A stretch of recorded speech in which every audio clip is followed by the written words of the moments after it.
The story begins in a dark, twisted forest where the trees look like old, bony fingers. Everything is covered in pitch-black mold and moss, creating an atmosphere that feels like a literal graveyard. Looking up, the sky is a murky, suffocating gray that never clears. It is the kind of place that tells you right away this isn't somewhere anyone would ever want to visit. In this nightmare realm, bizarre monsters lurk around every corner. Our boy Kim Woojin, a man with messy black hair and a weary gaze, is currently pinned down by a multi-eyed beast. This creep is drooling all over him while pinning his shoulders to the dirt. Kim Woojin is desperately struggling, his face contorted in pain as the monster's heavy weight crushes the air out.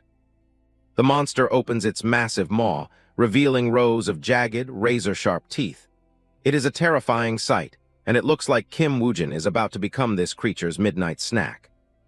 Suddenly, blood splatters everywhere as the scene turns into a gruesome mess.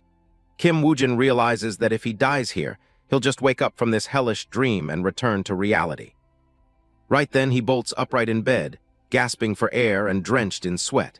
He is back in his room, but the transition from a life-or-death struggle to a quiet bedroom is jarring. This has been his life for 12 years now.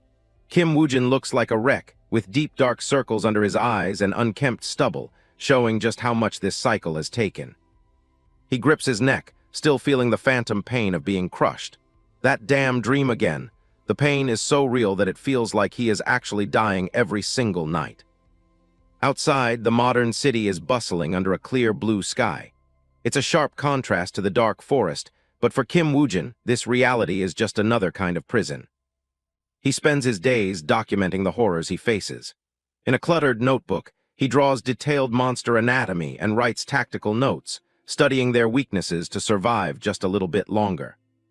Kim Woojin stands in his messy room, appearing sickly and exhausted in his simple white t-shirt.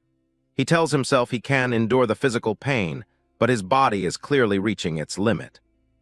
His apartment is a survivalist's bunker, filled with weights, boxing bags, and stacks of research. It's clear that everything he does in this world is preparation for the fight in the next. The guy is absolutely drained, but he is terrified of closing his eyes. He admits that what's more painful than dying is actually the act of sleeping, because it sends him back. He recalls being torn apart by a wolf-like beast, the memory still fresh in his mind.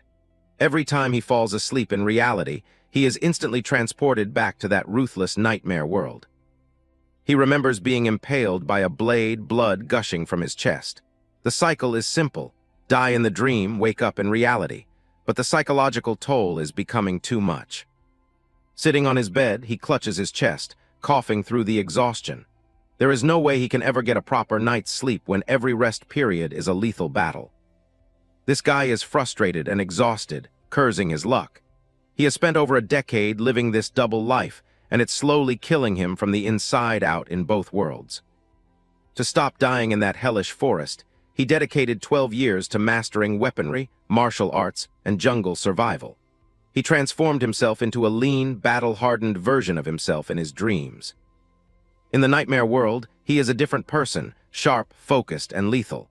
His eyes glow with determination as he prepares to strike, his sword ready to cleave through any monster in his way. Thanks to his intense training, he started dying less often in the nightmares. He moves with surgical precision, cutting down beasts with a single, powerful swing of his heavy blade. However, his success in the dream world doesn't change his misery in reality. Back in his room, he holds his head in despair, the weight of his double life feeling completely unbearable. Kim Woojin stares blankly, realizing that the fundamental problem is still sleep. No matter how strong he gets in the nightmare, he always has to return to this weak, dying body. Kim Woojin visits a psychiatrist, a professional woman in a lab coat. She suggests that our boy needs to find a hobby or something he actually wants to do. He repeats her words, looking totally hollow. This guy feels like the world is fatting, and honestly, there's nothing left for him to care about anymore. Kim Woojin stands in his room, looking at his research board. For the first time, he isn't afraid of the monsters. He just wants to fall asleep and stay that way forever. The guy looks absolutely drained, his messy hair and stubble showing the toll of 12 years without real rest. He just wants to sleep soundly, even if it's only for one night. Suddenly, blood begins to drip from his nose. This isn't just exhaustion anymore.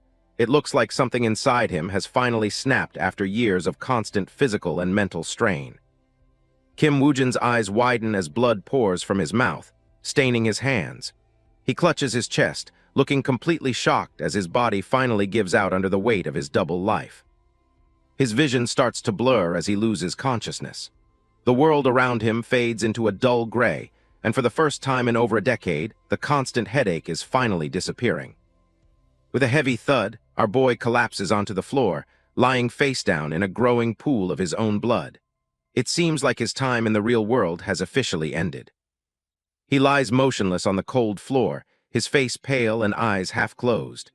The silence in the room is deafening, marking the tragic end of his struggle to survive in modern Korea. In the darkness of death, Kim Woojin notices something strange. His body feels incredibly light, and that terrible, persistent headache that plagued him for 12 years has completely vanished into thin air. Instead of a hospital room, he sees a bright blue sky. Fresh air fills his lungs, making him feel like he actually slept well for the first time since this whole nightmare began. Our boy slowly opens his eyes, looking up at the canopy of massive, strange trees. He is confused, wondering if he actually died or if this is just another layer of the dream. The realization hits him like a truck. He is back in the nightmare world. He can hear the rustling of leaves and distant sounds of creatures, but everything feels much more permanent now. Kim Woojin is leaning against the thick roots of a giant tree, wearing his tattered hunter gear. He looks younger and much healthier, no longer the sickly wreck he was in reality. This guy stares in disbelief, his eyes sharp and clear. He has suffered in this place for 12 years, but waking up here while feeling this good is a brand new experience. Suddenly, he senses a presence nearby and looks to the side with a shocked expression. Even in his refreshed state, his survivor instincts are screaming at him that something is watching. A reptile demon beast stalks him from behind a tree, its long, split tongue flickering in the air. This multi-eyed predator is exactly the kind of nightmare Kim Woojin has been studying. The lizard-like monster lets out a low growl, its many eyes focusing on the intruder. It looks incredibly muscular and fast, clearly viewing the young hunter as its next easy meal. Kim Woojin stays calm, hiding behind a thick root as he watches the beast. He recalls the sheer amount of blood he lost back home, confirming his suspicion about his actual death. He thinks back to his lifeless body on the apartment floor. If he really died in reality, it means there's no waking up this time. This forest is his only world now. He crouches low, pulling his hood up to blend into the shadows. If this is his new home, he needs to play it smart, using every bit of knowledge he painstakingly gathered. Kim Woojin stands up, his hooded cloak fluttering in the wind. He knows that if he dies here now, there's no waking up in a warm bed. Death will finally be permanent. His gaze turns cold and determined. From this moment on, he isn't a victim of a nightmare anymore. This place is his new reality, and he plans to be the top predator. The reptile demon beast prepares to pounce, unaware that its target knows exactly how it hunts. Kim Woojin is ready to do whatever it takes to survive in this lethal forest. He narrows his eyes, analyzing the situation with surgical precision. He decides that fighting right now isn't the best move, planning to lure the monster into a place it hates. Kim Woojin cracks a small smirk, finally feeling alive after years of training. The stakes are crazy high, but he's never been more ready to face whatever is lurking in the shadows. This guy reaches for his dagger, feeling a strange, electric spark as the metal slides out. His survivor instincts are finally wide awake, and he's done being the prey in this forest. Our boy Kim Woojin lunges at the reptile beast, his sword swinging with a lethal arc. He's done running from these nightmares. It's time to turn the forest into his personal hunting ground. He stands his ground, feeling strangely light and energetic. He wonders if it's because he finally slept well, or if this younger body is just built different than his old, sickly self. The reptile demon beast lunges with terrifying speed, its massive claws digging into the dirt as it snaps its jaws. It's a literal mountain of muscle and scales, but Kim Woojin isn't flinching. The monster lets out a deafening roar that shakes the very trees around them. Its many eyes glow with a primal hunger, completely focused on tearing the young hunter limb from limb. Kim Woojin grips his sword hilt so tight his knuckles turn white. Every single cell in his body is screaming at him to stop playing defense and unleash his true survival instincts.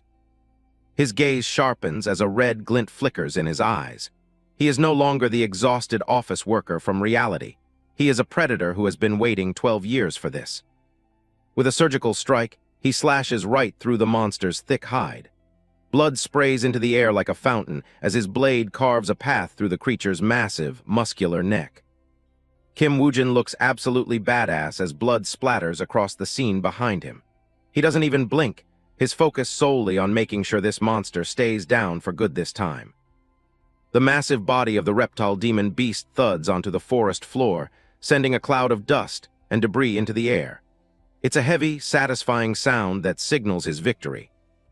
Our boy stands over the fallen beast, looking like a total legend.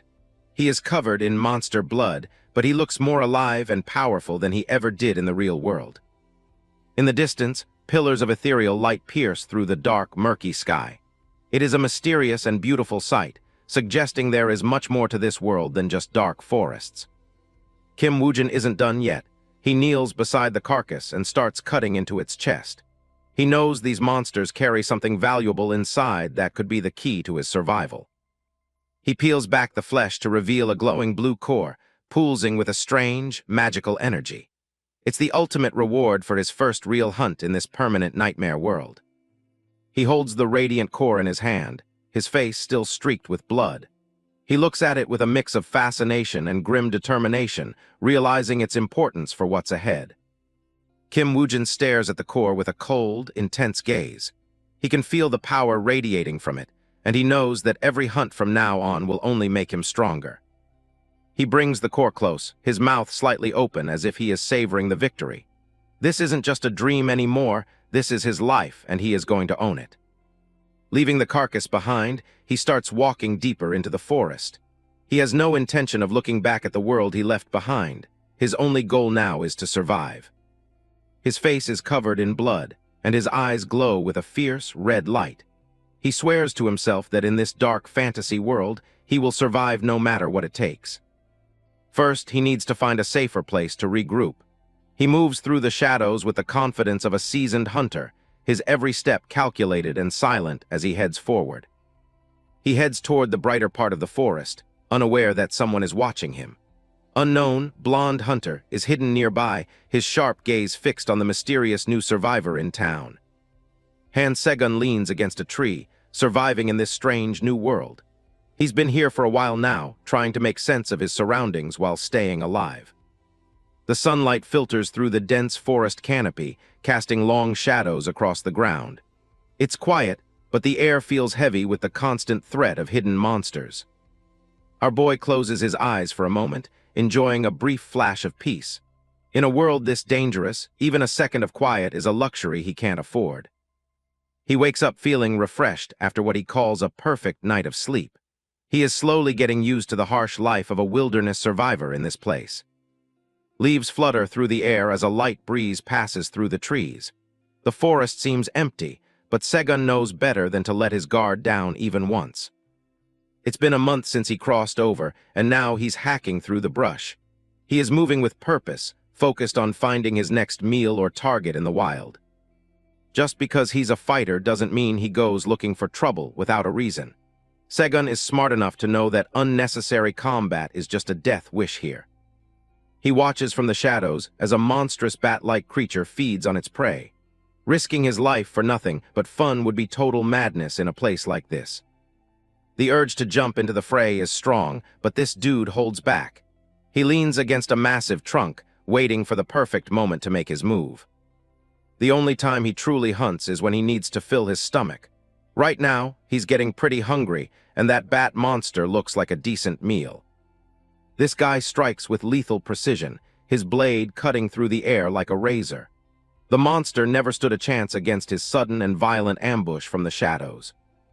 A glowing blue core emerges from the creature's chest, radiating a mysterious and ancient power. Segun knows exactly what this is. It's his ticket to getting stronger in this world. He pulls the glowing essence from the monster's body, his expression cold and determined. Consuming these cores is the only way for him to survive in this living nightmare. Our boy swallows the energy, feeling a surge of power course through his veins. His eyes flash with a predatory light as the monster's strength becomes his own. Ever since he started eating these cores, adapting to this harsh environment has become much easier. He sits back, letting the new power settle into his aching muscles. While resting, this guy discovers something else hidden among the gear of his current body. He reaches into a leather pouch, curious about what secrets it might hold. He pulls out a bronze token and realizes he can actually read the strange writing. Apparently, the body he's in belonged to some low-level, third-class mercenary in this world. The token is worn and scratched, but the rank is clear enough for him to see. It's a small detail, but it tells him a lot about his current situation. Segun stares at the tag, his mind racing with the implications of this discovery. This isn't just a random forest. There's an actual society or civilization out there. If there are mercenaries, then there must be towns and people living in this world. Our boy looks around, his survival instincts clashing with a new sense of curiosity. A sudden beam of light breaks through the trees, illuminating a potential path forward. He looks up, squinting at the brightness that seems to promise an escape from the woods. But wait, something catches his eye on the forest floor, making him freeze instantly. This dude's sharp senses just saved him from making a very painful mistake. He jumps back as he realizes he was inches away from a deadly trap. This guy stares at the metal teeth hidden under the dirt, his heart pounding in his chest. It's a massive bear trap, chained down and ready to snap. Our boy realizes this wasn't left by a monster. There's definitely someone else hunting in these creepy woods. This means he's not the only predator around, and things just got way more complicated. Segun stays alert, scanning the area for any signs of a nearby settlement. Segun spots a building and thinks people might be living nearby. He moves quickly toward the structure, hopping for some answers in this strange new world. He reaches the outskirts of the settlement, eyes fixed on the potential sanctuary. The forest clears, revealing a lonely house standing in the distance under the pale sky. Our boy approaches a small, rustic cabin tucked away in the shadows of the giant trees. It looks well kept, which is a good sign for his survival chances. He stares in surprise, confirming it's an actual house in the middle of this wild forest. Finding civilization here is the last thing he expected to happen. This guy knocks on the door and calls out, but there's no immediate response. He tentatively pushes it open, wondering if the place is currently empty or occupied. Inside, the house is quiet and filled with various supplies. Segun's attention is immediately drawn to a peculiar leather-bound book sitting alone on the dusty wooden table. He reaches out, his gloved hand hovering over the ancient volume. There's something special about this book that he can sense just by looking at its ornate cover. This dude picks up the book and reads the title out loud. It's called Demonic Realm Chronicles, and he can barely believe his own luck right now. Suddenly, his eyes widen as he feels a cold, sharp presence behind him. He freezes instantly, realizing he's no longer alone in this small, quiet room. This guy starts flipping through the pages, finding detailed records of the world's history. He realizes that everything he needs to know is recorded meticulously right here. For him to survive in this dangerous new world, this book is an absolute necessity. He grips it tighter, knowing he can't afford to let it go. Just as he turns to leave, a heavy floorboard creaks right above him. Someone is moving stealthily, and they've already got him in their sights with a weapon. An old man drops down from above, aiming a crossbow directly at him. "Who are you?" the stranger demands, his voice low and filled with deep suspicion. The homeowner doesn't lower his weapon for even a second. He threatens to put a hole in Segun's head if he doesn't start explaining himself right now. Our boy is relieved to see another person, but the situation is far from friendly. He wonders if this guy has mistaken him for some common robber. Segun tries to stay calm, explaining he only came in out of curiosity. He keeps his hands visible, trying to de-escalate the tension in the small cabin. The old man isn't interested in his excuses and tells him to get lost. He makes it clear that he has no business with the young intruder. Segun nods, pretending to understand as he slowly backs away from the table. But his mind is already working on a way to keep that important book. His hand moves toward the leather-bound volume one last time. He knows he can't survive out there without the information contained in those ancient, dusty pages. Our boy asks if he can possibly borrow the book to read. He even offers to pay whatever price the old man deems fair for the item. The stranger's expression remains hard and cold as he stares down his target. He bluntly asks what will happen if he simply refuses to grant the request. This guy's eyes go dark as he realizes that survival often requires making tough choices. He absolutely needs this book, and he's not leaving here without it. His hand drops to his waist, reaching for the hilt of his weapon with a sharp motion. The time for polite negotiation is officially over for him. Segun makes it clear, if the old man won't hand over the book, he's ready to play the villain. That weird red glow in his eyes means big trouble is coming. Our boy draws his blade, forcing Hector to level his crossbow in response. The tension in the cabin is insane as they both wait for the other to blink. Hector stares intensely, his finger hovering over the crossbow's trigger. He's trying to gauge whether this young intruder is a genuine threat or just a lost soul in the woods. Han Segun watches the old man closely, his eyes glowing with a faint, predatory red light. He's confident in his own strength, even against such a seasoned and dangerous warrior. The tension in the small room is thick enough to cut with a blade. Neither man moves, waiting for the other to make the first move in this deadly standoff. Surprisingly, the stranger lowers his weapon, admitting that a real robber wouldn't be babbling about books. He introduces himself as Hector, much to our boy's immense relief and surprise. Segun quickly offers an alias, calling himself Kim Woojin to hide his true identity. He notices the shift in Hector's posture as the immediate threat of violence finally fades away. Hector finds the name a bit peculiar, but decides not to press the issue. Segun simply asks to be called Jin, hoping to keep things simple for the time being. Our boy breaks into a nervous sweat, worried that his lie might be too obvious. He realizes that keeping up a fake identity might be harder than he initially thought. Hector explains that the book is incredibly precious to him, so he won't be lending it out. However, he offers Segun a place to stay while he reads the volume. In exchange for the hospitality and the knowledge, Segun agrees to help out with some simple chores. He bows his head, truly grateful for the unexpected act of kindness. The scene shifts to the exterior of Hector's lonely cabin as night falls over the dark forest. It's a quiet sanctuary in a world that's mostly filled with chaos. A pot of hearty vegetable soup bubbles over the warm fire, filling the room with a delicious aroma. Segun is officially staying at the old man's humble, safe house. Hector might be a bit gruff and blunt, but he doesn't seem like a bad person at heart. He encourages Segun to eat up and regain some much-needed strength. For the first time in what feels like forever, Segun enjoys a warm, home-cooked meal. He's moved by the simple comfort of the soup, his expression turning soft and calm. It's absolutely delicious, and our boy can't help but shed a single tear of joy. He starts to think that Hector might actually be an angel in human disguise. The next morning, Hector prepares his gear and announces that he's heading out into the woods. He warns Segun that his hunt might take quite a while today. This guy reveals that he's seeking revenge on a monster that slaughtered his old comrades. The weight of his tragic past is visible in his somber and determined expression. Hector looks incredibly strong, so seeing him this nervous makes Segun's heart sink. He realizes that whatever they are up against must be a truly terrifying and powerful creature.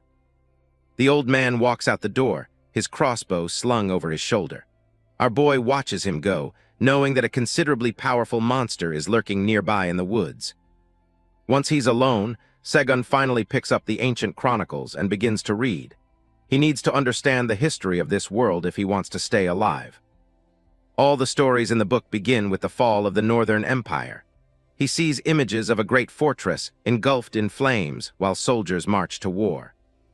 The king of the Northern Empire, blinded by his own greed, committed a terrible sin. He laid his hands on the otherworldly gate, seeking forbidden and ultimate ancient power. The gate was said to hold the truth of all creation and immense strength. A pillar of red light erupted into the sky as the ancient seal was broken. On that fateful day, the calamity officially began and changed the world forever. Countless eyes peered out from the darkness of the gate, watching for their chance to strike. Monsters from another realm swarmed the north, turning a great empire into the demonic realm in just 9 years. It was a total nightmare that changed the world forever. Humanity finally fought back by forming the Order Alliance and building a massive barrier. These records describe how they scrambled to stop that demonic corruption from spreading any further. Segun closes the book, his mind racing with the information he just uncovered. He starts to piece together the terrifying truth about the world he now inhabits. He leans back, contemplating the records of the demonic realm's hierarchy. There's a lot of useful information here, but it also paints a very bleak picture for humanity. According to the chronicles, the strength of the monsters increases the deeper one travels into the heart of the realm. This realization makes his heart sink with worry. Out in the forest, Hector is already in the middle of a desperate struggle. He sprints through the undergrowth, his breath coming in ragged gasps as he's pursued. Segun remembers how the monsters seemed to get weaker as he moved toward the light. He wonders just how deep inside the demonic realm he had been wandering. Hector turns back, his face etched with strain and determination. He knows he can't outrun these beasts for much longer and must make a stand right here. A pack of monstrous wolves with glowing red eyes and distorted bodies emerges from the shadows. Hector realizes he's vastly outnumbered and in serious trouble now. The lead monster lunges with terrifying speed, its jaws open and ready to tear into its prey. Hector barely has time to react to the sudden, savage assault. He slides across the grass, narrowly avoiding a lethal strike from one of the beasts. Every movement is a gamble in this high-stakes game of life and death. Hector raises his crossbow and fires 3 glowing arrows in rapid succession.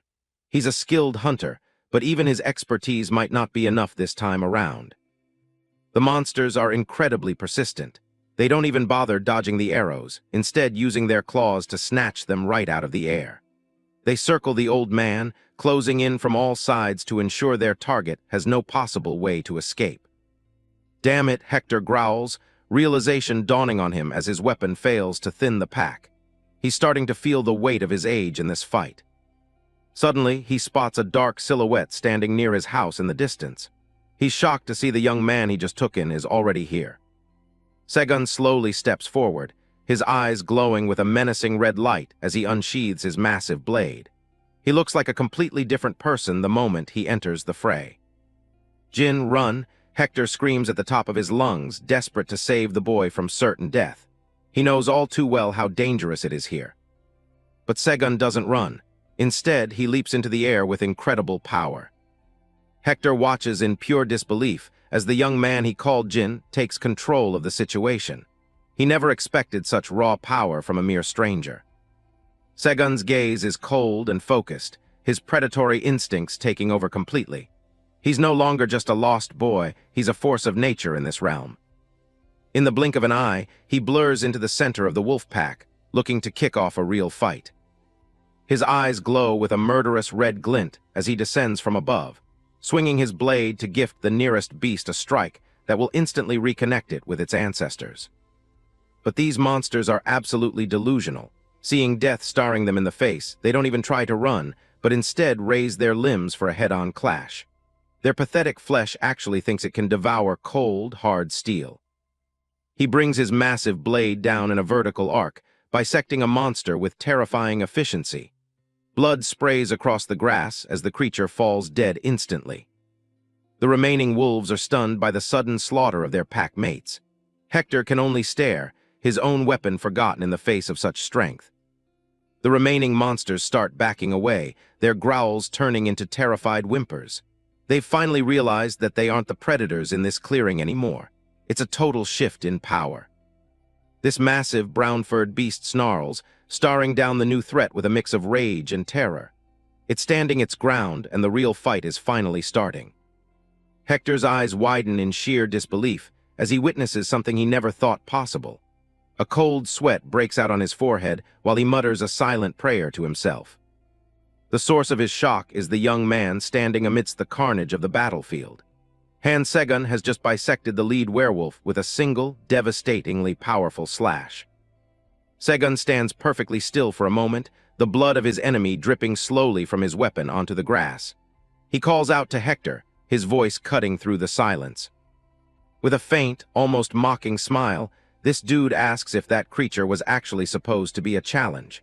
He's clearly gauging the power levels of this dangerous and new world. Kim Woojin stood with blood on his face, looking completely unfazed. He casually asked if the monster he just took down was actually strong, showing how little he feared these demonic beasts. Hector, a veteran survivor with a thick white beard, stared back in disbelief. He couldn't believe our boy was casually questioning the strength of a creature that haunts most seasoned hunters. The old man leaned in, his expression dead serious. He confirmed that the werewolf was incredibly powerful, emphasizing that most people wouldn't have stood a chance against such a terrifying monster. Kim Woojin absorbed the information with a cold, analytical gaze. He didn't seem impressed by the beast's reputation, simply processing the facts as he mentally prepared for the next wave. He turned his attention toward the forest where a whole pack of wolves was waiting. Our boy decided to handle the remaining beasts before hearing the rest of Hector's interesting story. The pack lunged forward, teeth bared and eyes glowing with feral hunger. These weren't just regular wolves. They were demonic beasts ready to tear any human intruder to shreds without hesitation.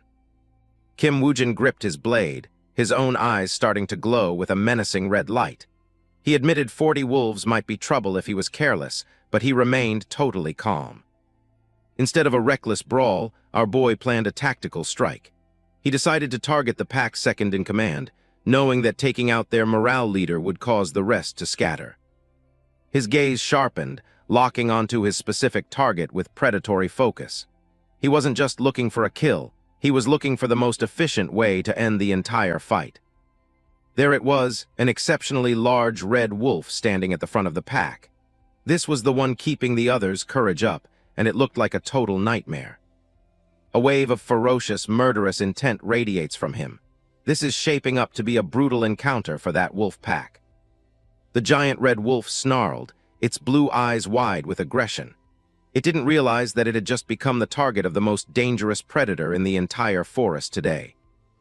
Woojin's red eyes flare as he waits for the pack to swarm him all at once, planning to pick them off one by one. But suddenly the pack leader lowers its eyes. Wait, what? Is this creature actually trying to bail on the fight? The smaller wolves freeze in absolute terror as they see their leader turn tail and bolt. Their confidence evaporates on the spot. Chaos erupts instantly as the pack leader turns tail and flees, leaving the rest of them standing there with blank stares like a bunch of stuffed animals.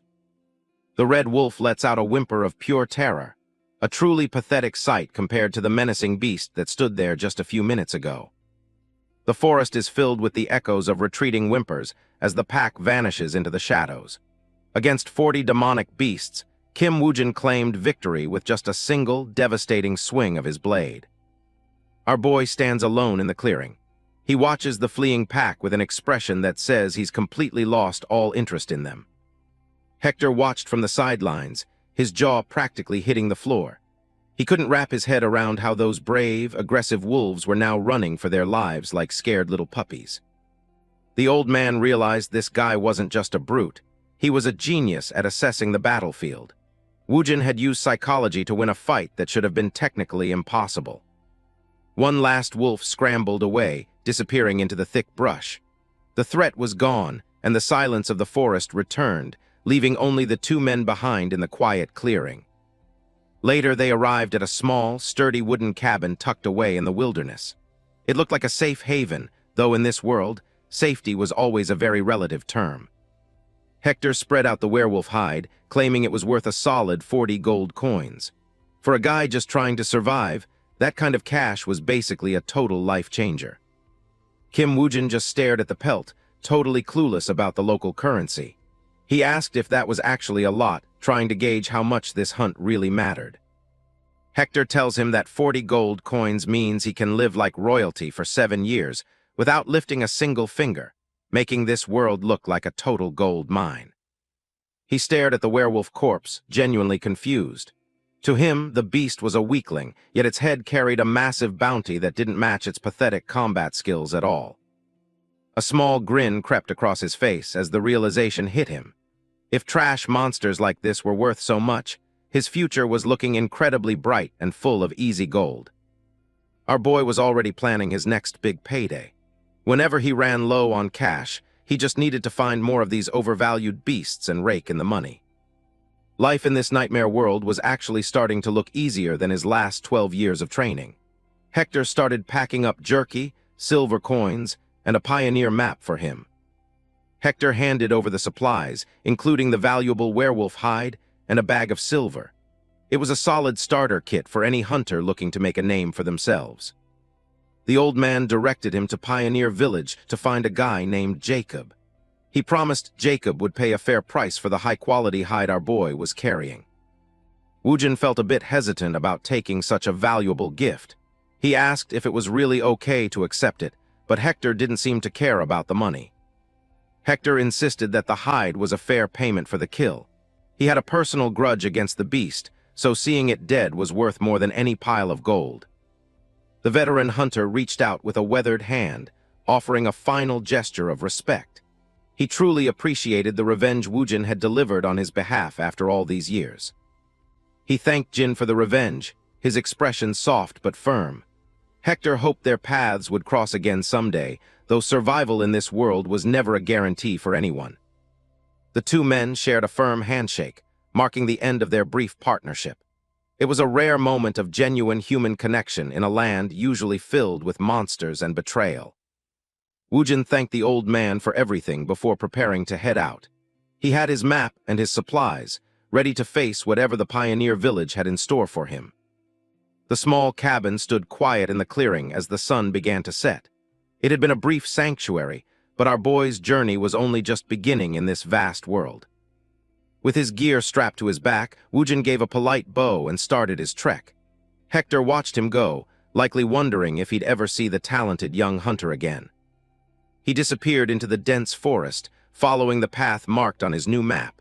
The world ahead was dangerous, but he was more than prepared to handle whatever crawled out.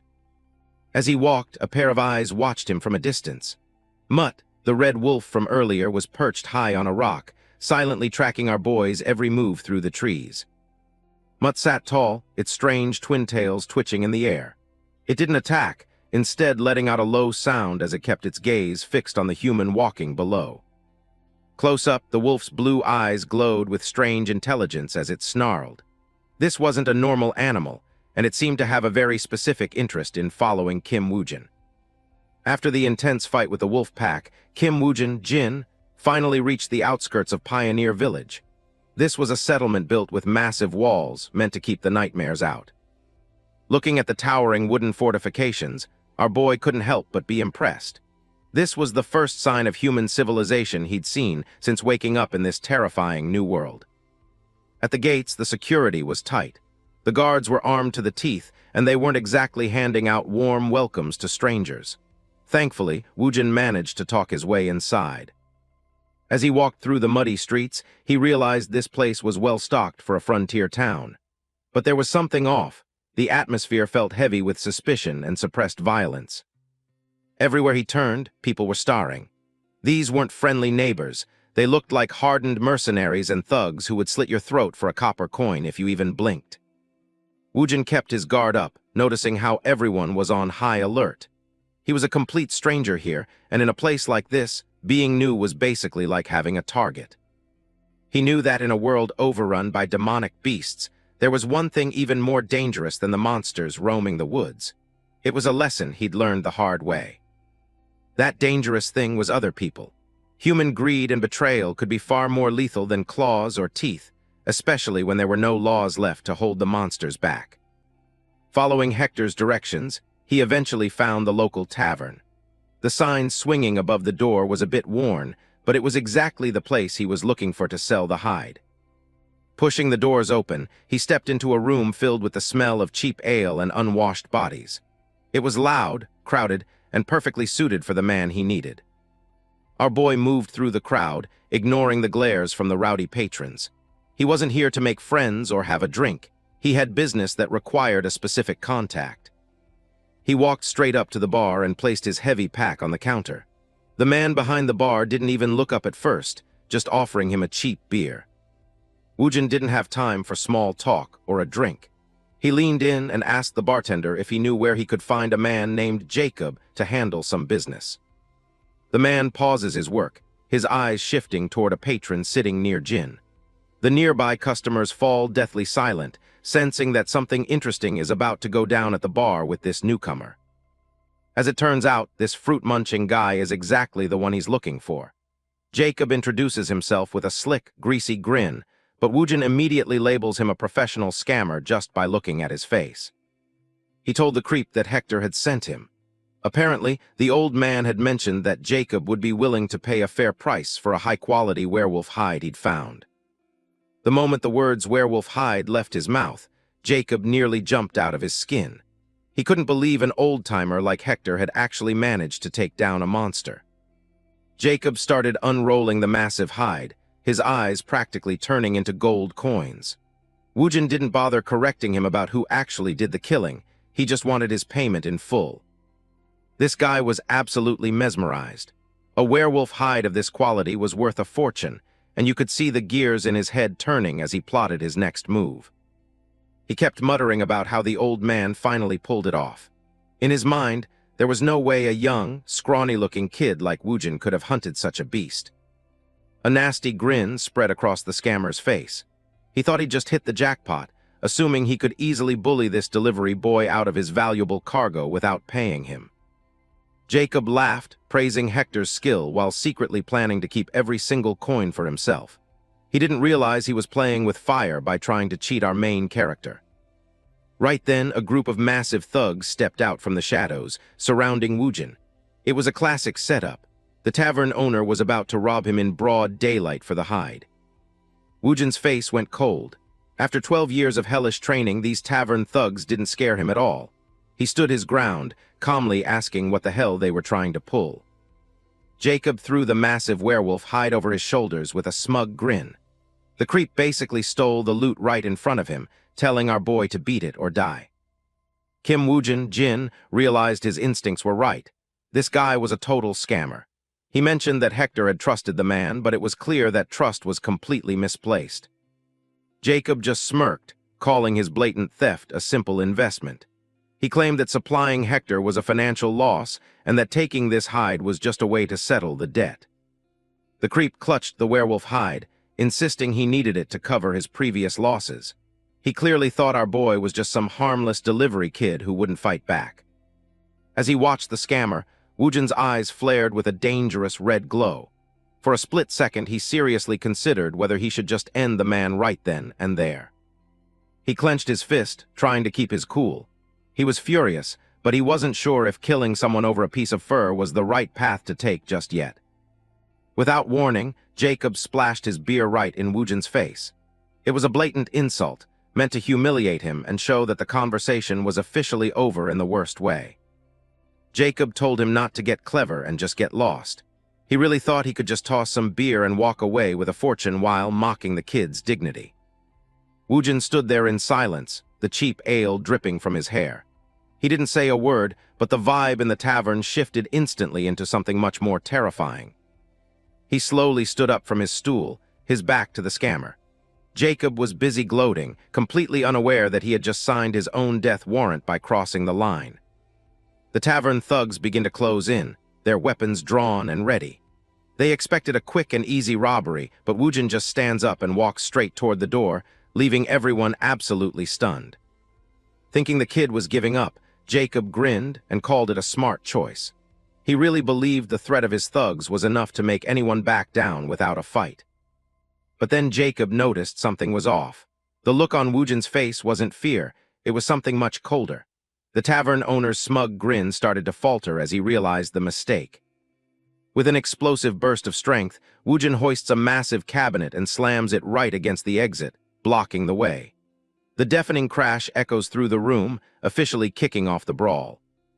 He turned his head slightly, calling out to Jacob one last time.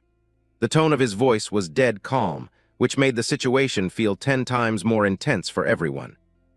This guy didn't even flinch. He told Jacob that if he really intended to pull off a scam, he should have gone for the neck instead of trying a cowardly backstab. Jacob was stunned by the kid's sheer audacity. He quickly ordered his thugs to attack, claiming that the brat clearly didn't value his own life enough to stay quiet. The tavern thugs charged in all at once, screaming at the top of their lungs. They swung their weapons with everything they had, aiming to end our boy right there. One thug lunged forward with a wild swing, but Woojin just watched him with bored eyes. He realized that killing trash like them wouldn't leave a single ounce of guilt. With a sudden blur of motion, he drew his blade. He decided that if these guys were so eager to play with their lives, he'd happily show them the consequences. Clang, with a swift flick of his blade, he parries a fatal strike in the blink of an eye. He makes the entire move look as easy as pie. One of the thugs froze in shock, realizing too late that this guy was on a completely different level. He barely had time to shout about how strong the kid was. Woojin's eyes locked onto his target, glowing with red intent. He wasn't just defending himself anymore. He was systematically dismantling everyone in the room with cold-hearted efficiency. Blood splatters across the floor as our boy delivers a brutal slash. He's so fast that the guy only has a split second to think. Not only is he strong, he's too quick, before realizing he's already been hit and collapsing. The hulking thug swings a heavy axe straight at his head. To the rest of the gang, this looks like a guaranteed kill with a bonus prize waiting for them. The axe shattered the floorboards, but our boy was already gone. He reappeared behind the thugs, finding his footing and getting ready to shut this whole tavern scam down for good. There are way too many of them. Before picking them off one by one, he needs to break their momentum. So he reaches out to grab more gear. With a massive heave, our boy flipped a heavy table right onto one of the attackers. The wood splintered on impact, sending the guy flying backward. One of Jacob's lackeys can only stare in pure horror as the table comes crashing down on him. He barely manages to scream out, "Oh shit." As the guy struggles with the gift, the table Jin just tossed him, he looks up only to see a cold flash of steel right above his head. He didn't hesitate for a second, slashing through his opponents with cold precision. Blood sprayed everywhere as he treated these thugs exactly like the wolves from earlier. Our boy's eyes were glowing with a terrifying red intent. He looked less like a survivor and more like the apex predator he was becoming.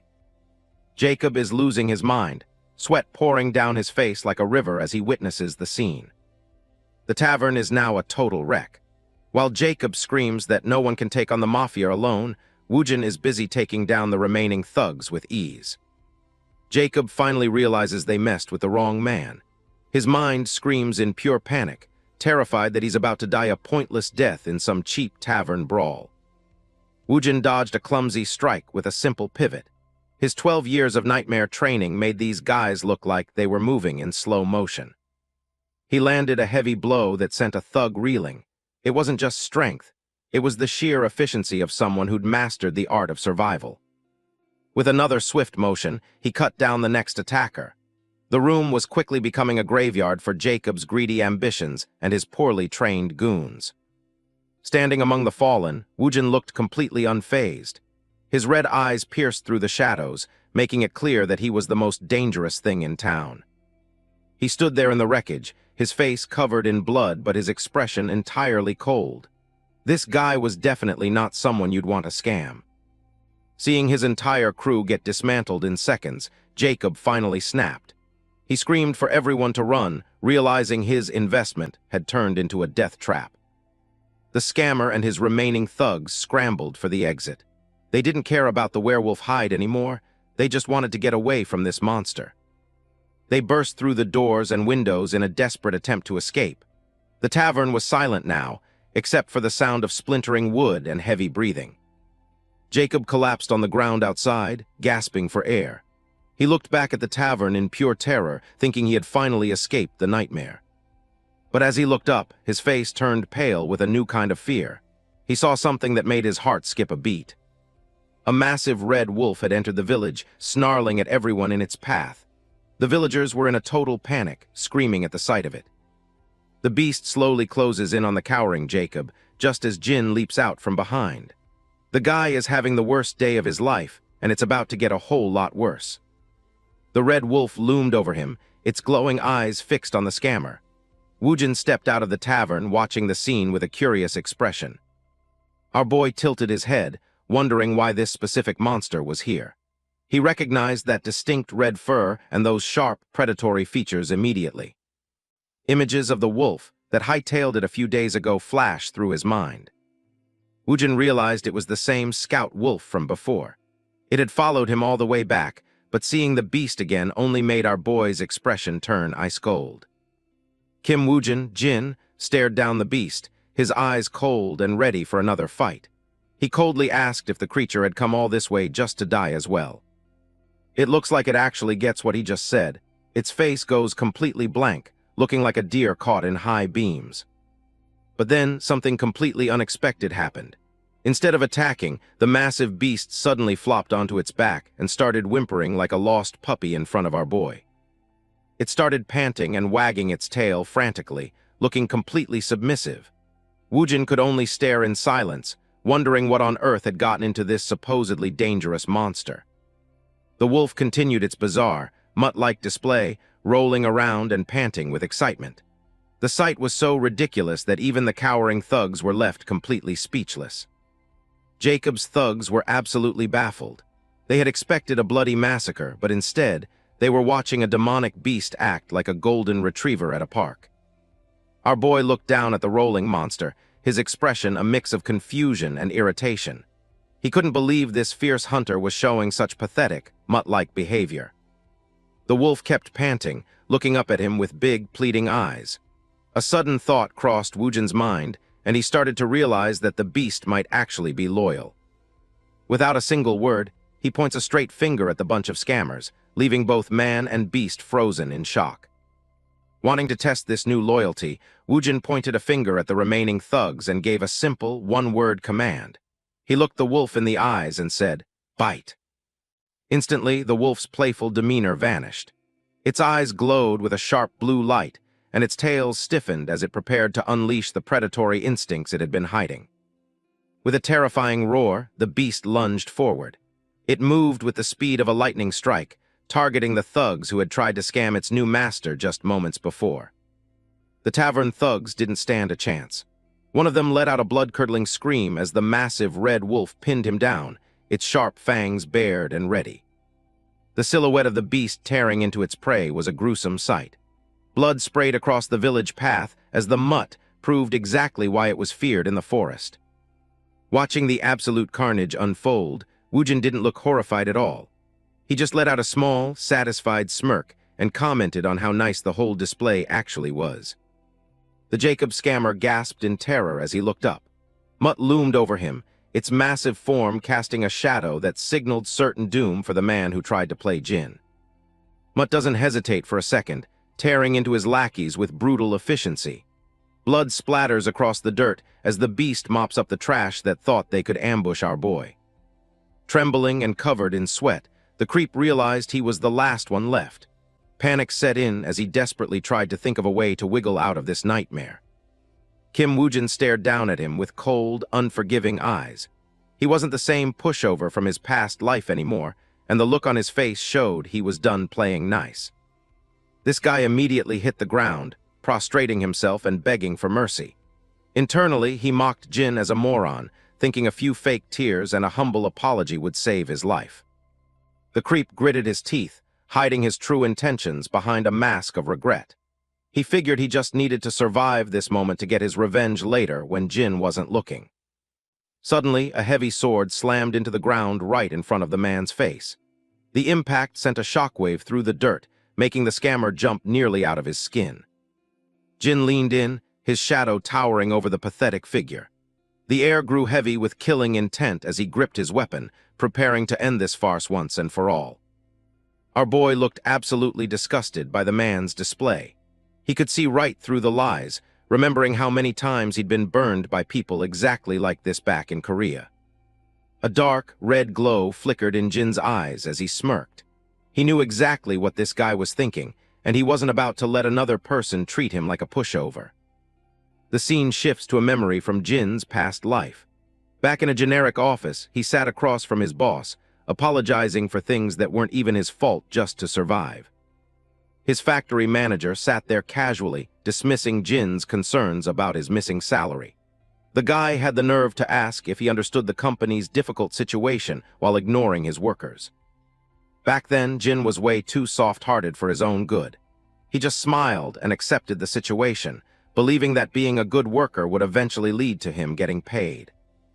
But that was a massive mistake. The calendar pages flipped as his 1-week delay turned into months of waiting, all while he struggled just to keep food on the table. One day, Jin walked into the office to ask for his money again. He found the factory manager literally practicing his golf swing, completely unbothered by the fact that his employees were starving. The manager looked at him with pure annoyance, calling him a punk for daring to interrupt his practice. It was clear the man had zero respect for the person actually doing the work. This jerk started gaslighting him, claiming they needed to stick together during tough times. He branded Jin as selfish for wanting his earned salary, treating him like a complete and total pushover. Returning to the present, Jin stood over the scammer, feeling the weight of those old memories. Living month to month like that felt absolutely shitty, and he was never going back. He turned his back on the creep, claiming he learned one valuable lesson from his past. The scammer's eyes widened, sensing an opening as he reached for a hidden weapon. The man's face twisted with a murderous expression. The fake tears were gone, replaced by a cold determination to kill the person who had just shown him a moment of mercy. He let out a sinister grin, thinking he finally had the upper hand. The coward believed Jin was just another naive kid who let his guard down at the absolute worst time. With a sudden burst of speed, the scammer lunged forward with a hidden dagger. He aimed right for Jin's back, intending to end the hunt with one dirty, underhanded strike. The guy screamed out in a frenzy, certain that his sneak attack would connect. He didn't realize that Jin had been waiting for this exact moment to test his new resolve. Jin's eyes glowed red as he effortlessly dodged the strike. He wasn't surprised at all, since he'd already predicted every single move this trash was going to make. Catching the man mid-swing, Jin stared him down with pure contempt. He coldly remarked that scammers always play the victim right before they actually try to kill you. Kim Woojin's gaze is icy as he prepares the final blow, declaring he has absolutely no room left in his heart for mercy or remorse. The unknown scammer's face twists in pure terror, realizing too late that his pathetic, manipulative games have finally run out of time and luck. Blood sprays the grass as our boy strikes with lethal precision, ending the threat before the coward can even think of begging one more time. It is a grisly scene. The man who tried to play Jin as a fool is now nothing more than just another bloody carcass in the woods. Looking down at the carnage, Jin's eyes glow with a dangerous red light. He's making a solemn, silent promise to himself in this very moment. Standing tall over the fallen trash, he vows that he is officially done being everyone's favorite pushover. There is no more room for playing nice anymore. With that bloody business finally settled, he turns his attention away from the dead, ready to move on and deal with the next major problem. Mud is still hanging around the campsite, watching him intently with a small bag held firmly in its teeth. Jin wonders what the beast wants now. The massive wolf drops the heavy bag at his feet. It seems this clever creature is actually trying to buy its way into his good graces. Turns out the bag is stuffed full of shimmering gold coins. Even the monsters in this strange world know how to pay a proper tribute. Kim Woojin is taken aback for a second. He really did not expect a terrifying demonic beast to act so much like a loyal pet dog. He asks the big guy if it actually wants to tag along. Mutt's excited reaction to the question tells him everything he needs to know. The giant wolf nuzzles into him, acting more like a playful, happy puppy than a terrifying predator that just finished killing a group of men. Looking at his brand new companion, Jin's expression softens slightly. Maybe having a powerful beast at his side isn't such a bad idea after all. He reaches out to pet the clever thing, officially accepting the tribute and the beast's absolute loyalty with one simple, gentle gesture of friendship. He tells Mutt they should try to get along from here on out. The unlikely duo is officially formed and ready for the road ahead. As the chapter title rolls across the screen, the scene shifts from the bloody forest toward the sprawling rooftops of a nearby pioneer city. Time passes quickly, and the bright morning sun begins to peek through the clouds, signaling the start of a brand new day for our hero. For the first time in ages, Jin finally wakes up in a real bed. Mutt is already awake, sprawled out comfortably on the floor nearby. Our boy can't help but smirk. That was easily the best, most restful sleep he has had since falling into this terrifying nightmare world years ago. He stretches his tired muscles while Mutt yawns loudly beside him. This morning feels so refreshing, it is almost like he could actually fly away. Outside by the stream, Jin begins the grim task of scrubbing the lingering blood and dirt off his tattered, travel-worn clothes in the cold water. He wipes the water from his eyes, revealing a body covered in deep scars from 12 long years of non-stop survival in the demonic world. Washing the blood from his sleeves, Kim Woojin realized he just crossed a major line. These were actual humans, his first kills since arriving in this brutal world. But staring at his hands, this guy didn't feel a shred of guilt. To him, those lowlifes were no different from the monsters he'd been hunting all along. Kim Woojin stares at his reflection in the stream, questioning his own lack of empathy.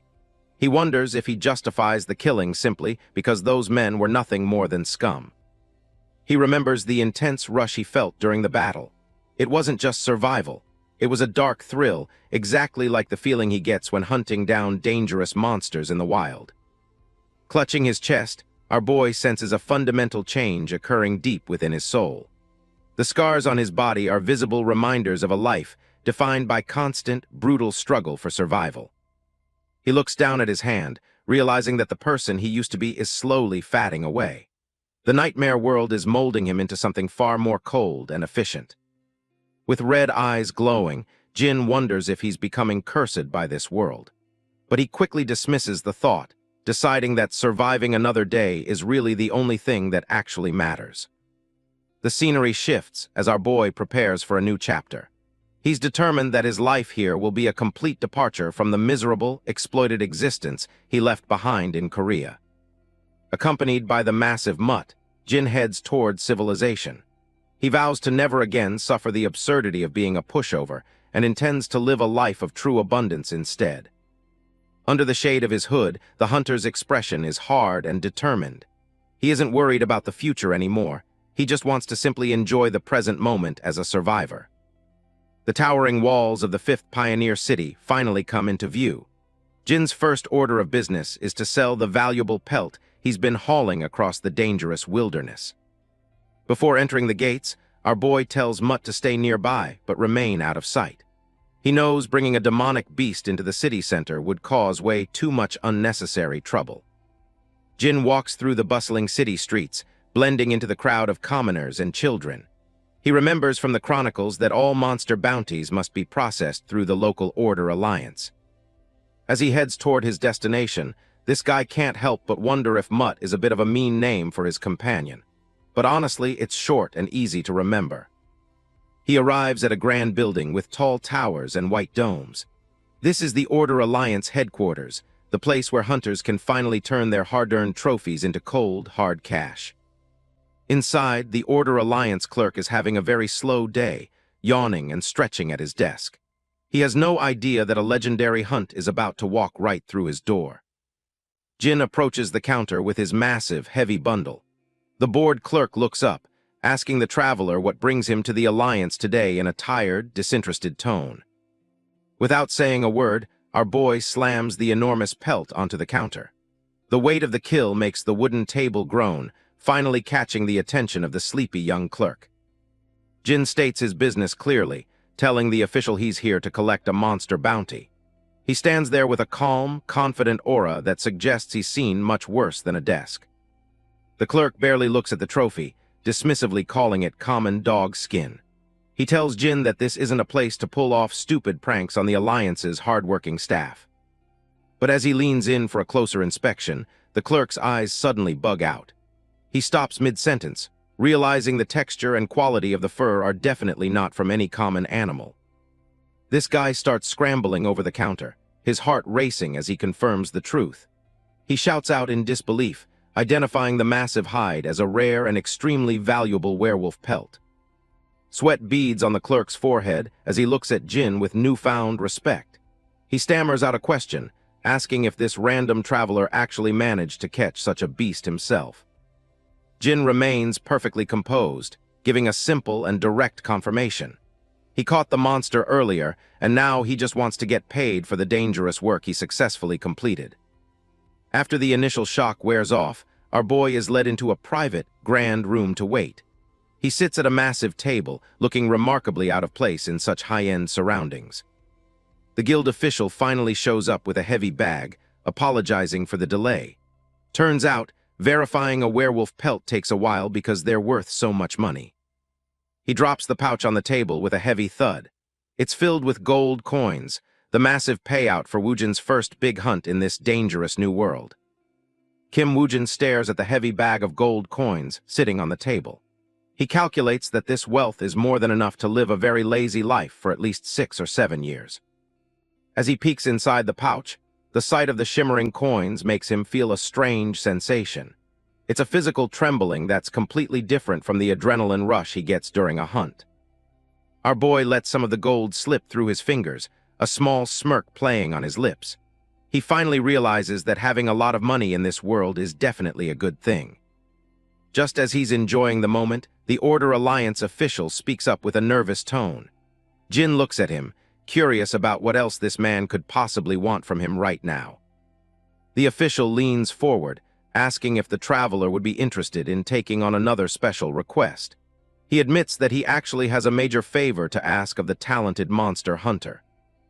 Jin's eyes narrow with sudden interest as he repeats the man's words back to him. The prospect of earning even more gold is something that he definitely is not going to just turn down.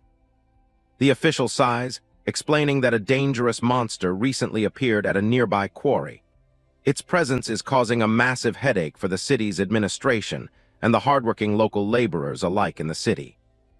Because of this beast, the workers are too terrified to enter the quarry.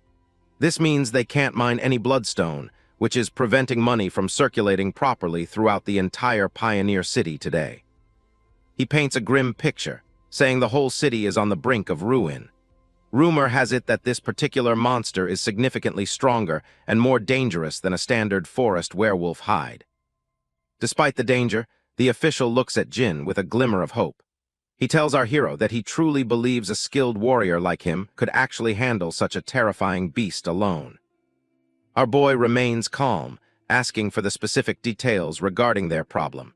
He wants to know exactly what kind of monster he'll be facing before he agrees to do any more dangerous work. The official reveals the creature's name is the Mad Skull. He explains that the Alliance has placed a staggering bounty of 70 gold coins on the head of this vicious, bone-masked demonic beast today. Jin freezes for a split second when he hears that name.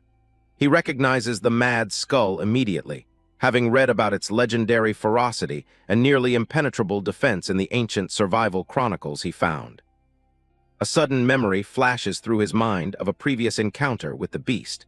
This is a monster he has already faced during his long, agonizing 12 years of survival in the nightmare world. He remembers its most defining feature is a massive, incredibly hard skull that acts like a natural shield. Its white, mask-like bone structure is nearly impossible to crack with a standard iron weapon today. Beyond its natural armor, the Mad Skull possesses an insane level of aggression. Its raw toughness and physical strength are completely incomparable to anything a simple werewolf could ever hope to dish out now. Our boy realizes exactly why the local hunters are struggling so much. It took him an entire month of constant combat to kill his first one, mostly because he died 28 times back then. The official watches him closely, his voice trembling slightly as he asks the question. He needs to know if Jin thinks he is actually capable of subduing such a legendary and lethal creature today. Jin remains perfectly silent for a long moment, letting the weight of the request hang in the air. He's carefully weighing the risks against the massive reward being offered for the job right now. Finally, his eyes glow a brilliant red as a confident grin spreads across his face. He accepts the challenge, declaring that his next prey for the hunt has officially been decided for him today. Kim Woojin arrived at the tiered quarry known as the mine. The industrial site was filled with heavy machinery, but the silence felt heavy and chilling for anyone looking for trouble. Our boy walked along the rocky ridges, recalling rumors about work stopping because of a mad skull. He knew this monster was no joke, having faced it many times before. The gloom of the mine gave off a creepy vibe that would make most people run. For Jin, it was just another day at the office, though he didn't plan on staying. He stepped into the heart of the site, hopping to finish the hunt quickly. In his world, efficiency was survival, and he had no intention of wasting daylight in this dump. Just as he started his search, a voice rang out from the shadows. A massive figure stood there, watching Jin's every move with a mix of curiosity and professional caution. This guy turned out to be Jonathan, captain of the Black Marlin mercenaries. He casually asked Jin to wait his turn, claiming his team got there first and was ready. Jin looked back, totally unimpressed by the concept of a queue for monster hunting. He survived 12 years in a hellscape where the only rule was first come, first kill. Jonathan just grinned, trying to play it cool despite the newcomer's cold stare.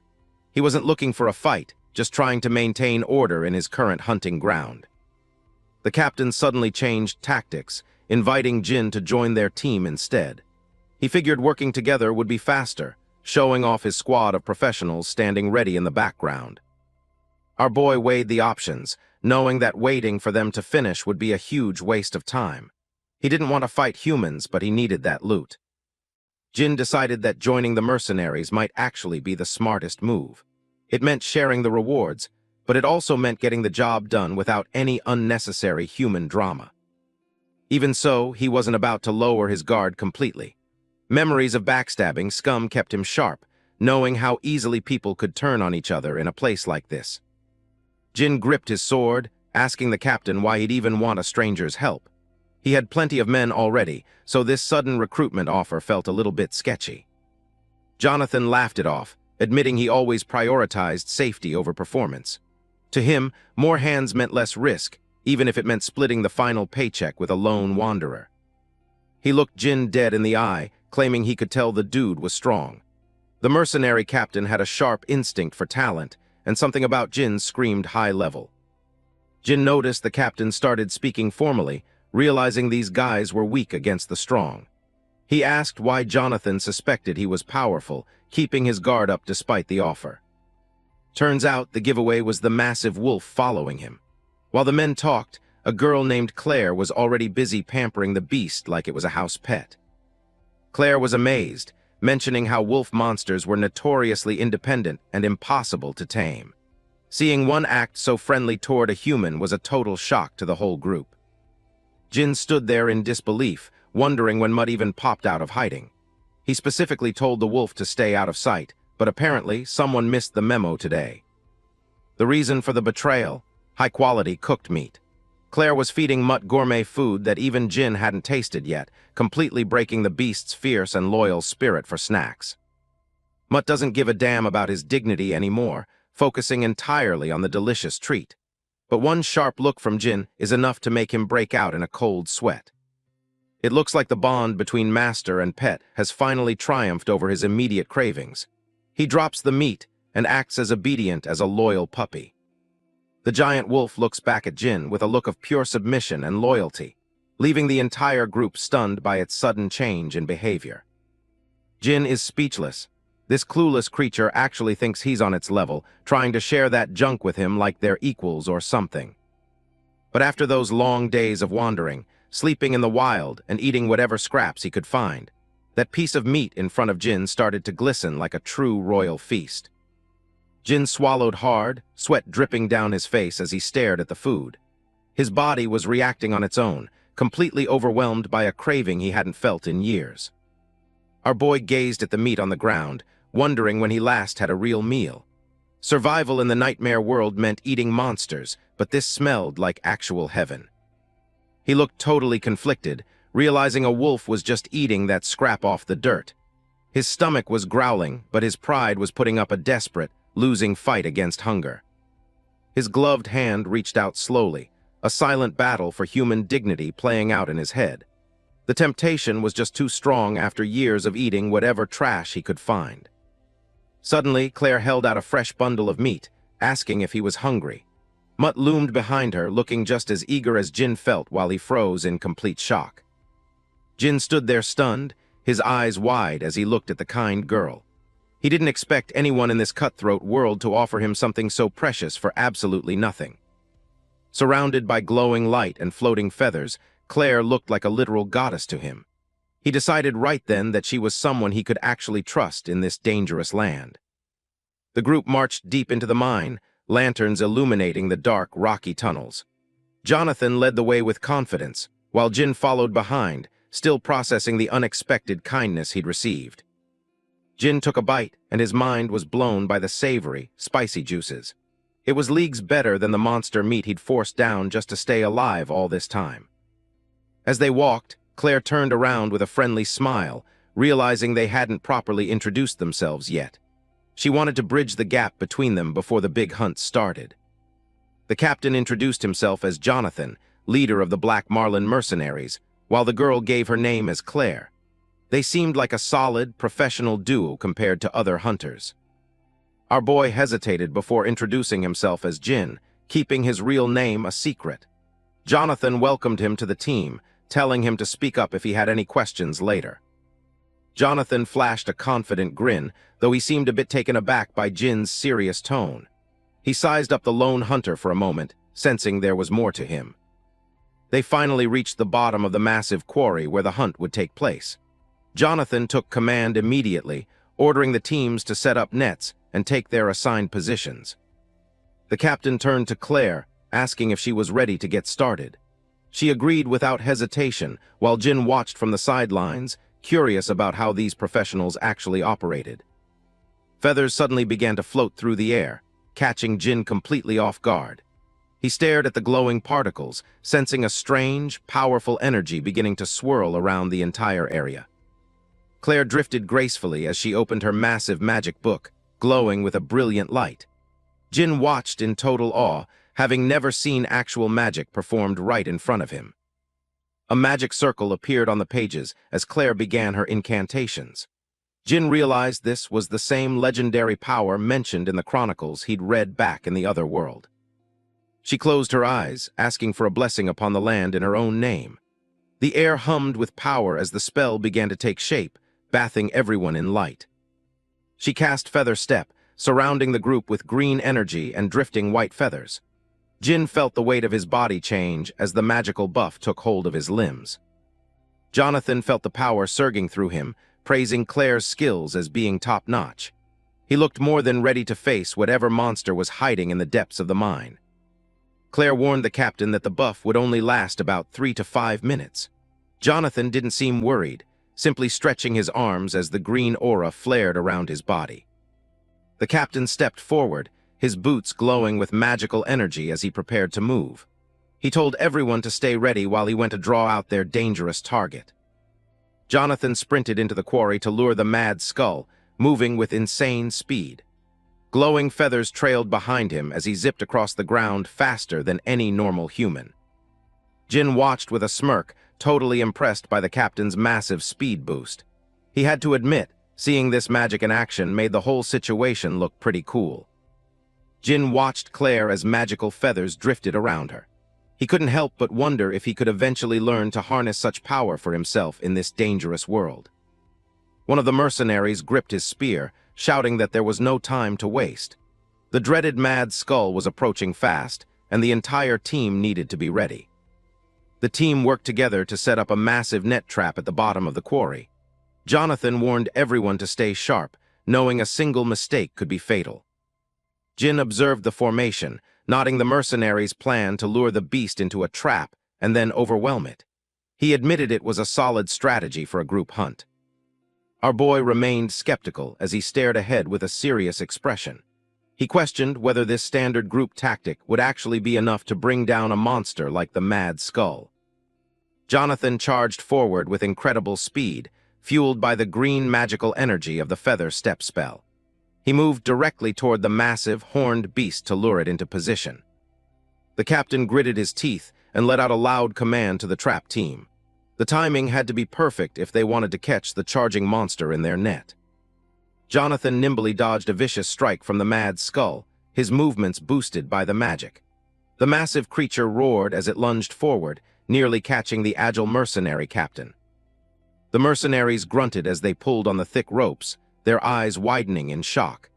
The terrifying Mad Skull had finally emerged, and it was even bigger than they expected. The massive beast found itself entangled in the heavy nets, thrashing its enormous tusks in a blind rage. Initially, it seemed like the mercenaries' systematic trap was actually going to hold. The trap team strained with all their strength, desperately trying to keep the net secure. They yelled for everyone to pull, hopping to keep the thrashing monster pinned to the ground. With the target temporarily restrained, Jonathan gave the signal for the spear team to move in. He knew they had to strike fast before the beast could break its bonds. The hunters leveled their sharp spears, preparing to pour their collective firepower into the trapped monster. They moved with professional coordination, surrounding the beast from all sides at the bottom. The men lunged forward with their weapons, stabbing at the mad skull's thick hide. They hoped to finish the fight quickly while the massive creature was still entangled in the net. The mad skull let out a deafening roar of pain and fury as the spears struck home. Its red eyes glowed with malice while it struggled against the confining ropes. Suddenly, the ground shook as the beast surged with unexpected power. The mercenaries holding the ropes were nearly yanked off their feet, realizing their plan was starting to fall apart. With a violent surge of raw strength, the mad skull began to tear through the heavy nets. The beast's power far exceeded what the mercenaries' equipment was designed to handle. Jin watched the scene unfold from a distance, his eyes narrowing as he realized the situation had turned sour. He whispered that this was definitely not going according to plan.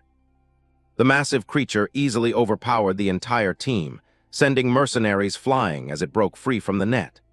Panic began to set in as their systematic approach completely failed against it. One of the hunters shouted in frustration as his comrades were thrown around like dolls. He couldn't believe so many professional mercenaries were failing to hold down just one single monster. The mad skull let out a final, thunderous roar as it shredded the last of the net. Its eyes glowed a fierce red as it prepared to retaliate against its attackers. A close-up of the creature's eye revealed the pure, primal rage burning within. It was no longer a cornered animal, but a vengeful predator ready to tear everyone apart.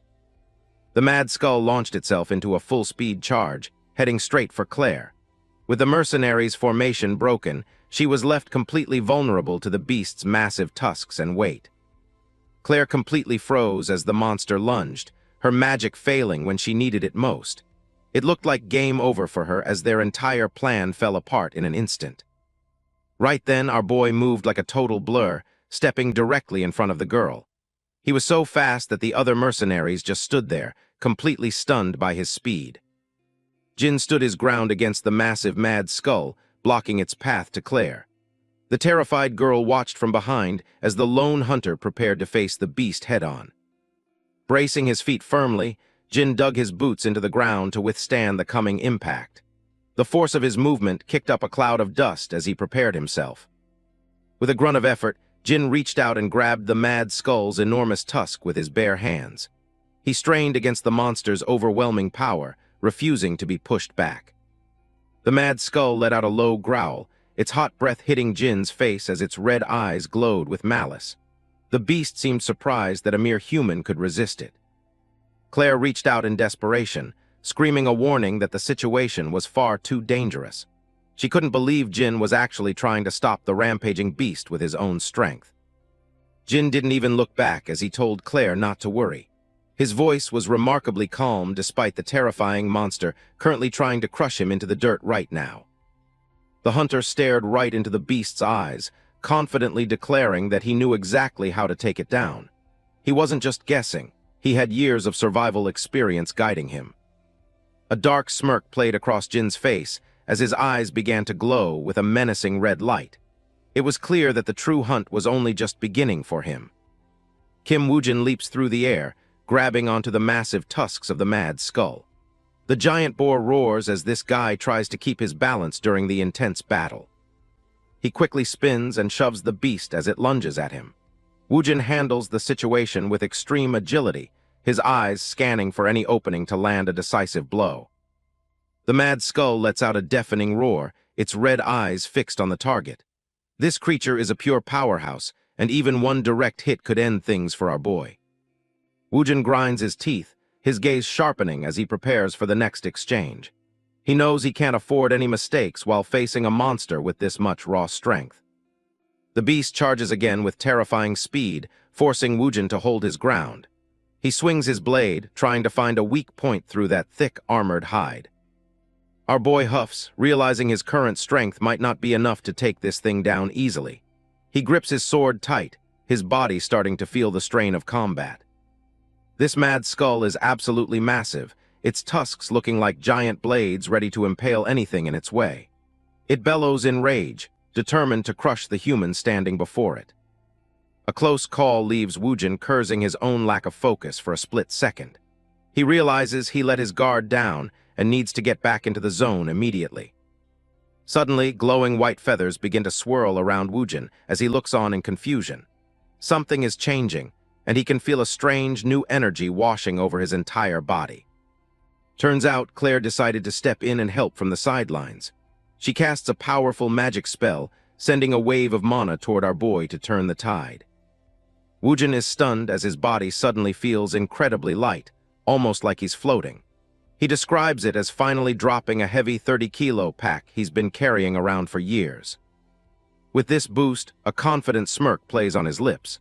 This guy finally has the edge he needs to execute his plan and take down the giant pig once and for all. Jonathan and the other mercenaries shout that they're coming to help, but Woojin isn't having it. He yells for them to stay back, wanting to handle this fight completely solo. The captain, Jonathan, freezes in his tracks, looking surprised by the sudden command. He didn't expect the new guy to be so insistent on fighting such a dangerous monster alone. Feathers continue to dance around Woojin's feet as he prepares to launch another attack. This magic buff is exactly what he needed to outmaneuver a beast this fast and powerful. He decides it's much easier to move without others getting in his way. Our boy leaps back into the fray, his movements now a blur of speed and precision thanks to Claire. Woojin starts analyzing the beast's patterns, knowing every monster has a fatal flaw. To hunt a mad skull, he just needs to exploit its simple, predictable biological behavior during the charge. Even with that scary name, this thing is ultimately just a giant pig. It can run fast in a straight line, but its massive size makes it a total nightmare at turning. The beast charges wildly, crashing into the walls as it tries to keep up with Woojin's new speed. It's a powerhouse, but it lacks the agility to handle sharp, sudden turns. Our boy plans to use the monster's own momentum against it to stop it in its tracks. He moves with grace, leading the mad skull exactly where he wants it to go. The ground shatters as the beast slams into a massive stone pillar, unable to stop its own charge. Rocks fly everywhere as the impact sends tremors through the entire ruin. Just as he predicted, the mad skull's hoof slips on the uneven ground during its frantic rush.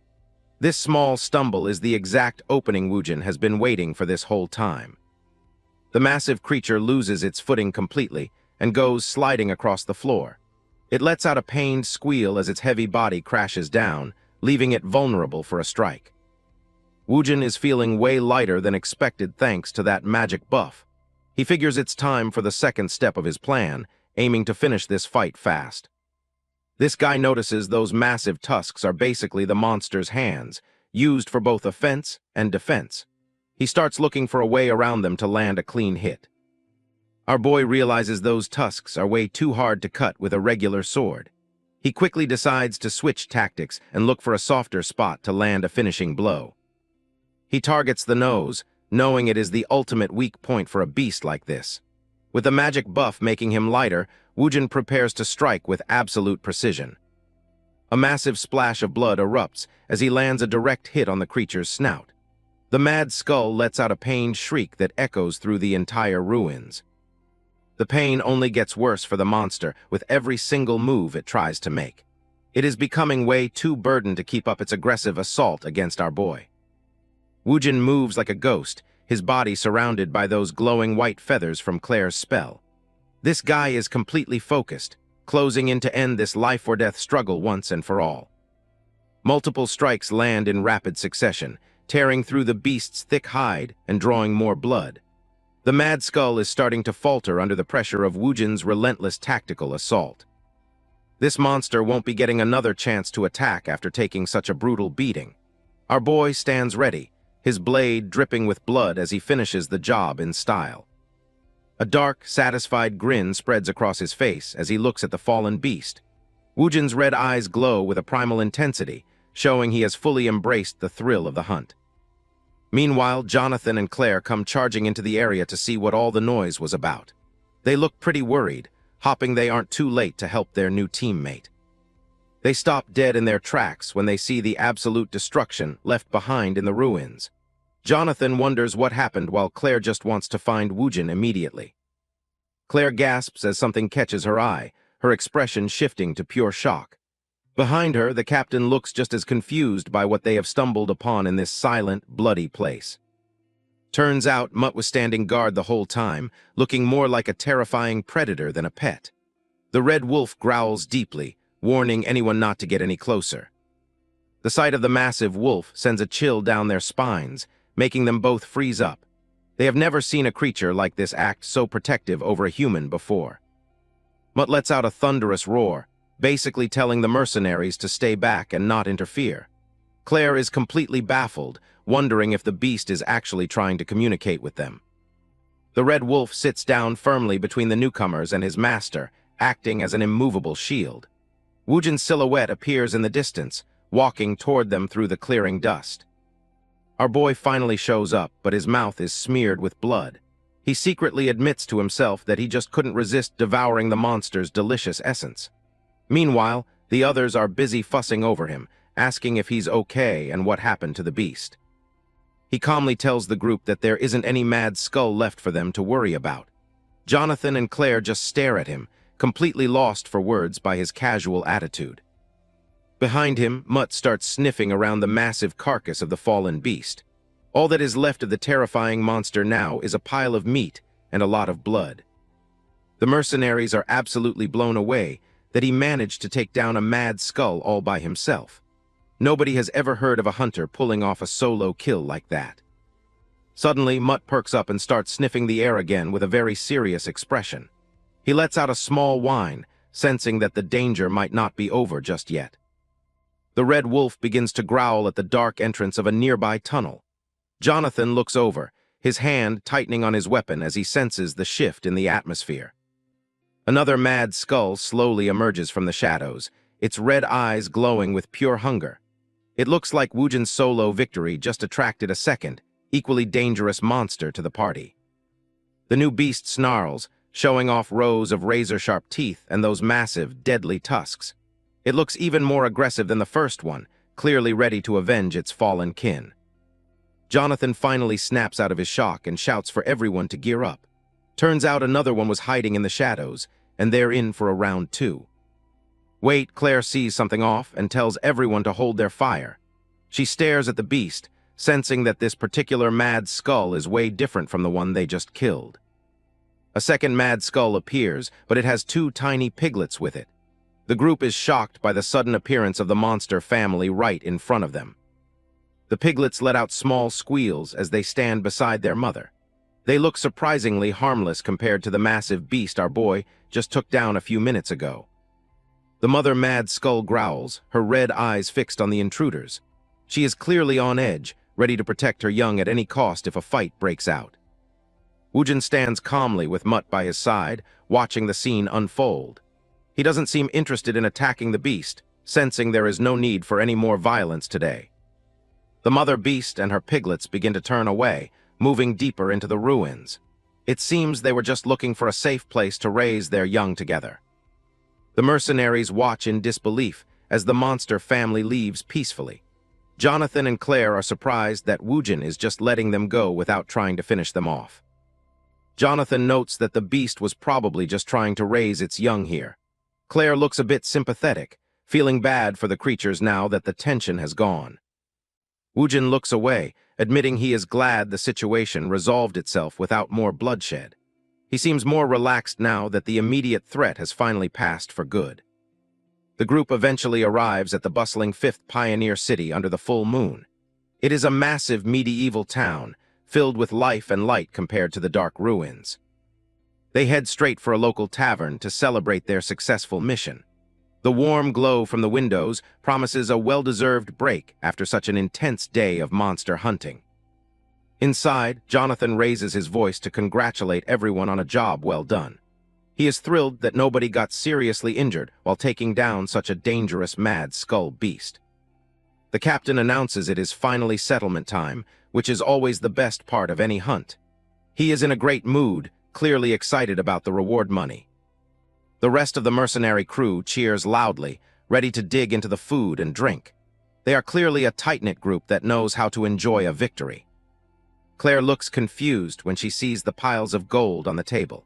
She remembers the original reward being much smaller than what Jonathan is showing them right now. Jonathan laughs, explaining that the extra gold is all thanks to him making a huge fuss with the client. He definitely knows how to negotiate for a better payout. He reveals he lied, claiming there were 2 mad skulls and even piglets to deal with. Since the job seemed more dangerous, he demanded a much bigger reward coin. The total payout came to a whopping 110 gold coins. The mercenaries cheer for their captain, impressed by his cunning and ability to extort more money. Woojin asks how he still got the money since they didn't actually fight the mother. Jonathan just gives him a knowing look, ready to explain his little scheme further. This guy admits he told a little white lie to the client to secure the bag.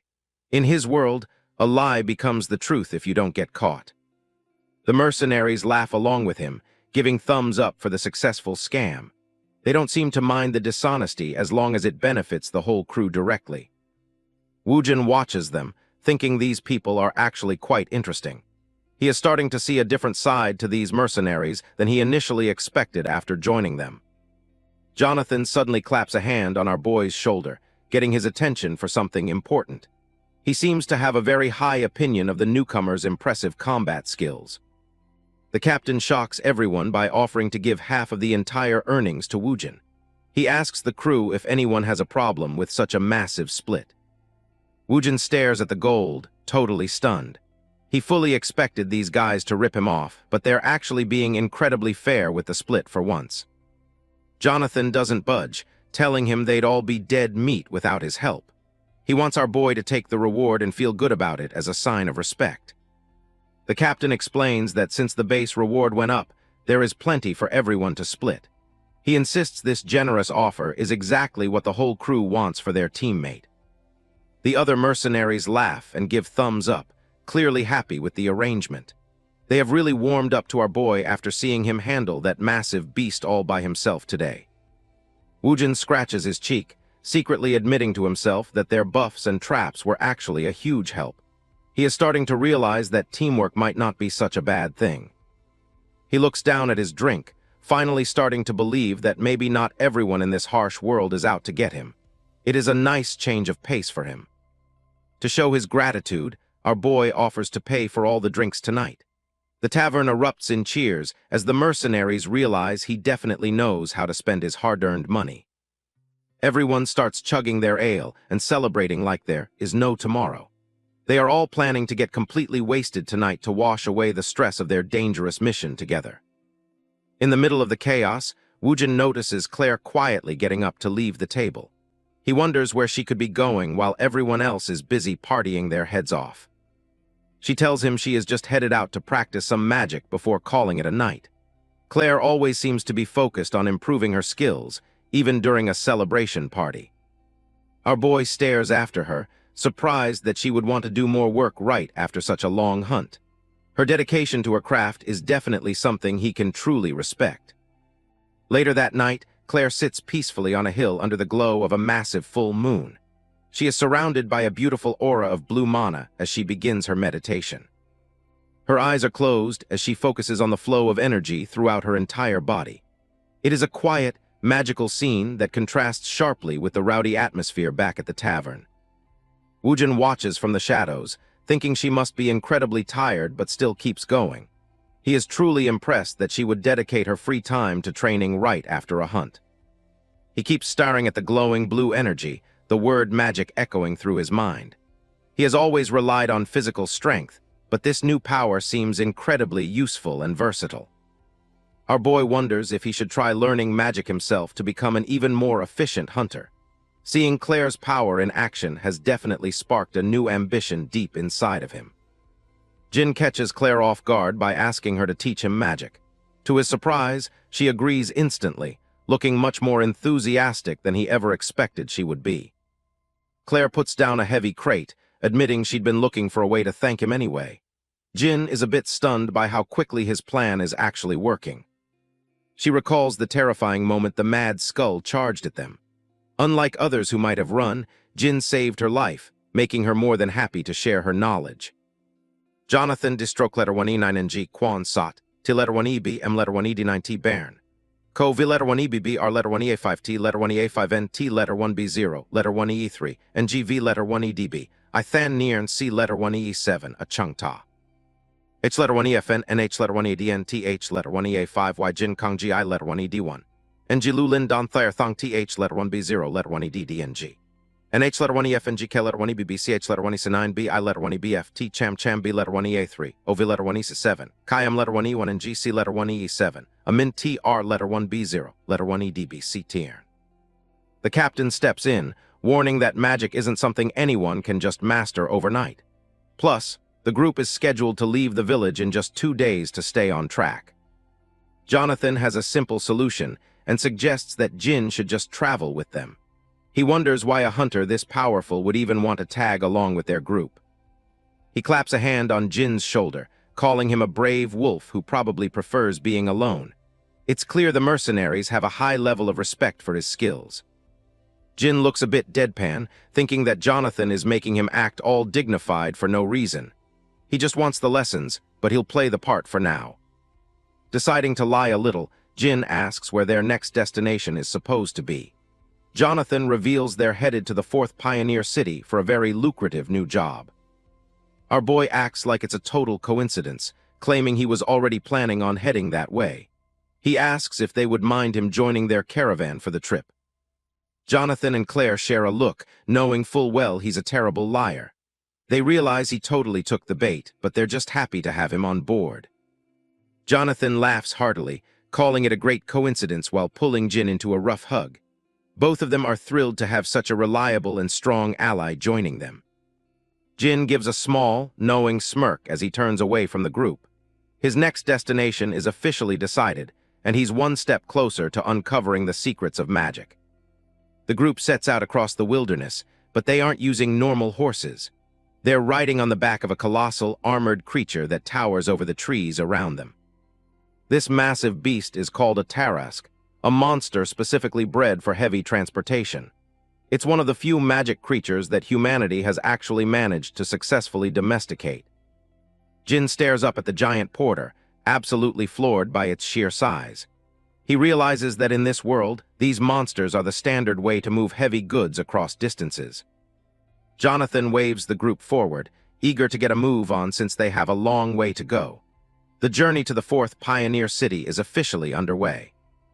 That night, Jin sits in quiet meditation under the glow of a massive full moon. He quickly learns that trying to master something completely new is a genuinely difficult task.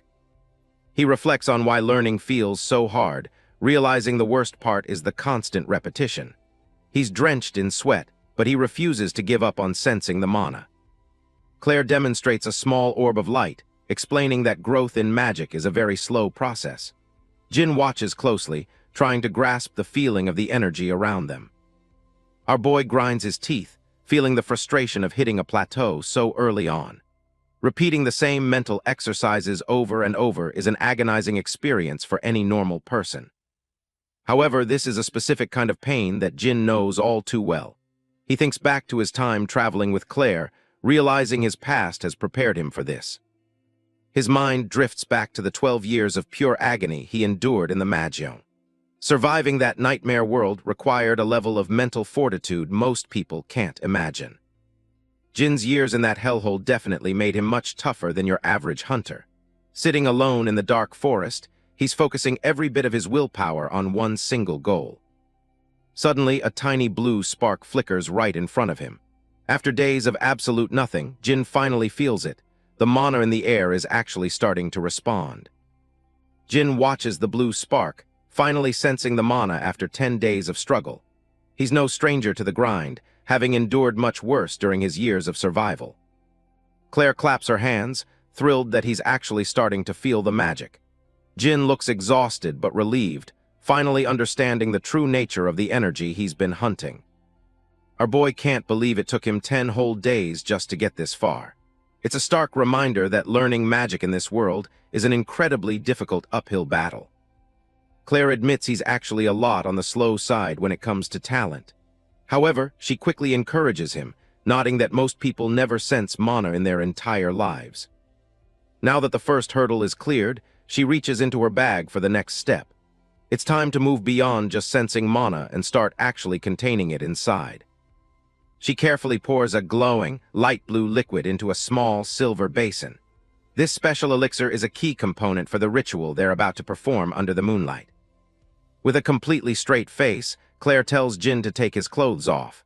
She's busy putting on her gloves, totally focused on the technical part of the upcoming magic infusion. Jin is caught completely off guard, his eyes widening in pure shock and confusion.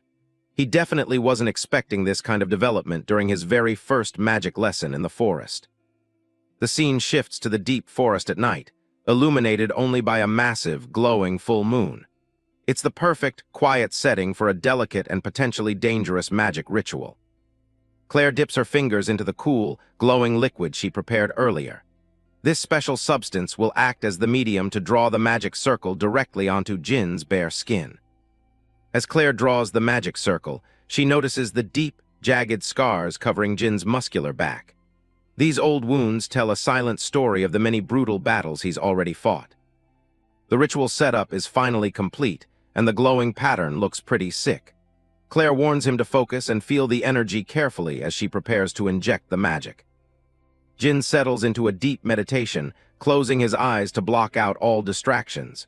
He knows this next part is critical, so he sharpens his focus for the coming infusion. Claire places her hand near the magic circle, and the air starts to hum with power. The ritual begins in earnest, and the forest around them suddenly feels heavy with energy. Blue light erupts as the mana begins to flood into Jin's body through the path.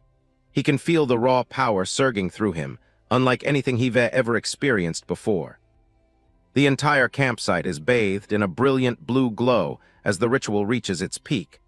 Jin grits his teeth, realizing this level of power is way beyond his initial expectations. Deep within his body, our boy feels a thick, surging energy that feels even heavier than blood. The mana is actively carving out its own path through his physical form. Claire asks if he can feel the mana moving, and Jin confirms it's definitely there. The sensation is intense, but he's holding it together much better than most beginners would. She explains that he's just taken the very first step toward becoming a real mage. According to her, there are 3 main stages to mastering the basics of magic use. Sensing mana was the start, but containing it inside is the real challenge. The final stage is actually utilizing that stored energy to manifest powerful spells in the real world. Since he's handled the infusion so well, Claire decides they should move straight to the second stage. This involves her guiding the mana even deeper into his physical core. Her instructions are simple. He must control the flowing energy and direct it toward his heart. It's like holding his breath, but with raw magical power instead of air inside. Jin is sweating and clearly struggling to keep the massive amount of mana under control. He's preparing his body to act as a vessel, storing the energy within himself. The magic is going wild now, and the pressure is blowing leaves everywhere. Claire is totally locked in, pushing the energy to the limit so she can finish the job. The magic circle on Jin's back starts glowing like crazy as the path finally locks in. He's gritting his teeth through the pain, but the world around them is about to vanish. Claire's mind is suddenly plunged into a terrifying dark void. A colossal, mantis-like beast looms over her, its presence feeling more like a nightmare than anything human. The creature is absolutely massive, its green body covered in jagged spikes. It looks down at her with a predatory hunger that makes her entire soul shiver in fear. Multiple glowing red eyes blink from the monster's face, staring right through her. This isn't just a simple manifestation. It's something far more ancient and dangerous living inside him. Her consciousness starts to flicker as she feels a cold, heavy energy wrapping around her. She realizes with a jolt of pure horror that Jin's mental world is fundamentally wrong. Swirls of blue mana whip around her like a storm as the connection begins to fail. She's caught in a mental whirlpool, struggling to pull herself back to the real world. Back in the forest, the ritual has turned into a chaotic mess of energy. Claire stares at Jin in disbelief, her body trembling from the terrifying glimpse she just had. She gasps for air, feeling her own magical reserves being violently sucked out. At this rate, he's going to drain every last drop of mana from her entire body. Despite her desperate efforts, she still can't escape this perilous situation. Suddenly, a wolf's tail sweeps in from behind, wrapping around her and pulling her back. Suddenly, Mutt steps out from the shadows, his blue eyes glowing with intense power. The massive red wolf lifts her up, acting as a silent and powerful guardian for both her and Jin. Claire stands frozen, wondering where this new creature could have come from so suddenly. She has never seen anything like Mutt, a beast capable of saving her during a magic ritual like that. Mutt stares her down, his presence both regal and terrifying at the same time. He doesn't attack, but his protective stance over Jin makes it clear he's not just some animal. Sweating and terrified, she wonders if Mutt actually realized she was in danger. Did the wolf step out from the shadows just to save her from being completely consumed by Jin? Jin looks over his shoulder, seeing her collapsed on the ground in a state of shock. He seems completely unaware of the mental horror she just experienced inside him. Our boy asks if she's all right, his voice calm despite the chaotic energy still fatting away. He has no idea that she just saw the monster hiding in his soul. Claire can barely find her words, realizing she just witnessed a glimpse of his mental world. It's a space that supposedly reveals a person's true power and inner disposition. She explains that everyone possesses a unique mental realm based on their life experiences. Usually, they're peaceful places, but what she saw in Jin was an absolute nightmare. Those countless red eyes flash in her memory, haunting her with their cold, empty gaze. She's never felt such an ominous and predatory presence within a human being before. Looking at Jin now, she sees the shadowy outline of that gargantuan mantis monster still looming behind him. The contrast between his calm face and that beast is terrifying. Claire stands up, her expression turning deadly serious as she confronts him directly. She needs the truth, begging him to finally be honest about what's really going on. She asks the one question that's been burning in her mind since the ritual failed. Did he, by any chance, actually consume a forbidden mana core at some point? Jin blinks, looking slightly confused by her sudden intensity and the strange question. He doesn't seem to realize that eating those cores is considered a total death sentence. Her question is about the crystalline essences found deep inside the bodies of monsters. Jin casually admits that yes, he has definitely eaten those things before. Claire nearly loses it, screaming in shock that he actually survived eating a core. She frantically asks when he started doing it and exactly how many he's consumed.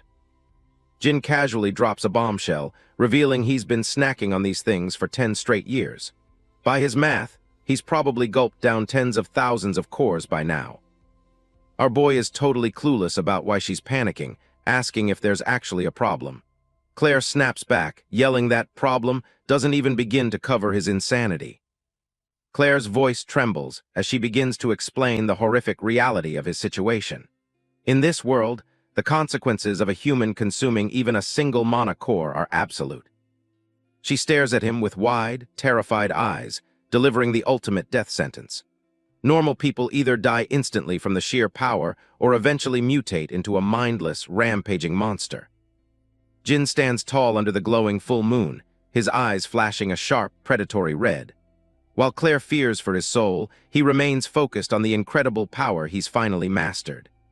In the demonic realm, there's a turbid energy known as karma or retribution. It's the source of the mutations plaguing this world. Any living being that absorbs this energy undergoes a terrifying transformation, gaining bizarre and dangerous abilities. At the center of these mutations is a monster core, a concentrated nucleus of accumulated karma pooling within the beast. Jin and his companions continue their trek through the forest. Claire remains deep in thought, clearly bothered by something Jin told her. She can't help but think about the Dark Priests, a group of fanatics that worship the very monsters they should be hunting. Ever since the gate opened and karma began to consume the world, these cultists have been a plague of their own. These madmen didn't just worship the beasts, they saw them as angels and even began consuming monster cores to become like them. Their devotion went as far as sacrificing other humans to the monsters, fully embracing the role of the demented. But Jin's confession is what's really rattling Claire. He's been eating these cores for 10 years, tens of thousands of them by his count. Staring at the multi-eyed surface of a core is enough to make anyone's skin crawl. They are concentrated poison to most humans. Claire wonders if Jin could actually be a dark priest. She quickly dismisses it, though. No cultist would ever be this open about it or show her their mental world. As Jin casually dismantles a monster, she wonders if he simply had no idea how dangerous the cores were when he started. He holds up a fresh core, looking at it like it's nothing more than a midday snack. Claire watches with a pained expression as Jin starts chewing.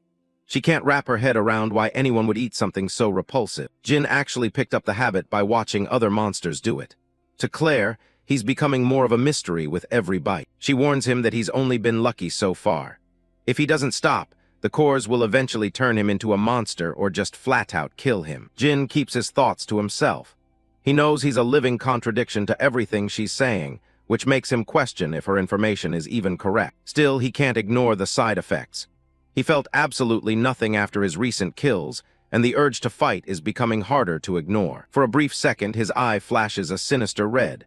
The cores are definitely changing him, whether he wants to admit it or not. When he gives a half-hearted, "I'll try to stop," Claire isn't having it. She demands he quit right now, no excuses. She drops a bombshell. If he keeps eating them, he won't just lose his life. He'll lose the ability to use magic entirely. Jin actually looks worried for a second, but not about dying. Claire is floored that he cares more about his magic than his own survival. She sighs, explaining that mana manifestation is likely out of reach for him in his current state. However, all isn't lost. She mentions that he should still be able to use mana arts, which are a bit different. The term catches Jin's attention. It's exactly the kind of edge he's looking for in this world. The group finally arrives at the 4th Pioneer City, a massive hub built to withstand the horrors of the demonic realm. The city square is packed. Mercenaries and hunters from all over have gathered, creating a loud, chaotic atmosphere. Jin is surprised by the sheer number of mercenaries. Claire tells him to save his shock for what's actually drawing them here. The crowd parts as a figure of authority approaches. This operation isn't just big, it's being personally overseen by a Holy Knight. Holy Knight Raymond walks through the square with an air of absolute authority. His presence alone is enough to silence the rowdy mercenaries. Jin watches him pass, sensing a weight to the knight's presence that he hasn't encountered before. Raymond's aura is intense, sharp, and refined. Jin realizes instantly that this man is on a completely different level than any ordinary human. Jin asks if this many people always show up for a holy knight. Claire explains it's the name attached to the job, the golden bug, wolf. Jin innocently asks if the golden bug is some kind of insect monster. Claire can't believe he's serious. Claire just shakes his head. He's starting to realize that outside of hunting, Jin is completely clueless about the world's most famous people. Jonathan explains that the golden bug was the world's greatest businessman, a tycoon with enough assets to be considered one of the richest men alive. But the legend came to an end recently when he died quite suddenly. Jin asks if he was assassinated, but Jonathan tells him those are just rumors. No one knows the truth for sure. The tycoon left behind 2 sons, and that's where the mercenaries come in. Someone has to move the sons and their massive inheritance behind the safety of the city's inner barrier. It's a high-stakes escort mission involving a literal fortune. Protecting the heirs and their legacy is the biggest request in town. Jin finally gets it. With that much money on the line, it's no wonder every mercenary in the city is trying to get a piece of the action. The clerk calls for the Black Marlin mercenary group. It's finally time for Jonathan's team to step up and claim their spot in the mission. Jonathan is practically vibrating with excitement. He grabs Jin, dragging him toward the registration desk for what he calls the most important moment. At the desk, Jonathan starts laying it on thick, introducing Jin as their group's ultimate weapon. He hypes him up as the man who took down a mad skull and tamed a werewolf single-handedly. The crowd starts whispering, recognizing the nickname Head Crusher. Looking at Jin's slender frame, many of the other mercenaries are skeptical that he's as strong as the rumors say. Jin is completely blindsided by the ridiculous title. Jonathan just gives him a cheeky grin, telling him to just play along for a bit so they can land the job. Up on the balcony, Raymond watches the exchange with those piercing blue eyes. He doesn't say a word, but he's clearly paying attention to the newcomer. The deal is set. 100 gold coins to move luggage, with departure scheduled for sunrise tomorrow. It's a massive payout for what sounds like simple labor. Jonathan is pumped up, ready to get moving. Jin, however, is stunned that anyone would pay that much just to have some boxes move. Jonathan explains the economics of the mercenary world. In this field, you're paid half for the actual work and half for the name value you bring to the table. Jin is still hung up on the nickname and asks what head crusher is even supposed to mean. Jonathan explains it's all about the reputation he's already built. It's exactly what it sounds like. A name given to someone who has a habit of brutally finishing off monsters by crushing their skulls. Jin just sighs, looking thoroughly unimpressed. He's convinced that whoever came up with that name has the absolute worst taste. As the mercenaries celebrate their jackpot rate, Jin's mind is elsewhere. He figures this level of fame is exactly what he needs to get close to the Holy Knights. He catches a glimpse of Raymond and his apprentice at their post. If he can draw their interest, he might finally have a shot at learning mana arts. Later that night at the mercenary quarters, the city is quiet, but Jin's plan is already in motion. The scene shifts to the local arena, a place where blood and coin flow freely.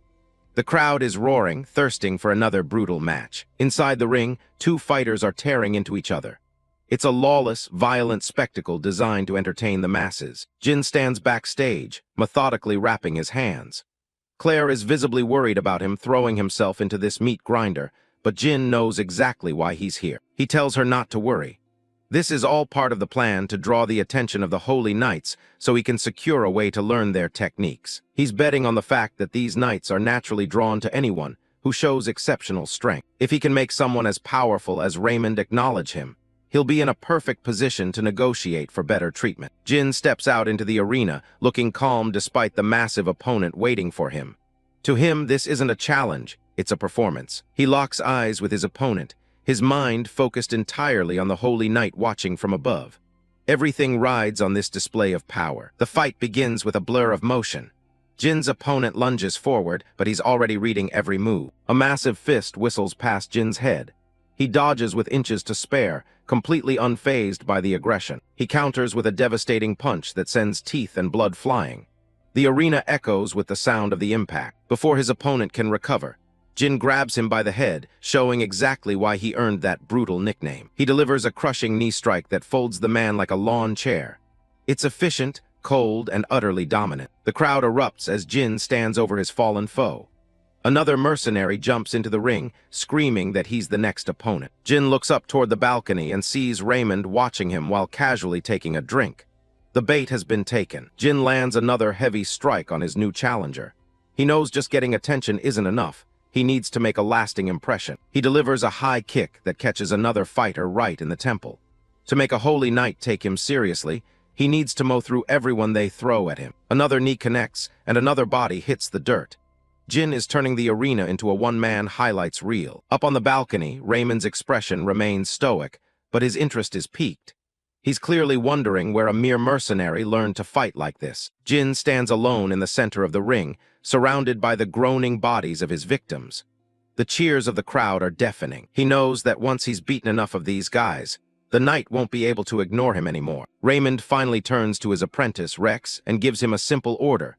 Go down there and fight that man. Rex looks absolutely insulted by the command.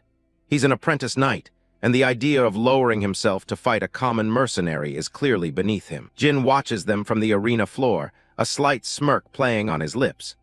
This is the moment he's been waiting for, the real start of his mission. Just as Rex prepares to step into the ring, Jin drops a bombshell. I refuse.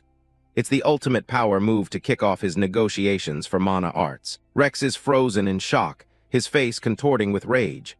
No commoner has ever had the guts to say no to a knight's challenge. Kim Woojin stands before the elite knights, his expression unreadable. He knows this is the pivotal moment where his real plan to infiltrate their ranks begins. I refuse, he says flatly, cutting off their offer and stunning everyone watching. He isn't interested in just any fight, he wants terms that suit him. Raymond is taken aback, his brow furrowing as he stares down the bold mercenary. It's rare for anyone to turn down a chance to engage with the order. The scene shifts to the mercenary dormitory as night falls over the busy pioneer city. Claire is watching the proceedings with a look of pure anxiety, clearly worried about what her companion is getting himself into. Jonathan looks just as stunned, unable to wrap his head around Jin's reckless behavior in front of such powerful figures. In the arena, a confused murmur ripples through the crowd. They can't understand why the head crusher would pass up such a prestigious challenge. Rex isn't taking the rejection well at all, screaming at Jin to explain himself. He feels insulted that a common mercenary would turn his nose up at him. While the apprentice loses his cool, Raymond remains perfectly calm, his eyes fixed intently on Jin as if trying to read his soul. The Holy Knight steps forward, wondering if Jin is declining because he sustained an injury during his previous matches. Jin just gives a casual wave of his bandaged hand, assuring them that he's in peak condition. Physical pain isn't what's holding him back. Raymond presses him further, wanting to know why he'd turn down a duel if he's not hurt. He doesn't like being left in the dark. Jin lays it out plain. He's a mercenary. He doesn't move for honor or glory. He moves for money and power. Since he's being asked to fight a Holy Knight's apprentice, he expects to be compensated. He proposes a bet to make things interesting. He's not going to risk his life in a sparring match just for the hell of it. Raymond looks skeptical, questioning what a common mercenary could possibly have that a high-ranking knight would actually want. Jin admits he might not be a grand figure, but he claims to have an ungodly amount of money to back up his words. He produces a heavy sack of gold, the weight of it thudding as he holds it up for everyone to see. The crowd erupts into laughter, calling him a crazy bastard for trying to gamble with a holy knight who lives by a strict code of honor. They think he's completely out of his depth. Rex is fuming at the perceived disrespect, his teeth clenched as he glares at the man trying to buy his way into a fight. Raymond places a hand on his apprentice's shoulder to steady him, telling Jin that they have no need for his gold coins. Instead, the knight has a different idea for the stakes of the match. He's ready to play Jin's game, but on his own terms. He suggests they both agree to waive all liability for any damages or injuries sustained during the fight. No settlements, no legal fallout, just a raw test of strength. For Raymond, this is a much more appropriate agreement for a duel between warriors. Jin is thrilled internally. With no liability, he doesn't have to hold back. He can beat the kid to his heart's content without having to pay a single cent in compensation. With a confident grin, Jin accepts the terms. He tells them he'll name his price once the duel is over and Rex is on the ground. The two combatants take their positions in the arena, the tension in the air becoming thick enough to cut with a knife. Rex is locked in, his eyes burning with a cold fury. He's determined to make this mercenary pay for his arrogance. Jin narrows his eyes, focusing all his senses on his opponent. The playful mercenary act is gone, replaced by a cold-blooded survivor. The spectators are going wild, some even betting their entire fortunes on the head crusher to pull off an upset against the knight. Claire warns him to give a signal if things get too dangerous, but Jin just tells her not to sweat it. He's got this under control. "I'll win," he says, his voice flat and full of certainty. He hasn't survived 12 years in hell just to lose to an apprentice. Rex asks his master how far he should go, and Raymond tells him to give it everything. He knows Jin isn't going to be an easy opponent. Raymond watches from the stands, acknowledging that this won't be a simple victory for his student. Rex accepts the order and starts channeling his power, golden energy beginning to swirl around him. The crowd gasps as they witness the legendary mana arts in action, cheering for the Holy Knight's inevitable victory. With a heavy thud, Rex plants his foot, the sheer pressure of his mana causing the arena floor to crack and buckle. In a flash of golden light, Rex lunges forward with explosive speed, a blur that most eyes can't even track. Jin tracks the movement, realizing that this kid is in a completely different league than the thugs he's used to crushing. This is the real deal. A refined and powerful strike comes whistling through the air, forcing Jin onto the defensive as he barely manages to avoid a direct hit. Jin takes a glancing blow, blood spraying from his mouth as he feels the raw impact. He realizes that a clean hit from a technique like this could actually be fatal. He finds the whole situation fascinating, his eyes wide as he experiences the power of the mana arts firsthand. Instead of backing off, he's getting excited. He narrowly dodges the next follow-up, his senses on high alert. This isn't just a fight anymore, it's a study in a power he desperately needs to master. Rex lunges forward, his fist glowing with golden mana as he puts everything into his opening move. He's determined to show this mercenary the difference between their classes. A massive impact sends sparks of energy flying across the arena floor. The force of the strike is enough to kick up a cloud of dust, making it look like the fight is already over. Jin is knocked back, but he lands on his feet with cat-like grace. He casually wipes a smudge of blood from his chin, looking more bored than injured as he assesses the damage. Rex isn't finished with his taunting, calling Jin a wild beast who doesn't understand the true power of a holy knight. He's clearly offended that a mercenary has managed to stand back up. The arena crowd is in an absolute uproar, stunned to see the head crusher being pushed back. Jonathan and Claire watch from the sidelines, their expressions tense as they realize the apprentice is on a different level. Claire clenches her jaw, her eyes fixed on Jin as she silently prays for him to stay safe. She knows how dangerous these nights can be once they get serious. Raymond watches the duel silently, his expression unreadable as he takes in every movement. He's not just watching the fight, he's dissecting it. Rex continues his assault, golden arcs of mana trailing behind every punch.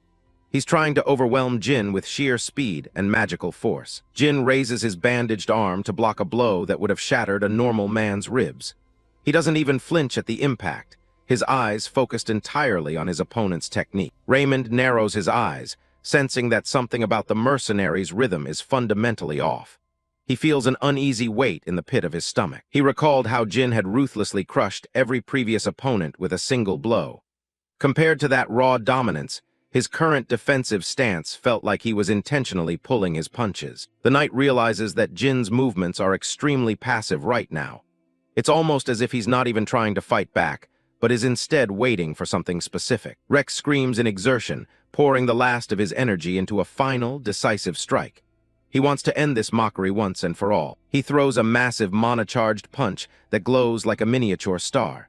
The air around his fist ripples from the sheer intensity of the power. Jin is caught in the epicenter of the blast, dust and debris flying everywhere as the ground cracks beneath him. To the spectators, it looks like a direct hit. But as the dust clears, the impossible is revealed. Jin is standing perfectly fine. He didn't even dodge. He seemingly caught or deflected the attack with his bare hand. Jonathan stands up in the stands, his face pale with shock as he asks if it's even possible for a human to do that. He's never seen anything like it. Rex freezes, the absolute terror of the situation finally starting to dawn on him as he realizes his best move did nothing. His confidence evaporates in an instant. Jin stands there calmly, more blood trickling from his chin, but with a look of pure satisfaction in his eyes. He has seen everything he needed to see. He tells Rex that he's officially done measuring his combat power. The playfulness is gone, replaced by a cold, predatory aura. He clenches his fist, the casual atmosphere of the arena vanishing as he prepares to settle the score. He's done being the target. Before Rex can even blink, Jin closes the distance and delivers a single, crushing blow to the apprentice's chest. The impact is so heavy it creates a shockwave. Rex gasps for air, his eyes bulging as the wind is completely knocked out of him. He's never felt a physical force this overwhelming in his life. Raymond is stunned from the sidelines, realizing that a normal, unenhanced punch just did that to his student. He's starting to realize what kind of monster he's dealing with. Rex collapses to his knees, coughing violently as he struggles just to stay upright. His golden mana shield is gone, shattered by that one hit. Jin looks down at him with a dark, satisfied smirk, nodding that the Holy Knight wasn't nearly as tough as he let on. He's clearly savoring the victory. He stands over his fallen opponent, looking entirely refreshed despite the hits he took earlier. He realized that the kid only survived that last hit because of the mana protection lingering in his body. Rex is struggling to stay conscious, saliva and blood dripping from his chin as he looks up at Jin in pure terror. The power gap is finally clear to everyone. Jin steps closer, cracking his knuckles and asking just how many more hits like that the boy can endure.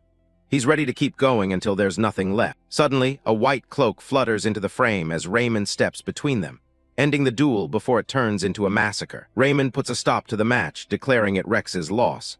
He knows if the fight continues, his apprentice won't survive another minute. He looks Jin in the eye and promises to grant the request he asked for earlier as the victor. He's keeping his word, even if his pride is wounded. Jin just sighs, looking slightly annoyed that the fight was cut short just when he was starting to enjoy himself. He was looking forward to testing more of those mana arts. Still, a small smile creeps onto his face as he realizes his plan was a success. He has the attention of the Order Alliance now, exactly as he wanted. The arena crowd goes absolutely wild, chanting the name of the head crusher as he walks off the stage. They've just seen a legend in the making. The scene shifts across the city to the massive, gothic estate of the late tycoon, Golden Bug Wolf. It's a mansion that screams of old money and dark secrets. Inside, the sound of messy, animalistic gorging fills the room. Someone is eating with a desperation that borders on the grotesque. It's revealed to be Derek and Cedric, the two sons of the Golden Bug. They are stuffing their faces with mountains of food as if they haven't eaten in weeks. They complain through mouthfuls of food about the Order Alliance taking 10 days to get them behind the inner city walls. To them, The knights are nothing but overpriced bastards. One son scoffs, calling the knights all talk and no substance, despite the massive fortune they've been paid for protection. His arrogance is as thick as the grease on his face. They stop eating for a moment, wondering if their bodies will even last long enough for the evacuation to begin. There's a note of genuine fear in their voices now. As the moonlight hits them, the horrific truth is revealed. Their backs are covered in pulsating, glowing blue parasitic growths. They are slowly becoming the very monsters they fear. The clusters of blue growths pulsate with an unnatural light, each orb twitching and throbbing as if alive. Strands of dark, fibrous tissue weave between the glowing sacs, cementing their hold on the host's flesh. Raymond stands by a massive tree, beginning his explanation of mana arts. It's a fundamental skill for any warrior looking to transcend their limits. He describes it as a technique that allows one to treat mana as if it were an extension of their own body. Mastery of this allows for a massive boost in physical capabilities. Gripping the handle of his blade, a soft golden light begins to radiate from his hand. The true power depends entirely on the user's level of mastery over the energy. With a fluid motion, the Holy Knight unleashes the Holy Flame Strike. A massive arc of golden fire slices through the air, incinerating everything in its path. The echoes of that devastating display of power reverberated through the quiet morning, sending flocks of birds scattering into the sky in a frantic blur. Raymond sheathes his sword with practiced ease, his expression remaining perfectly calm. He turns back toward his students, his lesson concluded for now. Rex claps enthusiastically, his face lit up with admiration for the knight's prowess. He's clearly impressed by the effortless display of power he just witnessed. The red-haired apprentice knight can't hide his excitement as he asks how anyone could be so perfect. The silver-haired knight simply nods and tells him it's his turn to try. Rex rushes off with a wide grin, ready to give it his absolute best. He's determined to prove he can handle the basics just as well. Watching the display from a distance, Kim Woojin's mind drifted back to his own wolf. He found himself wondering if this was what a human looked like when they were truly, utterly devoted. Jin stares at the cleanly cut tree stumps, pondering the nature of mana arts. It certainly looks more refined than anything the apprentice could manage. Still, he can't help but feel a bit skeptical about the need for such flashy techniques. He wonders if a simple, sharp blade shouldn't be enough to do the same job. Sensing his distraction, Raymond calls out to him, urging him to focus and try for himself. The young man nods, stepping forward to take his place. The instructor stands behind him, guiding his posture as he prepares to draw his own weapon. He tells him to imagine his muscles tensing just like they would during a flex. Closing his eyes, the knight explains that the key is to hold the mana firmly within the muscles. It's about internalizing the energy rather than just letting it flow. Jin takes a deep breath, recalling the basic mana control Claire had once shown him. He tries to find that same familiar feeling deep within himself. Suddenly, he feels a strange spark, and a faint blue flame flickers near his cheek. It's a sign that the energy is beginning to respond to his call. A surge of mana begins to swirl around his body, catching him completely off guard. He hadn't realized he had this much energy stored up inside him. He realizes that this calm, light energy feels exactly like Claire's mana. It must have stayed with him after she helped him recover before. As he focuses harder, the blue light begins to shift and darken, taking on a strange hue. Tendrils of purple energy start to snake up around his torso. Raymond watches closely, coaching him to slowly start moving the mana through his limbs. He suggests that small movements might help him get a better feel for it. The knight's calm demeanor vanishes the moment the aura fully manifests. He stares in shock at the dark, swirling energy emanating from his student. Jin is completely enveloped in a violent, purple flame that dances around his blade. It's a far cry from the pure, golden light the knight had demonstrated. The instructor can't believe his eyes, shocked that someone could pick up the technique so instantly. But more than that, the color of the mana deeply troubles him. Purple energy crackles along the edge of the sword, looking more like a curse than a holy art. It's an ominous sight that feels heavy with a strange power. Raymond recalls the old teaching that mana arts take their form based on the user's inner world. The manifestation is a direct reflection of a person's soul. He stares at the young man, his eyes narrowed with a mix of curiosity and dread. He wonders what kind of darkness must be buried inside someone to produce such an aura. Jin doesn't seem to notice the concern, a slight smirk playing on his lips as he feels the raw power. The weight of the sword feels almost non-existent in his hands now. He begins a series of rapid practice swings, the purple light trailing behind his blade like a ghostly shadow. Each strike is faster and more precise than the last. He pauses to examine the weapon, noting that it still feels a bit inefficient despite his efforts. He figures his mastery level must still be quite low. Regardless of the efficiency, he can't deny that the glowing purple energy looks incredibly cool. He finds himself itching to test it out in a real battle soon. High above, the caravan's massive transport beasts continue their trek along the winding road. The world below seems peaceful, unaware of the power being awakened. Later, Claire catches up with him, her eyes wide with amazement at his quick progress. She's genuinely impressed that he managed to learn it so easily. Jin thanks her, admitting that it was likely because some of her mana had flowed into him before. He asks if she's doing okay after everything that happened. She blinks in surprise, her expression softening as she realizes what he means. The thought of her mana helping him seems to catch her off guard. With a cheerful laugh, she tells him not to worry about it at all. She views the energy transfer as a small gift for saving her life back then. He looks away, thinking that the amount of mana was far too much to just shrug off. He knows he owes his quick mastery to her generosity. Up ahead, Raymond remains on his horse, silently observing the pair as they talk. He seems to be lost in thought, likely still dwelling on the dark aura he saw. Rex rides up alongside them, his usual arrogant tone returning as he warns the newcomer not to slack off. He tells him he should be more grateful for the night's time. Jin stares back at him with a deadpan expression, wondering why the guy is such a pest. He figures the apprentice is probably still bitter about losing their previous spar. The red-haired boy shot him a competitive look. He knew all too well that the kid was just bored and looking to reassert his dominance. Rex punctuates his boast with a hard slap against his horse's side, riding off with a smug grin. He's determined to keep his lead, one way or another. Rex's horse suddenly reared up, startled by the unexpected shock. He gritted his teeth, struggling to maintain control as the beast whinnied in sudden panic. He gallops forward, shouting for the path to be cleared. Raymond and Jin watch him go, the knight offering a quiet apology for his subordinate's hot-headed behavior. A sudden, angry shout echoes from the direction of the main caravan. The silver-haired knight pauses, his expression shifting as he senses a dark change in the atmosphere. The sound of smashing wood and clattering supplies fills the air. Someone is screaming for food, their voice distorted by a raw, primal hunger that sounds barely human. Jin senses the growing tension and looks toward the source of the commotion. Raymond tells him not to worry, dismissively mentioning the usual antics of their high-ranking employers. Nearby, laborers continue their work loading heavy barrels onto a platform. The knight clarifies that the trouble likely stems from the Golden Bug's sons having another tantrum. He explains that ever since their father passed away, the sons have been binge-eating without rest. Their greed seems to have no limit, manifesting as a constant, frantic consumption of demonic meat. The knight advises ignoring them, saying it's better to avoid the headache of their constant demands. He looks away, clearly exhausted by their entitled nature. Jin remains skeptical, feeling that this behavior goes far beyond simple stress eating. A sense of unease settles over him as he watches the heavy carriage in the distance. A close-up shows a mouth stuffed with demonic flesh, grease and dark juices dripping down. The speed and intensity of the eating suggest something far more sinister than mere gluttony. Gray veins bulge under the skin of the eater's face as it ripples and distorts.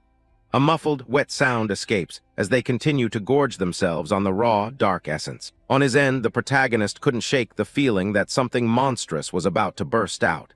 His gaze hardened, his hand inching closer to the hilt of his blade. His eyes widen as a massive tremor shakes the entire caravan line. A sudden, sharp sound of breaking timber cuts through the ambient noise of the morning. The lead Tarrasque rears its massive head, its eyes clouded with a sudden, violent madness. Supplies and barrels are flung into the air as the beast begins to thrash wildly. The giant turtle-like creature crashes forward, its tongue lolling out as it goes completely berserk. The heavy wooden carriage on its back is shredded from the inside like paper. Chaos erupts as guards scramble to react to the rampaging beast. Raymond stays mounted, his sharp eyes scanning the wreckage for the true source of the disturbance. He realizes the danger isn't just the berserk beast, but what's emerging from the cabin. He shouts out a warning, his voice cutting through the panic of the surrounding soldiers. The knight commands Rex to move in and secure the perimeter. The apprentice acknowledges the order immediately, drawing his sword as he maneuvers his horse toward the fray. Gold mana flares around the knight as he grips his massive blade. He prepares to intervene personally, his cape billowing in the wind created by the sudden surge of energy. He reminds his subordinate that the safety of the clients is the highest priority. If the beast can't be calmed immediately, he gives the order to put it down. Rex charges toward the thrashing Tarrasque, focused on the golden emblem of the golden bug on the cabin. He's determined to prove his worth in this sudden crisis. The wooden cabin on the beast's back is shredded from the inside by dark, pointed protrusions. Splinters fly in every direction as the entire structure is demolished. Debris rains down as something massive and grotesque forces its way out. The air is filled with the sound of snapping wood and the wet squelch of moving flesh. A nightmare of tentacles and pale, bulging skin emerges from the ruins of the carriage. It lets out a deafening, inhuman shriek that freezes the blood of everyone nearby. Claire rushes to Jin's side, her face pale as she identifies the horror. She asks if it's a fiend, her voice trembling at the sight of the grotesque mutation. She explains that it's a human who has been completely consumed by the karma of the demon realm. The transformation is irreversible, turning them into a mindless engine of destruction. The protagonist watches with a grim expression, realizing the clients have become the very monsters they were hired to protect. The red glow in his eyes reflects his focus on the new threat. Raymond takes a deep breath, focusing his holy mana for a single, decisive strike. He knows there is no saving what's left of the men inside that thing. He leaps from his horse, his glowing sword raised high as he closes the distance in a blur of motion. The knight aims for the center of the undulating mass. Holy flame strike! A massive pillar of golden light descends, cleaving through the monster's dense flesh.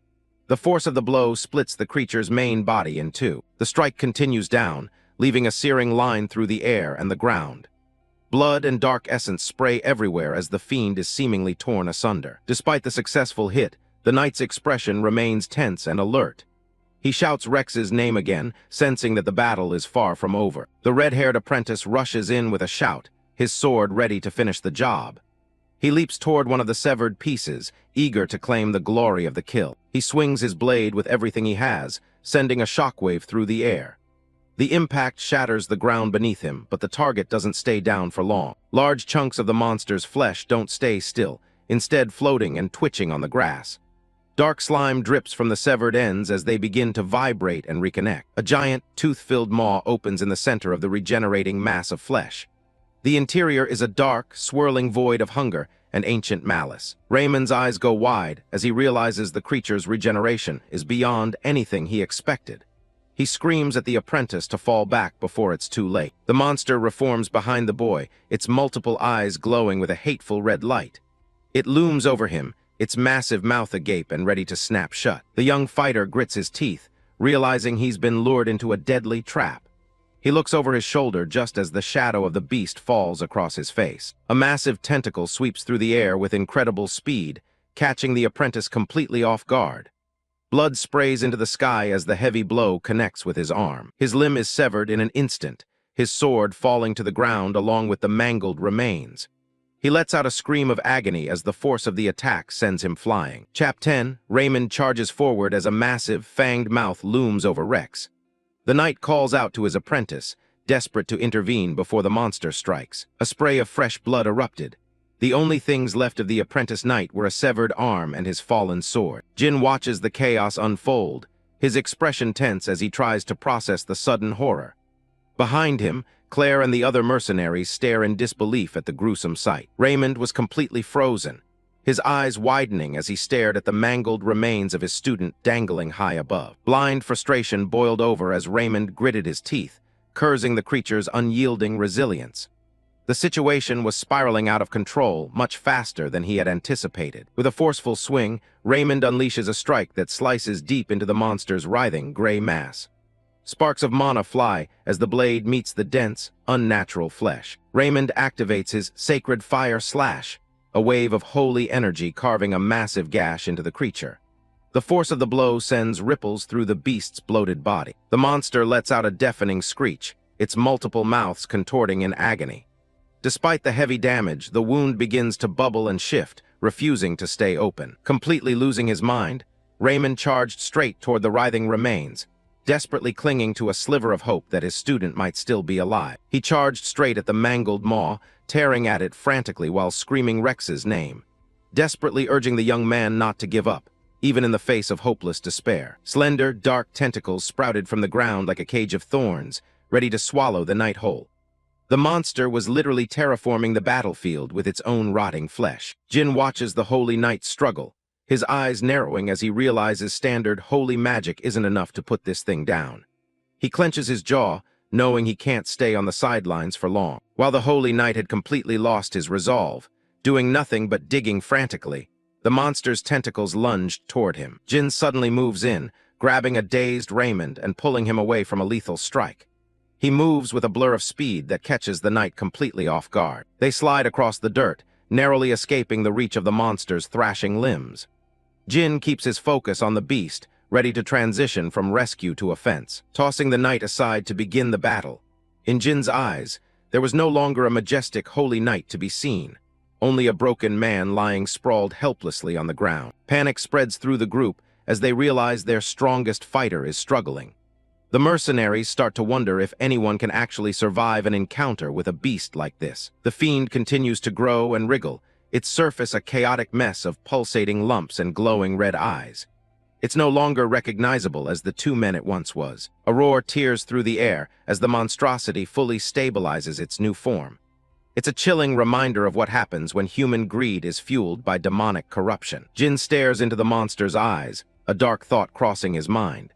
He survives by eating demon cores, and for a split second, he wonders if this grotesque fate is his own future. He pushes the fear aside, drawing his massive blade as the monster's tongue lashes out. Survival comes first, and that means putting this abomination out of its misery right now. Jin dives into the chaos, dodging a barrage of spear-like tentacles that punch holes into the ground where he stood a second before. He's looking for an opening in the beast's chaotic movements. He brings his sword down in a heavy arc, carving through a thick layer of gray flesh. The sheer mass of the creature makes every hit feel like cutting through solid rubber. Even as the blade passes through, the flesh begins to fuse back together instantly. It's a battle of attrition that Jin knows he can't win with simple physical strikes. He maneuvers through the gaps in the monster's defense, his eyes scanning for a core or a vital point. The constant movement is draining, but he can't afford to stop for even a heartbeat. A massive, toothy maw opens wide, ready to swallow anything that gets too close. The monster's hunger seems bottomless, mirroring the gluttony of the sons who birthed it. Jin delivers a horizontal slash that bites deep into the creature's side, sending a spray of dark fluid into the air. He's testing the monster's limits, seeing just how much damage it can ignore. He slides back, his blade trailing in the dirt as he prepares his next move. The monster is already closing the wounds he just made, its regeneration showing no signs of slowing down. Jin curses under his breath, his eyes fixed on the pulsating heart of the mass. He needs a way to keep those limbs from reattaching if he's going to land a killing blow. A harpoon streaks through the air, its tip gleaming with a cold, metallic light. Someone else is finally joining the fight. The mercenaries launch a coordinated attack, their harpoons and ropes sinking into the beast's soft flesh. They use the momentum to pin the monster's limbs to the ground. Jonathan roared to Jin, letting him know they had his back. Despite the paralyzing fear, they found the grit to stand by their hunter. Claire steps forward, her magical tome glowing with a brilliant blue light. She begins to chant, her fingers hovering over the ancient script as mana gathers around her. A wave of binding magic erupts from Claire, her spell, "Thy sword shall thwart evil," washing over the battlefield. The blue energy begins to coat the severed pieces of the monster. The severed limbs struggle to move, the magical residue acting like a spiritual anchor that prevents them from merging back with the main body. The beast's regeneration is finally being countered. The mercenaries pull their weight, literally, as they strain against the ropes to keep the monster immobilized. They roar in unison, pouring every ounce of strength into holding the line. Jin watches the teamwork with a grim satisfaction, noticing that even the common soldiers are doing their part. It's the opening he needed to finish this. A faint smile tugs at the corner of his mouth as he realizes they haven't completely lost their nerve. Their bravery earns them a rare moment of his respect. Dark fluid drips steadily from the monster's wounds, pooling on the parched earth. The beast is bleeding faster than it can heal for the first time since the mutation began. The monster's aura suddenly shifts, a crackling purple energy erupting from its core as it senses its impending end. Its red eyes glow with a desperate, malevolent light. Jin feels the sudden change in pressure, his instincts screaming that the creature is about to do something drastic. He readies his stance, focusing all his senses on the shifting mana. The faces of Derek and Cedric emerge from the flesh, frozen in a silent scream of agony. The mutation is starting to collapse under the weight of its own corrupted energy. The monstrosity lets out a gut-wrenching roar, its massive form pulsating with a violent, red energy. It's a literal nightmare made of flesh, towering over the clearing. Upon closer look, the horror is even worse. The distorted, screaming faces of the golden bug sons are fused right into the creature's shoulders. Their eyes glow with an unnatural fire as they become part of the very thing they fear. The beast thrashes wildly, its body sprouting dozens of thick, whip-like tentacles that lash out at everything in sight. This isn't just a monster anymore, it's a walking catastrophe. A blur of dark appendages sweeps across the field, cutting through the air with terrifying speed. Every strike is heavy enough to crush bone or snap a tree in half. The mercenaries scramble for their lives as the tentacles crash down around them, shattering the ground. Even Raymond can barely keep his footing as the chaotic assault continues to escalate. The abomination grows even more grotesque, its primary mouth widening into a toothy abyss that seems ready to swallow the entire caravan. It's feeding off the chaos, growing larger with every passing second. Jin doesn't hesitate, leaping into the heart of the chaos with his blade drawn. He's a blur of movement, his eyes fixed on the target while most of the others can only stare in shock. The creature's skin is a thick, pulsating mess of gray muscle and veins, constantly shifting to protect its vitals.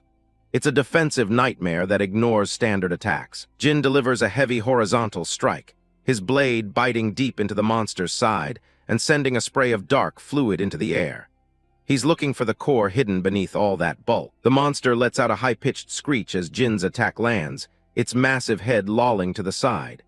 It tries to swipe at him, but he's already moving for the next blow. Before it can recover, Jin follows up with a brutal kick right to the center of its face. The impact is heavy, forcing the beast's head back and creating a brief opening. His boot connects with a sickening thud, pinning the monster's head against its own bloated body for a split second. He's using his entire body weight to keep the creature off balance. Jin slides back to regroup with the mercenaries, his breathing steady despite the intensity of the exchange. He checks on Jonathan and the others, who are struggling just to stay standing. The fiend in the background doesn't stop, its many limbs writhing as it prepares for another charge. It seems to have no limit to its regenerative abilities. Jin stays focused, explaining that they just have to keep hacking away at the outer layers. He knows that if they keep cutting, they'll eventually reach the core, the only part that actually matters. Jonathan nods, gripping his weapon with renewed determination. He tells the others not to worry, because as the monster gets stronger, they're also learning exactly how it moves. A cold, confident smile spreads across Jin's face. He's ready to stop playing around and end this. He finally unleashes his newly learned mana arts, his sword erupting in a sinister, swirling purple aura. The dark energy crackles with a power that feels completely different from anything a holy knight would use. "Here I go," he mutters, charging back toward the towering monstrosity. The purple mana trails behind his blade like a ghostly flame. He strikes with blinding speed, the purple aura slicing through the creature's flesh like it's paper. Every swing leaves behind a trail of dark energy that seems to burn the monster's cells. He delivers a crushing overhead strike, the force of his mana arts tearing a massive vertical canyon through the beast's torso. The power is overwhelming, leaving no room for regeneration. The creature screeches in pure agony as its regeneration finally starts to fail against the onslaught of purple mana. The dark energy is preventing the flesh from reattaching. Jin doesn't let up, carving his way through the monster's shoulder and silencing the distorted faces of the sons. He's focused entirely on reaching the center of the mass. Finally, after a relentless struggle, the blue core was exposed. Jin lunged forward, raising his blade high for a decisive strike, his sword seething with the raw power of mana arts. Jin's eyes glow with a piercing red light as he stares down the dying beast. He simply mutters, "It's over." With a single slash, Jin's blade tore the monster's core in two. A massive torrent of blood and essence erupted in its wake, marking the final end of this grotesque abomination. The mercenaries collapse to their knees, panting heavily as the adrenaline starts to fade. They're covered in soot and blood, but they're finally safe. Over by the trees, Claire is doing her best to patch up a heavily wounded Raymond. The Holy Knight looks exhausted, his armor battered and his spirit clearly shaken by the battle. As the monster's body dissolved, the two fragments of the blue core fell onto the grass with a soft thud. They were all that remained of the nightmare they had just fought. The cores rolled across the dirt, while the dark fluids continued to wriggle. A truly horrifying sight to behold. The remaining soldiers break into cheers, raising their fists to celebrate a victory they never thought would come. They're already talking about how their reputations will skyrocket after taking down such an abomination. Amidst the celebration, Jin stands alone, looking at the carnage with a detached expression. He's the one who did the heavy lifting, but he doesn't seem interested in the glory. His face is streaked with grime and blood, but his eyes remain sharp, already looking toward whatever comes next. He's not one to dwell on past victories. One of the internal cores sits quietly on the ground, its blue light reflecting off the damp soil. It's a concentrated mass of demonic essence. One of the younger mercenaries laughs and runs to join his friends, relieved that he lived to tell the tale. He even jokes with Jin, calling him a rascal for surviving such a mess. Hidden behind the ancient trees, a mysterious woman with long red hair and a black veil observed the scene in silence. She had been watching from the shadows the entire time, unnoticed by the caravan. She looks down at the remains of the monster with cold disdain. To her, the Golden Bug's sons were nothing but incompetent failures who were no different from their father. She closes her eyes for a moment, sighing at the poor things. There's no real pity in her voice, only a cold assessment of their worthlessness. Her attention shifts as she spots Jin walking away, a core clutched in his hand. She wonders to herself if that's the man who really fought the abomination. Jin's gloved hand grips the glowing blue orb tightly. He's not leaving any of these valuable resources behind. The veiled woman watches him closely, her curiosity piqued. She silently questions why he's taking the internal core, intrigued by the mysterious hunter's identity. Sitting by the dying embers of the campfire, Kim Woojin, Jin, rummages through his belongings. He seems to be looking for something specific while the rest of the group sleeps. He pulls out a glowing internal core, its blue light illuminating the dark woods around him. He stares at the orb for a moment, weighing the risks. He brings the core to his mouth, ready to absorb its power despite the potential side effects. He knows this is the fastest way to grow stronger. He bites down and closes his eyes, forcing the energy to flow through him. The sensation is intense as he begins to process the core's essence. Suddenly a vision takes hold. A man lies strapped to a cold stone altar, trembling in fear. Jin's consciousness hovers over the scene, realizing he's witnessing someone else's memory. Jin watches his own spectral form, standing beside the captive man. He realizes that the core has granted him access to a piece of the monster's past. The unknown red-haired woman, veiled woman, stands over the captive, mocking him about his father's death. She speaks with a cold, disdainful tone as the man thrashes against his bonds. She tells him that if he wants to survive, he needs to show her results. The laboratory setting is grim, filled with medical tools and another body in the background. She leans in close, holding a small bottle of blue liquid, while the man muffledly begs for his life. Her red eyes are devoid of any empathy. She holds up the bottle, wondering if the captive is worth joining her cause. The glowing blue substance inside looks dangerously volatile. Without a hint of mercy, she pours the liquid directly into the man's eye. He thrashes in agony as dark, corrupt veins begin to spread across his skin. The transformation is gruesome, with dark energy erupting from the man's eye. He is being turned into an abomination right before Jin's eyes. Jin snaps back to reality, his heart racing and sweat drenching his face. The horror of the vision lingers in his mind. The psychic backlash hits his stomach like a hammer, and he begins to gag. White froth spills from his mouth as his body tries to reject the intrusion. He scrambles away from the campsite as fast as he can.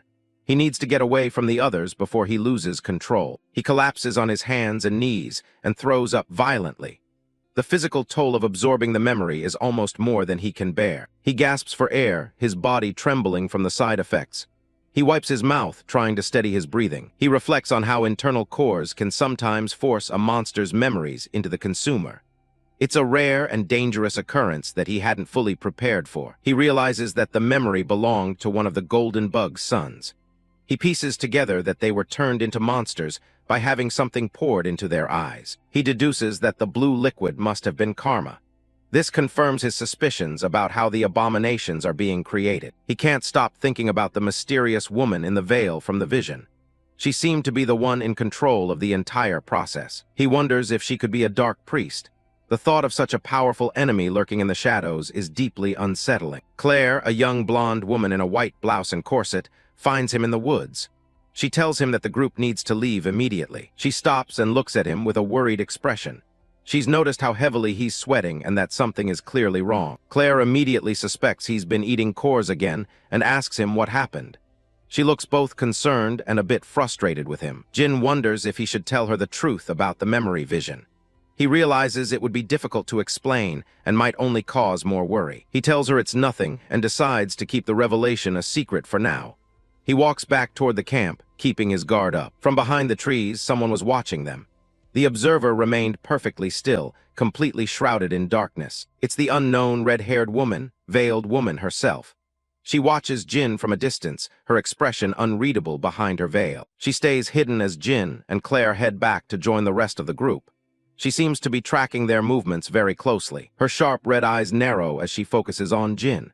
She's clearly taking a special interest in him. She observes the group from the safety of the trees. She finds it intriguing that someone who eats raw internal cores is working with the Order Alliance. She wonders if he's plotting something of his own. A small, curious smile plays on her lips under the veil. She seems to be enjoying the mystery surrounding him. She wonders whether they will be allies or enemies when they eventually meet again. She adjusts her attire and prepares to move on. The scene shifts to a solemn morning on a sunlit cliffside. The group has gathered for a very specific purpose. They are holding a funeral for their fallen comrade, with the silver-haired knight Raymond leading the ceremony. Claire bows her head in prayer while Jin watches silently from the side. Raymond offers a prayer to E, the god of harmony, over the makeshift grave. A sword has been placed at the head of the burial site as a marker. He speaks about Rex, saying he was braver than anyone and dedicated his life to peace. The weight of the loss is evident in his voice. He asks the god to watch over Rex so that his passing is not in vain. The rest of the group stands in respectful silence on the edge of the cliff. Jin watches from a distance, thinking about how young Rex was. He remembers their single duel and feels a quiet sense of pity for the fallen man. Suddenly, Raymond's eyes shift as he senses something watching them from above. He looks up toward the rocks, his mourning interrupted by a new presence. Raymond stares up at the rocky outcrop, his eyes wide with shock. Behind him, Kim Woojin, Jin, and the others look on with confusion at whatever has caught the knight's attention. Perched atop the high cliff is the silhouette of a massive creature.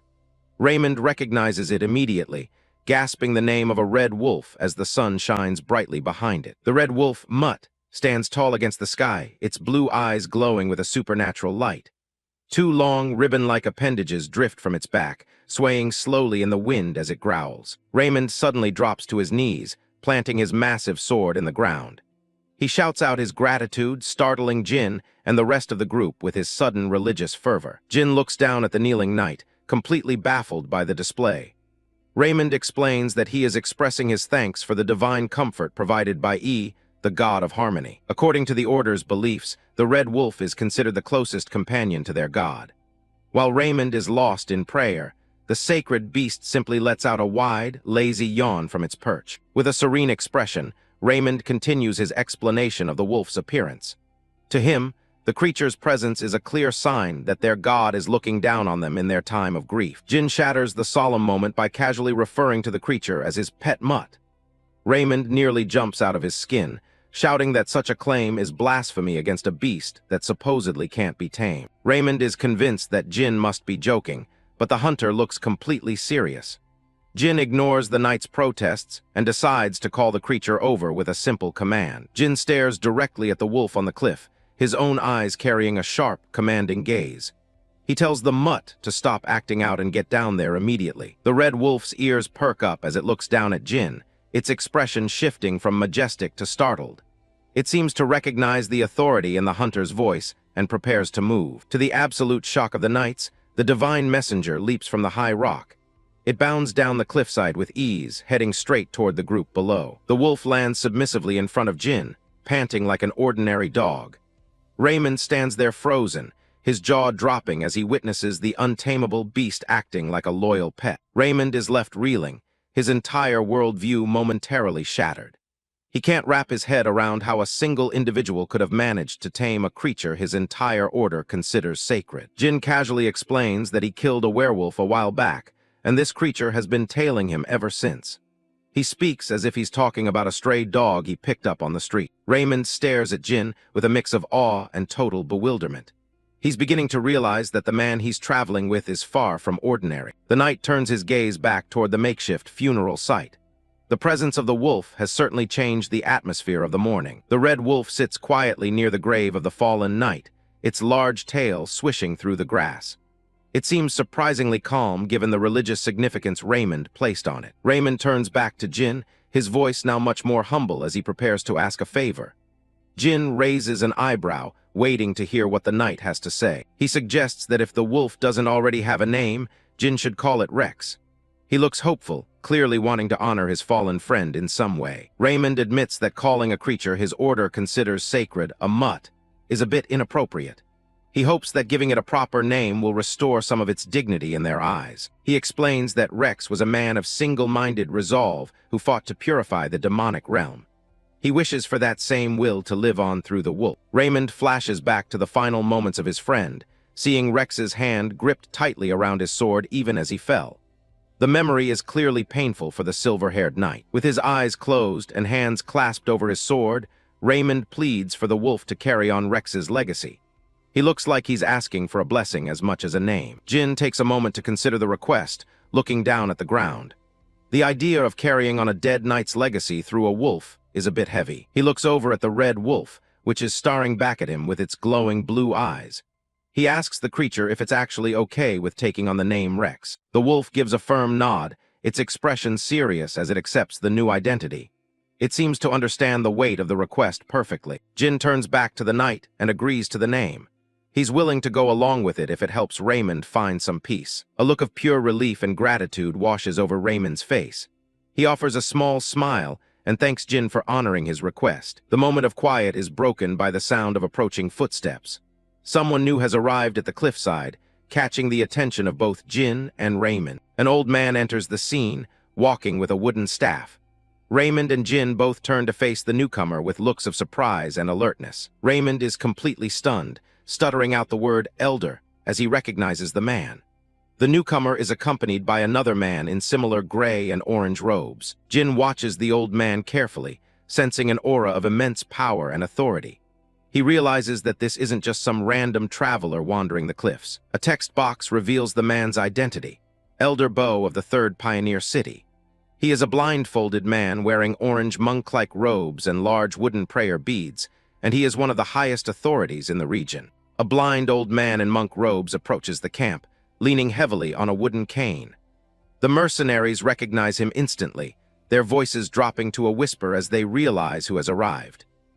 Kim Woojin watches him from under his hood, noting how the atmosphere shifted the moment this elder appeared. He wonders what kind of authority this man holds over the camp. This is Elder Bo from the 3rd Pioneer City, one of the most powerful and influential figures in the region. Despite his age, he carries an aura of absolute authority. Behind him, a group of disciples follows in perfect, disciplined silence, their footsteps clicking rhythmically against the dirt path. The other mercenaries quickly part like the Red Sea, some even bowing their heads as the distinguished guest passes through. Raymond steps forward and offers a deep, respectful bow, greeting the elder formally. It's clear he wasn't expecting a visit from someone of this rank.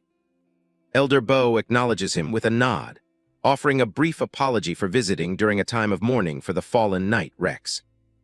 However, he quickly gets to the point. He's here to investigate the deaths of the Golden Bug's sons, Derek and Cedric. Raymond looks taken aback, his expression tightening as he realizes the investigation into the incident is far from over. The elder asks if Raymond truly believes the mercenary's story about the client's deaths, or if something more sinister was at play. Jin realizes that they're all still major suspects. It makes sense. The clients died while the mercenaries were hauling a literal mountain of gold, a perfect motive for betrayal. Raymond asks if his previous evidence wasn't enough to satisfy the authorities, but the old monk doesn't look convinced. Bo turns his blindfolded gaze toward the group, his senses likely picking up things a normal person would miss. He points out that the core of the problem remains. How exactly did 2 healthy men transform into abominations so suddenly? The elder suddenly focuses his attention on Jin, claiming he can smell the unmistakable stench of a dark priest all over him. He looms over the boy, asking for his thoughts on the matter with a tone that suggests he's already made up his mind. Jin is rattled. This guy not only knows his name, but also has an intuition that's hitting uncomfortably close to home. He meets the elder's gaze directly, asking if he's being openly accused of being one of those heretical priests. The elder doesn't blink, his face a mask of calm as he waits for a more satisfying answer. The scene shifts to the Vritra Arena in the third pioneer city, a massive stone combat ground used for testing strength and resolving disputes. The arena is vast and imposing, with high stone walls and a floor meant to withstand the force of high-level warriors. Bo leads Jin into the center of the ring, lecturing him on how true talent usually starts showing from a very young age. He finds it suspicious that someone as powerful as Jin simply appeared out of nowhere one day without any history. And on top of that mystery, the boy just happened to be present during a rare and catastrophic abomination outbreak. The elder asks Jin if he doesn't find his own story a little too convenient to be believed by anyone with half a brain. Jin realizes he's being watched far more closely than he thought. In this world, being strong without a background is like painting a bullseye on your back.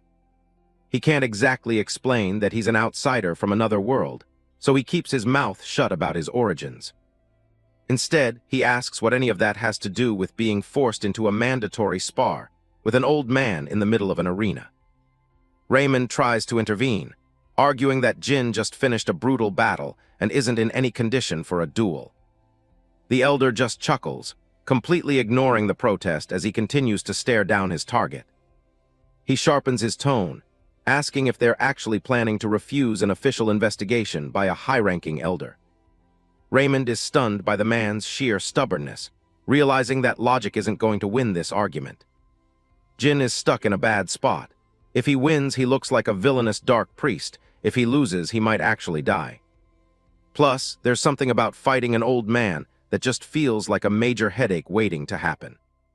Bo senses the hesitation and drops his cane, a playful smirk crossing his face as he readies himself.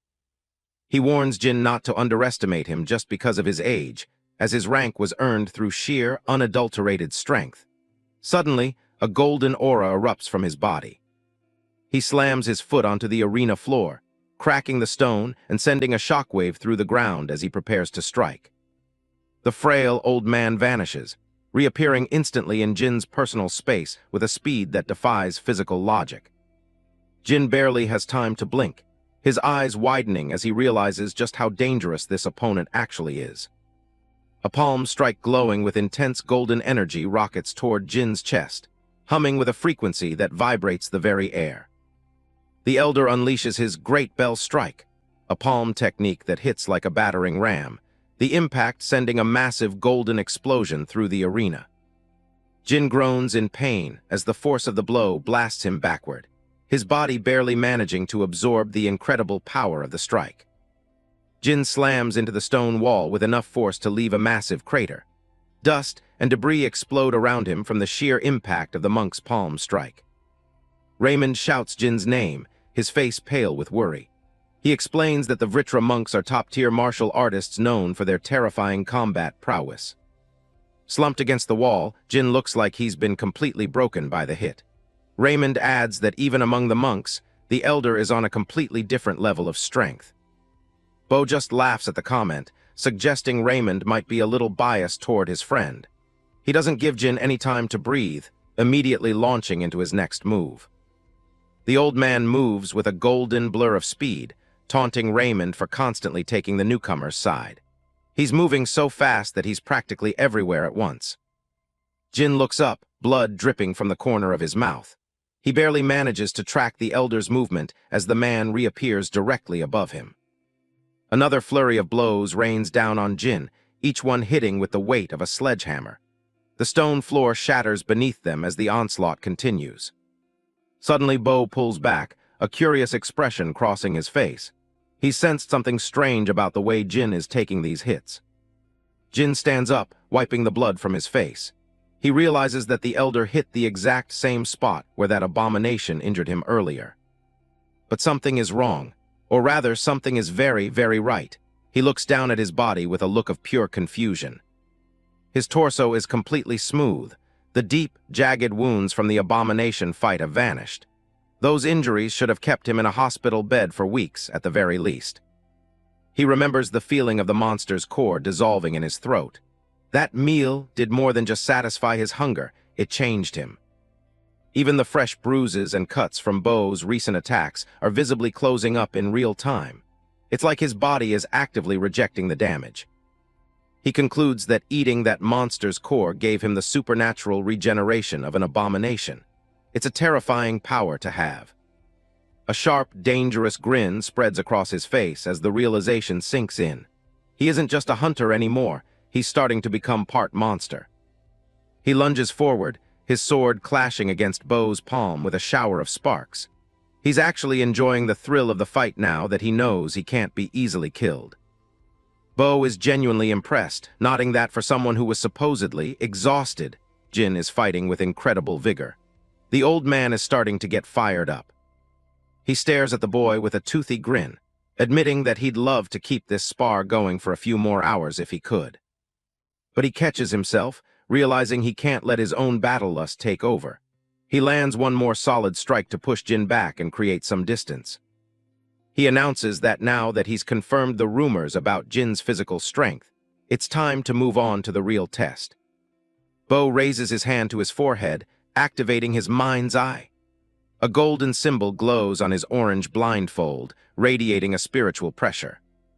Jin is frozen in place as a massive, glowing eye symbol manifests in the air before him. He can feel something trying to peel back the layers of his consciousness.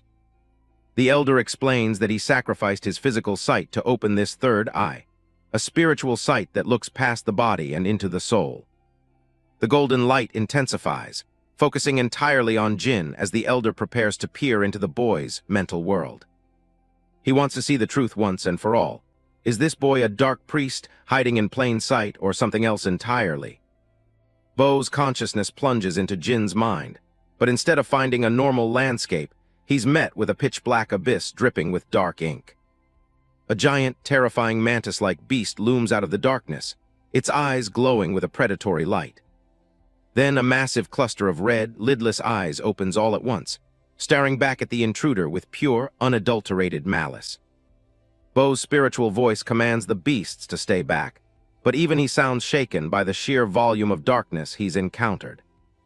He finds himself standing in a literal river of blood, his sandals splashing through the crimson liquid as he explores further into the boy's psyche.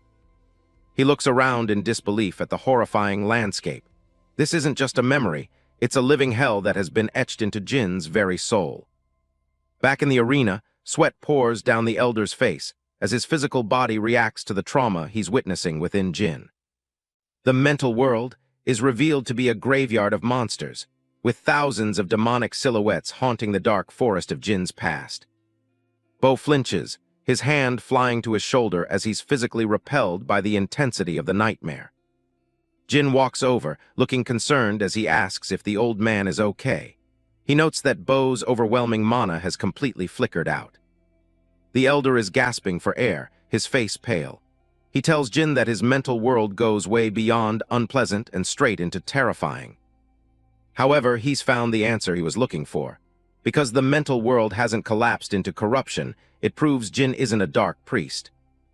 In a shocking move, the high-ranking elder drops his head and brings his hands together in a humble gesture of respect. He offers a sincere apology to Jin, asking the young man to forgive an old man for his extreme rudeness and suspicion.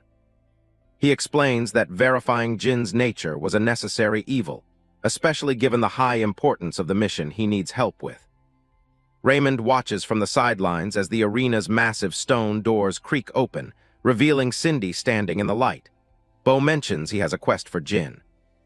Jin looks at the elder, completely confused by how quickly the old man went from trying to kill him to begging for his assistance. A small, polished shoe steps onto the arena floor, the sound of the footfall echoing through the sudden silence. A young girl with a short lavender bob and an official uniform stands before them, introducing herself as Cindy, the youngest daughter of the Golden Bug. As the massive doors creak open, Elder Bo reveals the true reason for his earlier test. He needs someone capable for a quest involving the Dark Priests. Jin watches the girl with a wary expression, still recovering from the mental strain of the elder's spiritual intrusion. Cindy walks forward with a measured, graceful pace, her posture perfectly straight as she approaches the group. She repeats her introduction, her lavender eyes fixed on Jin as she represents her family's name.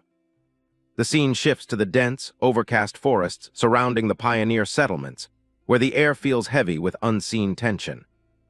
The unlikely trio of Jin, Elder Bo, and Cindy trek through the woods, the elder explaining that the appearance of abominations is becoming a recurring nightmare. Cindy elaborates on the situation, stating that the area around the third pioneer city has become an epicenter for people transforming into monsters. Jin remains silent, absorbing the information and wondering about the source of this rapid corruption. His eyes widen in shock as they crest a hill and see the grotesque reality of the corruption firsthand. Before them lies a massive, pulsating purple growth, a rift core, wrapped in thick, vein-like roots that seem to be choking the life out of the earth. A rift core is a foul object from the demonic realm that acts as a conduit, slowly terraforming the surrounding land into a hellish landscape. Groups of priests in pristine white robes kneel before the corruption, their heads bowed as they chant prayers for mercy and protection. They clasp their hands tightly, their voices rising in a rhythmic, desperate plea to stay the spread of the dark influence. Nearby, purifiers clad in heavy robes and bird-like plague masks spray the core with a glowing liquid, attempting to suppress its growth. The sound of the pressurized liquid hitting the core's outer shell creates a constant, low-frequency hiss that cuts through the forest air. Jin observes the laborious process, nodding that despite the prayers and the chemicals, the core barely seems to be receding. He turns to Cindy and asks if the protective power of karma is indeed weaker. The further one travels from the safety of the Northern Empire. He looks serious, realizing just how vulnerable these outlying settlements truly are to the encroaching darkness. Cindy nods solemnly, her expression hardening as she confirms that their current distance from the Imperial Center makes them prime targets. She looks up at him with a piercing gaze, concluding that someone must be intentionally planting these cores, a dark priest. The gravity of her words hangs in the air, casting a long shadow over the already dim forest path. She explains that if the rate of infection continues to climb, the third pioneer city, which they fought so hard to build, will be completely overrun. Elder Bo interjects, his voice grave as he looks toward the horizon, envisioning the destruction of everything they've worked for. He warns that in the worst-case scenario, they won't just lose their homes. The entire city and its population could be wiped off the map. Standing in a small clearing, the elder reveals that after a long search, they have finally located a potential base of operations for the heretics. He turns his blind gaze toward Jin, his expression one of serious business as he prepares to make his offer. He asks Jin point-blank to join their extermination operation, which is set to launch in just 2 weeks' time. To sweeten the deal, he promises that the compensation for this high-risk mission will be at the highest level possible. Jin takes a moment to process the proposal, realizing that all the tests and the spar were just to see if he was worth this enormous fee. He looks at his potential employers, a legendary elder of the third pioneer city and the last living descendant of the powerful Golden Bug family. A small, satisfied smirk plays on his lips as he contemplates being hired by such influential figures in this world. He wonders to himself if this means he has finally been acknowledged as a top-tier hunter worthy of their respect. The sun sets over the rugged landscape, the sky turning a deep, bruised purple as the journey continues. In the distance, several massive, four-legged creatures carrying entire buildings on their backs roam across the valley like nomadic fortresses. Walking alongside the group, Claire warns Jin that being even slightly associated with dark priests usually results in immediate execution after horrific torture. Jin breaks into a nervous sweat, the image of an Iron Maiden flashing through his mind as he realizes the danger of his new alliance. Claire claps her hands together happily, pointing toward the horizon where a massive structure is beginning to loom out of the mist. Jin stares ahead in pure amazement, his mouth hanging open as he sees a city unlike any pioneer camp he has ever encountered. Spread across the vast plains is Wall City Yugis, a sprawling metropolis protected by massive, impenetrable stone ramparts. The scale of the city is staggering, dwarfing the pioneer settlements and standing as the safest, most fortified bastion for humanity in this hostile world. Jin looks toward the distant skyline of Uigiz, wondering if a day will ever come when he can call such a place home. He pushes the thought aside, calling out to Raymond as they continue their trek toward the massive gates. Raymond turns his head slightly, his sharp blue eyes focused on the path ahead while he listens to Jin. He raises his voice to address the rest of the caravan, calling for a brief rest period before they make the final push. The travelers settle in the shadow of the giant beast, leaning against crates and stretching their tired limbs on the grass. The red-haired mercenary reacts with disbelief when Jin announces he won't be staying, but instead heading back toward the third pioneer city. His expression softens into a somber look as he acknowledges that while parting ways is part of the business, it never gets any easier. Jin shifts his gaze back to the group, asking what their next move will be now that this particular job has concluded. The red-haired warrior gives a thumb up, jokingly planning a long night of drinking followed by even more drinking with his companion. Jin offers a small, wry smile at their predictable plans before turning his attention to Claire to ask about her future. Claire looks down with a faint smile, admitting that her first priority is finding new employment to sustain herself. She explains that despite the fair pay from this mission, she is still far from having the funds required to enter the Magic Tower. Jin looks at her with renewed interest, the name of the prestigious institution catching his attention. Claire maintains a humble expression, confessing that her current magical abilities are barely past the beginner stage.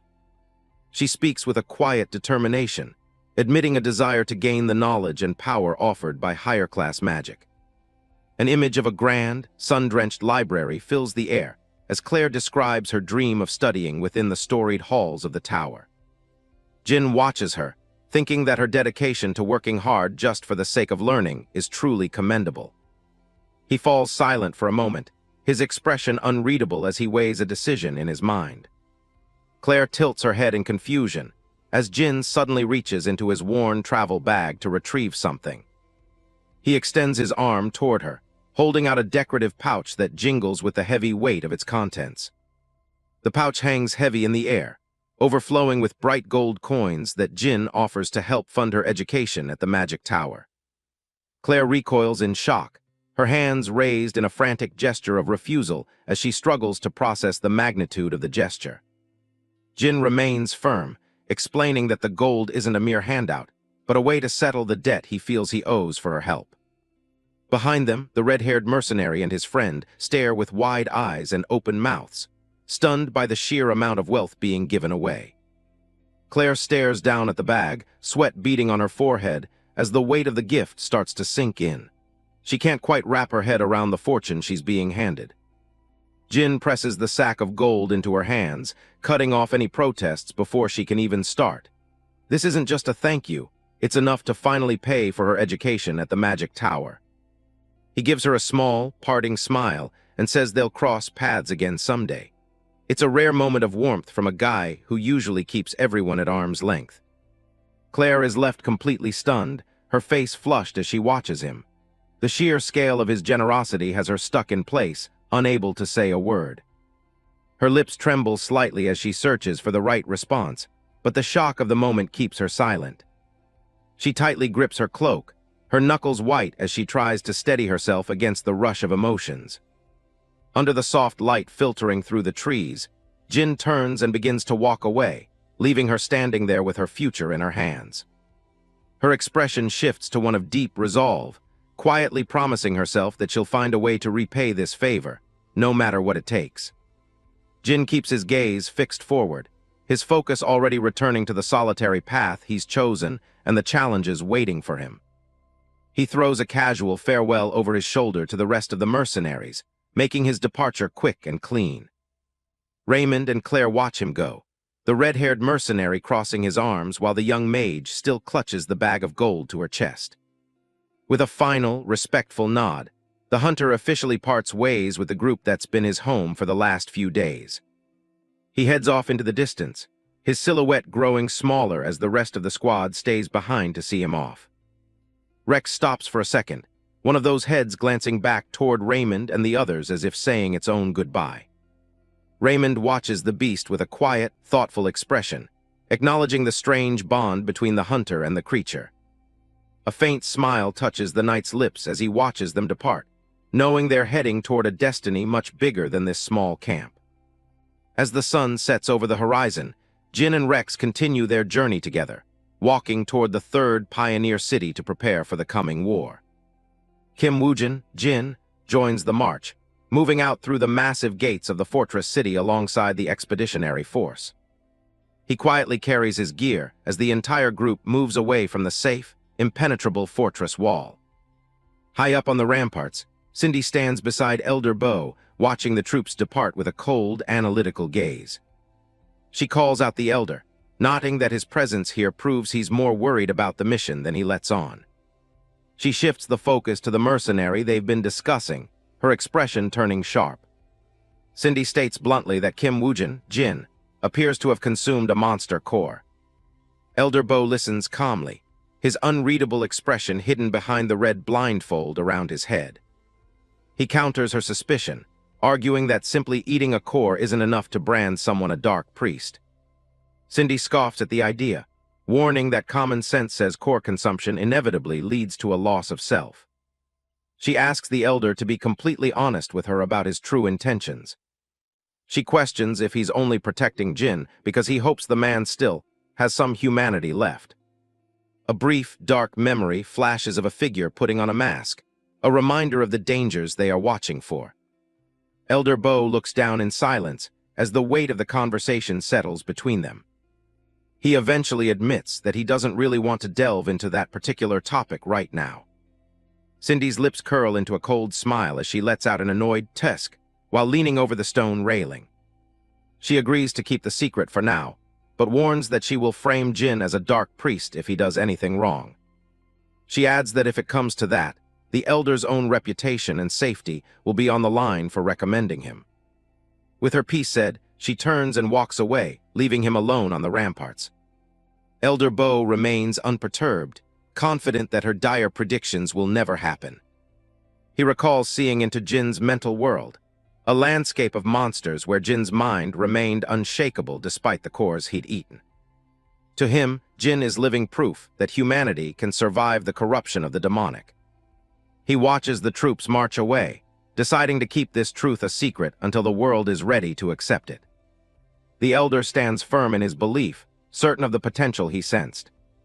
He believes the power the young man carries will eventually become a beacon of hope for everyone. Meanwhile, the first expeditionary force continues its steady advance into the wilderness. Rows of soldiers march in perfect formation, the rhythmic clinking of their armor echoing across the open road. Banners fly high as the army moves with purpose, their spearheads glinting under the pale sky. A soldier reflects on their creed, just as there is a time for peace, there is a time to fight. The march continues, the discipline of the troops on full display as they push forward. They carry the weight of their duty, remembering the command to hold their swords with conviction. Each step brings them closer to the unknown, fueled by the mission they've been given.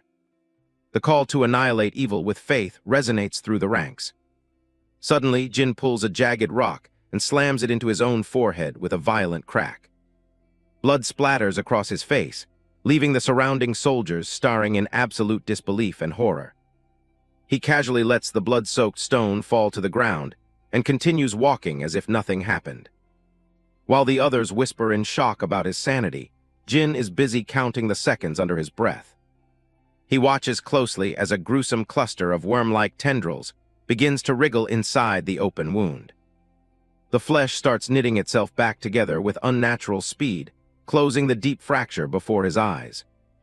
He reflects on his regeneration ability, noting that while a simple bruise takes 10 minutes to vanish, the fracture he just sustained is already healing far faster than any normal wound should. A dark, satisfied smirk crosses his face as he assesses the results of his self-inflicted test. He wonders if he could regenerate a whole arm in a month, reaffirming his resolve to keep consuming monster cores. Kim Woojin, Jin, is eager to test his new regeneration ability in the heat of a real fight. A soldier nearby is baffled by his earlier self-harm, asking if his nickname, Head Crusher, actually comes from crushing his own skull. Jin just touches the bloody mess on his head, casually apologizing if he gave them a scare. His bizarre behavior catches the eye of Roland, the flamboyant supreme commander of the 1st Expeditionary Force. Roland doesn't seem disgusted. Instead, he laughs, saying he likes geniuses who are a bit messed up in the head. He mentions that since Elder Bo recommended him, Jin must be an incredible talent. Jin isn't exactly flattered, thinking to himself that this commander is someone he'd rather not get too close to. He cuts straight to the point, asking for the mission details. Roland chuckles at his impatience, calling it the mark of a true genius. He explains they're heading north of the 3rd Pioneer City to clear out rift cores and strike their center. Looking at the rugged terrain ahead, the commander sets a goal to finish the battle within 10 days. Jin glances at the dark forest, skeptical that such a small area should take more than a week to clear. Roland just points a finger and grins, amused that Jin finds the timeline too long. But the ground suddenly begins to churn and explode beneath the soldier's feet. A massive, multi-eyed monster known as a leech rat erupts from the soil, lunging straight for Roland's throat. A nearby soldier screams a warning for the commander to look out. Roland doesn't even flinch, smoothly drawing his sword in a blur of motion. With a single vertical strike, he cleaves the beast in half as it flies through the air. He explains that these monsters, which usually stay deep in the demonic realm, are starting to surface in the sunlight. All across the road, the ground bursts open as dozens of rats pounce on the unsuspecting troops. Roland bellows for everyone to prepare for battle as the ambush turns into a bloodbath. The leech rats scream as they swarm the expedition force from all sides. Soldiers are caught off guard, blood spraying as the sharp claws of the beasts tear through their ranks. Jin watches the burrowing monsters, surprised that they've evolved the ability to dig underground. Roland commands his men to keep their backs covered, warning that showing any weakness will get them killed. The frontline soldiers struggle to hold back the tide of fur and teeth. Roland looks over his shoulder, noticing Jin is just standing there as the swarm approaches him. He shouts for the genius to watch his back. His eyes go wide as he realizes Jin isn't even trying to dodge. In an instant, a whole pack of leech rats piles onto Jin, burying him under a mountain of bodies. The swarm tears at his cloak, dragging him down into the dirt. Jin doesn't look panicked. If anything, he looks hungry as blood trickles down his chin. Roland yells in shock, thinking the mercenary has finally lost his mind by letting them catch him. But underneath the pile, Jin stabs a dagger deep into one of the rats' heads. He rips out a glowing blue monster core, his eyes locked onto the prize. The monsters screech in pain, but they're the ones who should be afraid. To Jin, these things aren't just threats, they're a buffet waiting to be consumed. He wonders if eating the entire swarm will let him inherit the burrowing abilities of the leech rats. The battlefield disappears for a moment as Jin looks at the creatures and sees nothing but fuel. He grabs another glowing core, the blue light reflecting in his eyes. With a sickening crunch, he starts shoving the cores into his mouth right in the middle of the chaos. He knows the odds are low, but consuming a core is the only way to trigger an inheritance of power. Kim Woojin, Jin, reflects on the secret that kept him alive for 12 years in the demonic realm, the consumption of monster cores to steal their unique skills. He wipes fresh blood from his face, his gaze fixed on the pulsating blue core held in his palm. After devouring roughly 40 leech rats, he feels physically stuffed but frustrated that he hasn't yet inherited their digging ability. The pile of monster corpses suddenly erupts in a flash of blue light as someone intervenes to save him. A holy knight reaches out a hand toward the bloodied mercenary, frantically checking to see if he's still in one piece. Jin snaps into a professional persona, telling the knight to maintain their formation while he internally laments the loss of his meal. He realizes that secretly eating monster cores is going to be nearly impossible, with so many people watching his every move. The knight pulls him back to safety, completely unaware that Jin was actually enjoying being buried under the swarm. The tempo of the battle shifts dramatically as the Holy Choir takes their positions to perform right in the thick of the fighting. Soldiers in ceremonial hats play massive cellos and violins, the sound resonating through the air with magical weight. Roland stands at the center of the ensemble, his eyes closed as he draws a bow across his violin, radiating a golden aura. The music acts as a powerful buff. The soldiers' spears glow with white light as they begin a systematic slaughter of the remaining rats. Jin watches the front lines, noting that the stamina and defensive capabilities of the ordinary troops have spiked significantly. He turns his focus back to the Supreme Commander, struggling to reconcile the musician with the leader of an army. Roland is lost in the music, his movements graceful and precise as golden notes swirl around his ornate gold armor. A commanding officer bellows at the troops to hold the line and press the advantage while the music is still playing. The counterattack is swift and brutal, with the empowered knights easily crushing the leech rats that had earlier caused chaos. As the sun eventually sets, the forest falls quiet under the glow of a pale, full moon. A soldier with a megaphone calls out to the survivors, ordering everyone who fought in the skirmish to gather for a tally of their kills. He holds a ledger and a pen, explaining that the rewards for the mission will be strictly calculated based on these recorded results. Near a campfire, two mercenaries gossip about Jin, calling him a lunatic for charging directly into the center of the monster horde. They mention seeing him digging around in the dirt afterward, unable to fathom what kind of strategy he was trying to employ. Inside a dimly lit tent, Jin sits with a sullen expression, nursing the disappointment of not gaining a new ability from his feast. But obviously, gaining an inheritance from a monster core is a rare event, requiring an immense amount of sheer, unadulterated luck. Roland steps into the tent and asks Jin how his body is holding up after such an unconventional and reckless display of courage. Jin stays seated but looks up, offering a polite apology if his head-crushing tactics caused any unnecessary alarm. Roland gives him a warm, knowing smile, admitting that he truly thought the mercenary was done for when he was buried by the swarm. He reveals the official count. Jin managed to hunt 267 leech rats entirely on his own. Outside the tent, exhausted soldiers rest by their gear, having only managed to kill a handful of beasts each. Roland leans in, his expression one of genuine curiosity as he remarks that prodigies like Jin really do exist on a different level. Jin looks away, thinking that the number would have been much higher if he hadn't been so preoccupied with eating the cores. He decides to turn the conversation back on the commander, addressing him by name. He asks Roland directly if he was originally trained as a supporter, given his incredible musical talent on the battlefield. Roland looks slightly wounded by the question, asking if Jin thinks less of those who play a supporting role in the Order Alliance. Jin clarifies that he just expected someone of Roland's status to be a man who relies on raw physical power and a blade. The commander sighs, the charismatic mask slipping for a moment as he admits that Jin has seen right through his facade.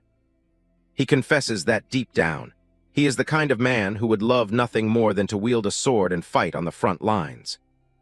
He explains that the Order Alliance fights for peace, and that goal takes precedence over his own personal desires. A vision of a moonlit graveyard serves as a reminder of the countless lives lost and homes destroyed by the demonic realm. Roland gestures with a smile, explaining that since his musical skills are top tier, he chose the role where he could be of the most help. Jin listens intently, realizing that he had initially written Roland off as just another annoying, talkative noble. He looks at the commander's sincere, happy expression and decides that Roland is a far more decent person than he had first assumed. Under the light of the full moon, Roland agrees to show Jin his musical performance another time as the camp settles for the night. Flags of the Order Alliance flutter in the cool night breeze over the quiet rows of tents. 1 week later, the expedition force has pushed deep into the treacherous and overgrown territory of the demonic realm. The march has been a series of victories, with the troops destroying numerous rift cores and fending off various monster types, including kobolds. Inside a command tent, high-ranking officials gather around a table covered in maps and scrolls to discuss the rising strength of the monsters they encounter. A helmeted holy knight reports to the commanders, noting that the soldiers' morale is surprisingly higher than it was at the start of the journey. Out on the front lines, a group of kobolds shrieks with bloodlust as they charge forward with jagged daggers and primitive explosives. Kim Woojin, Jin, moves through the pack like a shadow, his blade carving through the monsters before they can even register his presence. A massive, red-eyed rabbit monster lunges out of the brush, its muscular frame and sharp teeth towering over the mercenary. Jin reacts with clinical precision, his sword slicing cleanly through the beast's neck and sending a spray of dark blood across his cloak. After the kill, Jin pulls a cluster of glowing blue cores from the monster's remains and stuffs them into his mouth with practiced ease. He chews with a look of growing annoyance, frustrated that he has hit another dud and failed to gain a new skill from the consumption. Back in the safety of the command tent, one of Roland's subordinates reports that the mercenary is single-handedly taking care of and clearing out every single monster the exact moment they show their faces. A small, satisfied smile plays on Roland's lips as he ponders the mercenary's incredible efficiency. Roland suddenly bursts into loud laughter, finding it amusing that the pride of the entire Order Alliance is being outshone by a lone mercenary. Another commanding officer, looking stern with his arms tightly crossed, snaps that this is no laughing matter, especially with Jin sweeping up most of the performance rewards. Roland dismisses the old knight's concern with a confident smirk, pointing out that Jin's efforts have ensured they have suffered almost no casualties. His expression becomes more focused as he notes that the appearance of stronger monsters is a sure sign they are nearing their final destination. As the wind picks up outside the camp, Roland orders the group to take whatever rest they can while they still have the opportunity. The scene shifts to Pillar Canyon, where jagged rock walls tower over a narrow, desolate pass.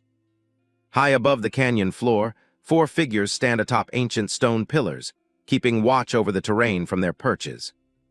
A man wearing a heavy, one-eyed iron mask wonders aloud if the Order Alliance is finally on their way.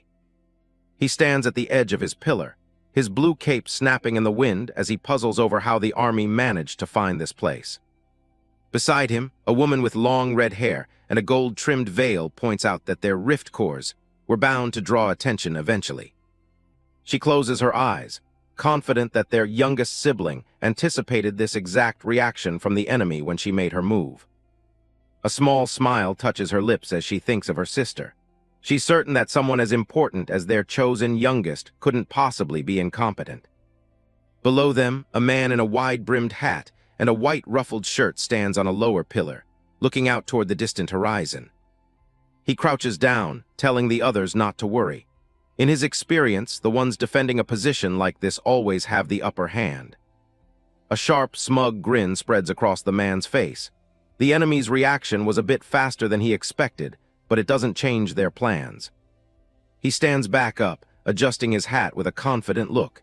He's sure that nothing will interfere with what he calls the Great Plan of Darkness. Far below, the expedition continues its march. Commander Roland, a man with vibrant red-orange hair and ornate gold armor, leads the way while Kim Woojin, Jin, follows close behind. As the army rounds a bend, the path is suddenly choked by massive, thick white webs hanging from the cliffs like heavy curtains. The entire force comes to a standstill as they stare at the canyon floor, which is completely buried under the sticky silk. Roland can't believe the level of madness they've just walked into. From the shadows of the rocks and webbing, dozens of red-eyed predators begin to emerge.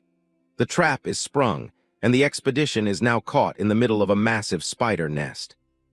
Roland looks over the ledge, asking if they've really reached the right spot. The priest beside him confirms that the demonic realm's corrupt energy is unusually concentrated here. Roland admits he's never heard of a place like this before, his expression turning serious as he surveys the terrain. Below them lies a massive, jagged canyon completely choked with layers of thick white webbing. It's a bewildering sight that stretches deep into the earth. Deep within the shadows of the ravine, giant spiders crawl through the layers of silk, their movements quick and predatory. Kim Woojin steps up to Roland's side, noting that something about the entire layout feels inherently wrong. He explains that while the high ground is usually a tactical advantage, Digging a hole this deep for a hideout is a strange move for any creature. Roland suggests it might be a way to avoid exposure, but Kim Woojin doesn't buy it, arguing they should have just dug a tunnel instead. The young hunter looks down at the valley, convinced the design serves a much more deliberate purpose. He drops the hammer on the commander, warning him that the entire area looks like a massive trap. Roland looks at him in disbelief, his eyes wide as the weight of the realization hits him. Suddenly, a deafening crash echoes right behind them, shaking the very ground they stand on.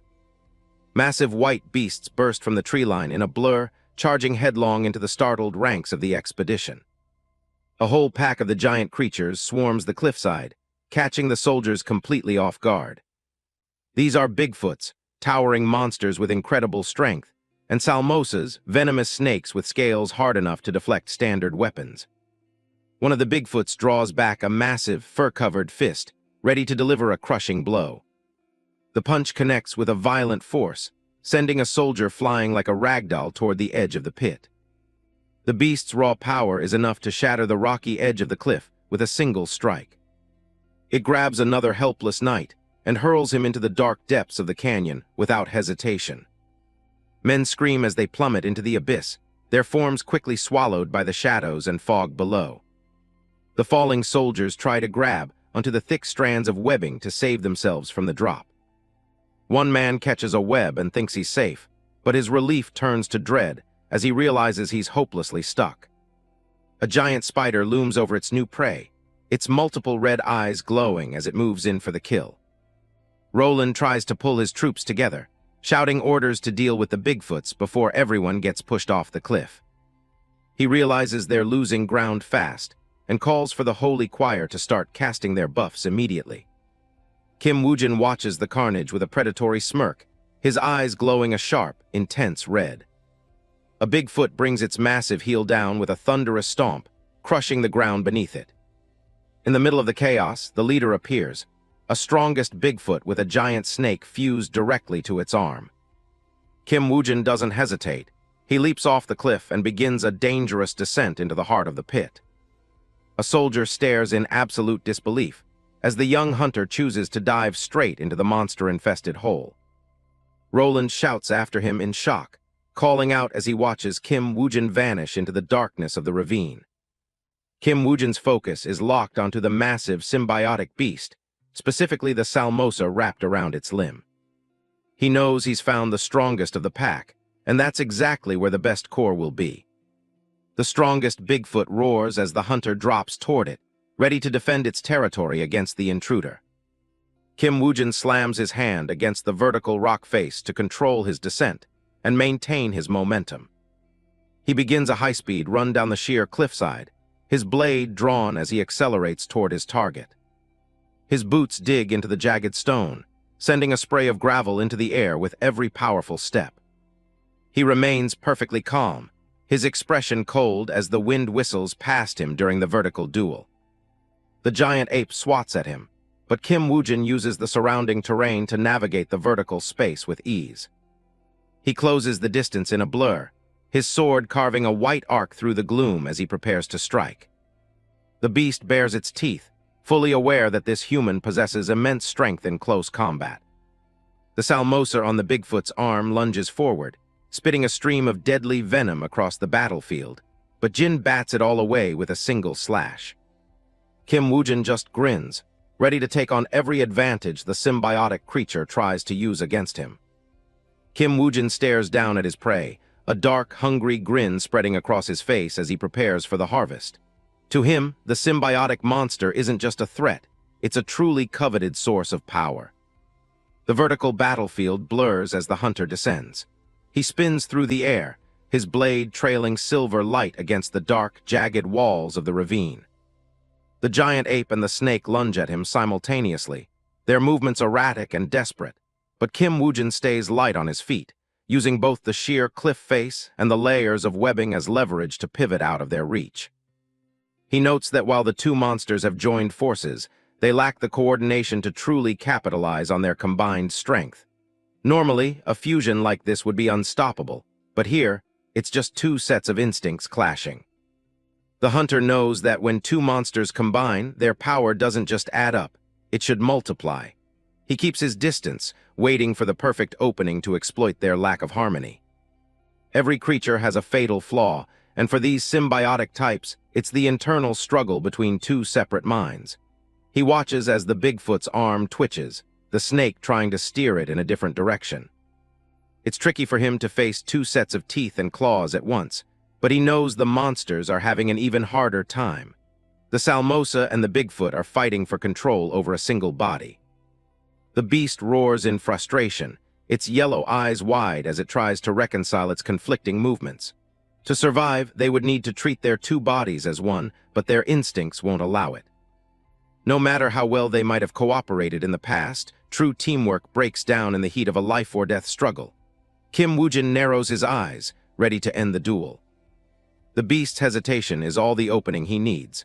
Under the pressure of his relentless assault, the monster finally cracks, reverting to pure, uncoordinated animal instinct. He used the terrain to trap them. When the Bigfoot swung a wild punch, he smoothly dodged, redirecting the blow into the cliff and forcing the giant Salmosa to take the full impact of its own symbiote's strike.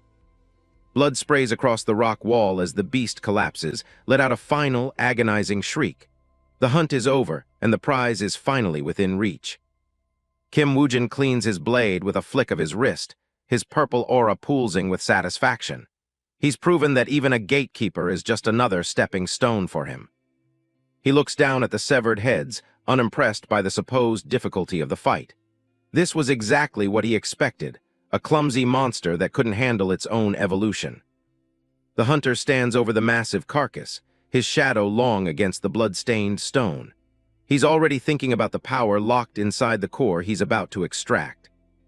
The battle site is a gruesome mess of white fur and dark blood. The beast's remains lie slumped at the base of the cliff, a silent testament to the speed of the kill. He admits that for a gatekeeper, it put up a halfway decent fight. A slight smirk plays on his lips as he prepares to move on to the next stage of his journey. Kim Woojin's sharp eyes catch a faint, glowing light coming from within the snake's remains. Something about the energy feels different from the usual cores he's consumed.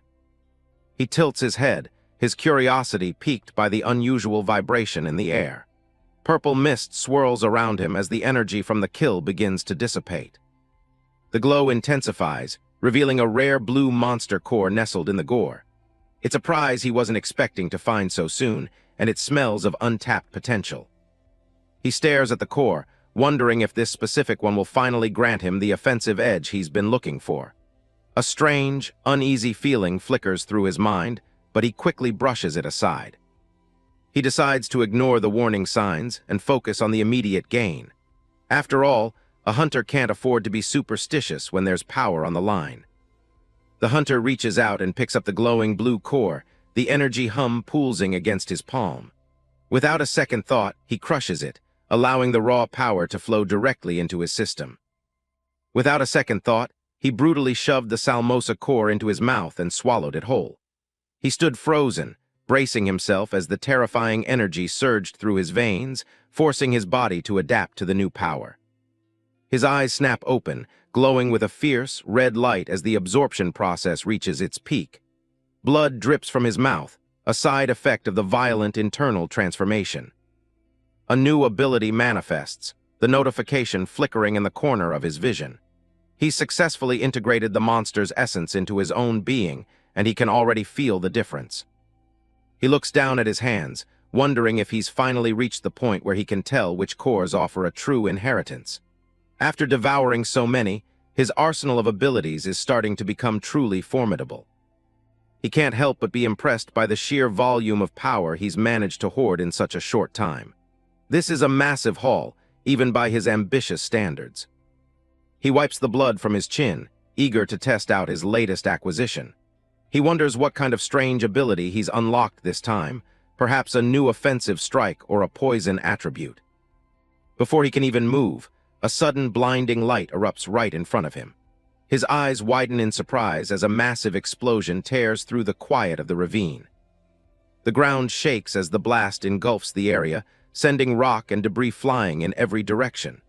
It's an ambush he never saw coming, and the force is enough to level the canyon floor. A manic, high-pitched laugh rings out from the smoke and flames, sounding almost gleeful at the chaos. Someone has been watching him, and they've been waiting for the perfect moment to strike. Emerging from the edge of the inferno, a man in a wide-brimmed hat walks toward the center of the blast. He seems completely unbothered by the heat, his focus locked onto where Kim Woojin was standing. The hat hunter taunts him, mocking how relaxed he was in enemy territory. He calls Kim Woojin a pathetic human, his eyes wide and crazed with excitement. Kim Woojin grimaces, the heat of the fire pressing in on him from all sides. He's battered and singed, but he's far from finished. This wasn't the kind of interaction he had planned for. The hunter stares through the flames, nodding that his target is still standing. He seems almost disappointed that the explosion didn't end things immediately, muttering that it was a failure. Inside the wall of fire, Kim Woojin's skin begins to take on a strange, cracked texture. He had hoped for a poison ability from the blue core, but it seems he got something much more defensive instead. His body is now covered in a layer of gray, stone-like armor that absorbed the brunt of the blast. He stares at his hands, realizing that while it's not what he wanted, it's exactly what saved his life. The hat hunter stands back, watching the fire flicker around the armored hunter. He seems to be reassessing his opponent, his grin turning even wider as the situation gets more interesting. Kim Woojin stands tall amidst the flames, the gray scales on his skin glowing with residual heat. He's starting to realize the true potential of the stone skin he just inherited. He admits that while it wasn't the offensive power-up he desired, it seems like a pretty useful tool to have in his arsenal. He's already wondering how much more punishment this armor can take.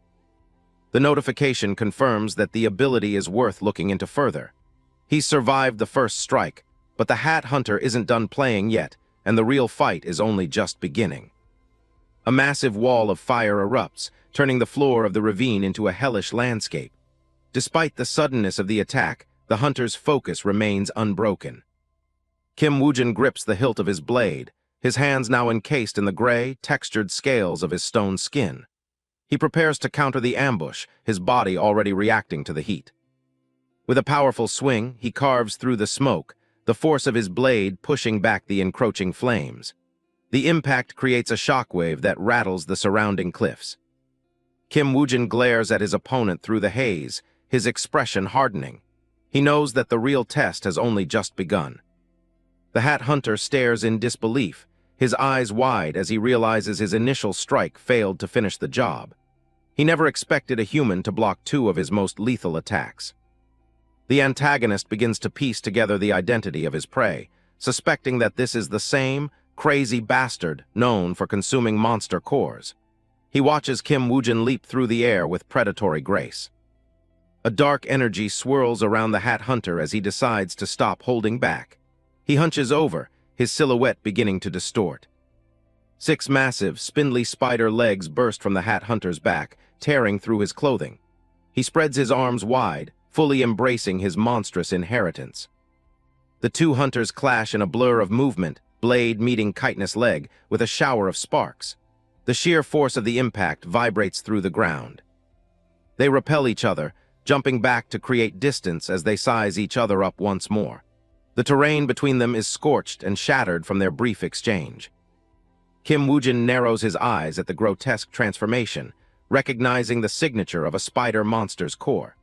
He realizes his opponent has also been gorging on the essence of beasts. The hat hunter laughs, his voice filled with a twisted sort of joy at finding such a worthy opponent. He claims he's been looking forward to this encounter, delighted that Kim Woojin appeared right in front of him. He mocks the irony of the situation, his spider legs twitching with anticipation. To him, this isn't just a hunt, it's a long-awaited reunion. The antagonist's red eye glows with a manic intensity as he descends into madness. He's so thrilled by the prospect of this kill that he claims he could almost cry. Suddenly, dozens of smaller spiders drop from the cavern's ceiling, crawling down the rocky walls to surround the protagonist. The hat hunter isn't fighting alone, he's brought a whole hive with him. Kim Woojin looks up, realizing the scale of the ambush as more creatures emerge from the shadows. He's being closed in from all sides. The spiders launch a coordinated assault, spitting streams of fire and corrosive green venom. The air becomes a deadly mix of heat and acid. Kim Woojin spins his sword in a defensive arc, deflecting the projectiles while trying to find a way out of the kill zone. His movements are sharp, but the sheer volume of attacks is overwhelming. The hunter grinds his teeth as the fire licks at his stone skin, testing the limits of his new defense. He can feel the intense heat even through the protective scales. A massive explosion of orange and yellow fire consumes the center of the ravine, sending a pillar of smoke high into the air. The force is visible from miles away. Far above the ravine, Roland stands with his violin, his eyes widening as he sees the smoke rising from the abyss. The scale of the destruction is far beyond a simple monster hunt. Roland calls out Kim Woojin's name, his face etched with worry for his companion. He can only imagine the kind of fight going on down there.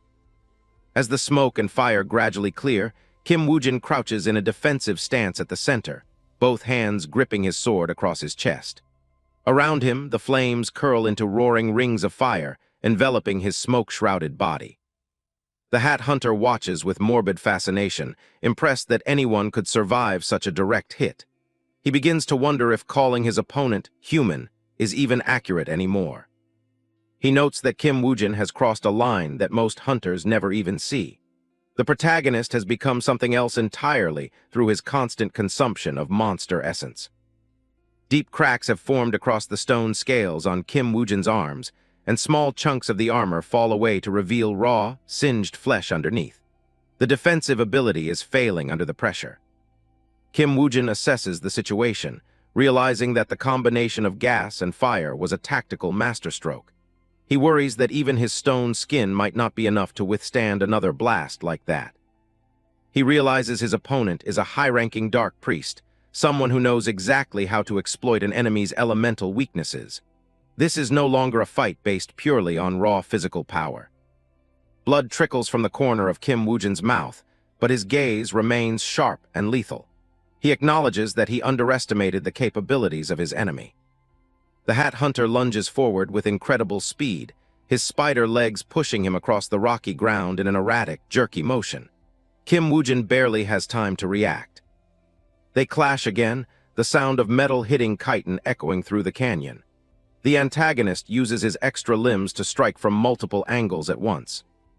The Hat Hunter continues to taunt him, eager to see how the protagonist handles the frantic pace of close-quarters combat. He's enjoying the struggle, pushing Kim Woojin to his physical limits. He strikes from above, his weight and momentum forcing Kim Woojin into a defensive crouch. The air is thick with the smell of ozone and burning rock. Kim Woojin strains against the pressure, his muscles bulging as he holds back the Hat Hunter's multi-armed assault. Every limb of the monster is a potential killing blow. He lets out a pained grunt as he's pushed back, his feet skidding across the uneven floor. He's struggling to maintain his footing under the relentless barrage. Purple energy flares from his blade as he tries to parry a particularly vicious strike from one of the spider legs. The two hunters are locked in a deadly dance of steel and venom. A brilliant flash of light marks another high-speed exchange, the power of their clash sending a new wave of debris flying. The sheer intensity of the fight is starting to take its toll on the cavern walls. Kim Woojin gasps greedily for air, his face smeared with soot and fresh blood. He realizes he is being systematically cornered by a fighter with a vastly superior tactical mind. The small spiders fire another volley of flame and acid, creating a massive, combined blast that once again centers right on the protagonist. There is nowhere left for him to run. Kim Woojin hunkers down, crossing his arms to protect his vital organs as the explosion washes over him. He's being buried in a storm of heat and pressure. He desperately tries to formulate a plan, wondering if he should prioritize killing the spiders or focusing all his strength on the Dark Priest. He knows he can't sustain this level of damage for much longer. His internal organs are screaming in pain, and he can feel the stone skin finally reaching its absolute limit. He knows that if he doesn't change the flow of the battle now, this will be his final grave. The Hat Hunter lunges through the smoke, his red eye gleaming with predatory intent. He laughs as he prepares to land a finishing blow on his wounded prey. Kim Woojin braces himself, crossing his stone-covered arms in front of his face. He can see no other option but to endure the coming impact. A massive spider leg sweeps across the frame, moving with a blur of speed that makes it nearly impossible to track. The sharp tip is aimed directly at the hunter's throat. The blow lands with sickening force, piercing deep into Kim Woojin's shoulders and back. Blood sprays across the rocky floor as he's pinned down by the monstrous appendages. His heavy sword clatters to the ground, no longer within reach of his trembling hands.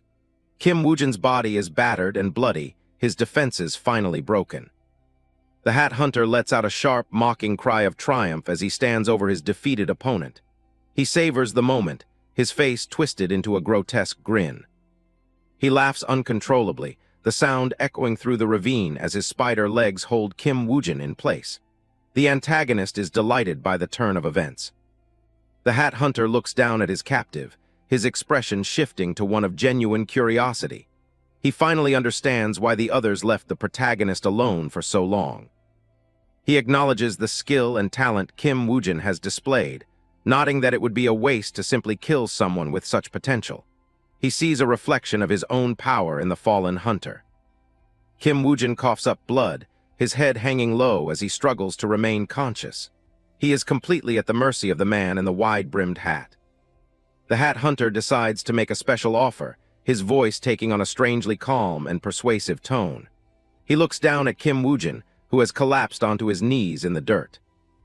He invites the protagonist to join the ranks of the Dark Priests, promising to spare his life if he agrees to use his special powers for their cause. The antagonist looms over him, silhouetted against the fire. Kim Woojin looks up, his gaze weary and clouded by pain, yet he listens to the offer. He is physically spent, but his mind is still processing the trap being laid for him. The Hat Hunter leans in, his eyes glowing with an unsettling warmth.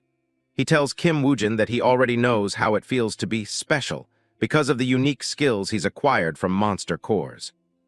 He gestures broadly with his spider legs, claiming that ordinary humans will never understand or accept someone like him. He argues that Kim Woojin's power is something they will only fear and try to forbid. The antagonist warns that the very people Kim Woojin protects will eventually turn on him, calling him a dark priest and trying to end his life. He paints a bleak picture of the hunter's future among humans. A memory flashes through Kim Woojin's mind of his time with the Order Alliance, standing alongside hunters like Roland. The Hat Hunter suggests that this sense of belonging is nothing more than a temporary fluke of luck. The antagonist reminds him that once they see the truth of his power, they will no longer view him as a fellow human being. He uses Kim Woojin's past experiences to fuel his argument. The Hat Hunter extends a hand towards the protagonist, offering a partnership born of their shared circumstances. He urges Kim Woojin to take his hand and join forces. He promises that together they can become even stronger and enjoy a level of power that ordinary men can only dream of. The Hat Hunter smiles, certain that his offer is too tempting for someone like Kim Woojin to refuse. Kim Woojin collapses on the charred earth, his breath coming in ragged gasps while the fires of the ambush burn around him. His stone skin has taken a beating, and the strain is clearly starting to show. He spits out a mouthful of blood, cursing his current state through gritted teeth. Despite the damage, there's still a dangerous flicker in his eyes. Even with his back against the wall, Kim Woojin can't help but mock his attacker. He looks up and asks why a clown like him feels the need to talk so much. The Hat Hunter's face twists in rage at the insult. He decides it's time to teach this arrogant brat a final, painful lesson. Woojin closes his eyes, sounding almost disappointed that he's being forced to resort to his last-ditch effort. He really didn't want to use this power if he could help it. But the Hat Hunter hasn't left him much of a choice. When his eyes snap back open, they've shifted into sharp, glowing slits that look completely inhuman.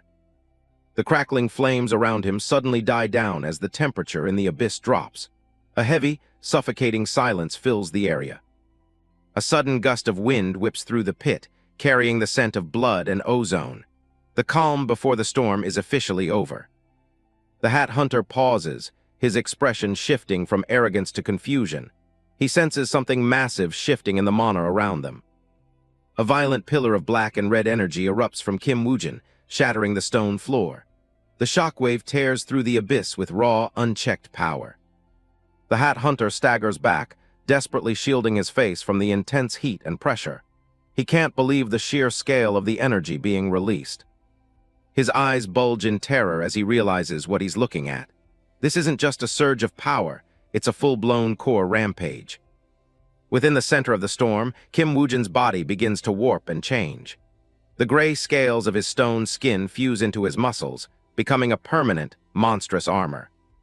He glares at his opponent, telling the Hat Hunter to start saying things that actually make sense. The offer to join the Dark Priests was never on the table for him. The energy eruption fills the entire wide-angle view of the abyss, dwarfing everything in its path. The hunter's spider-like frame looks tiny against the massive pillar of power.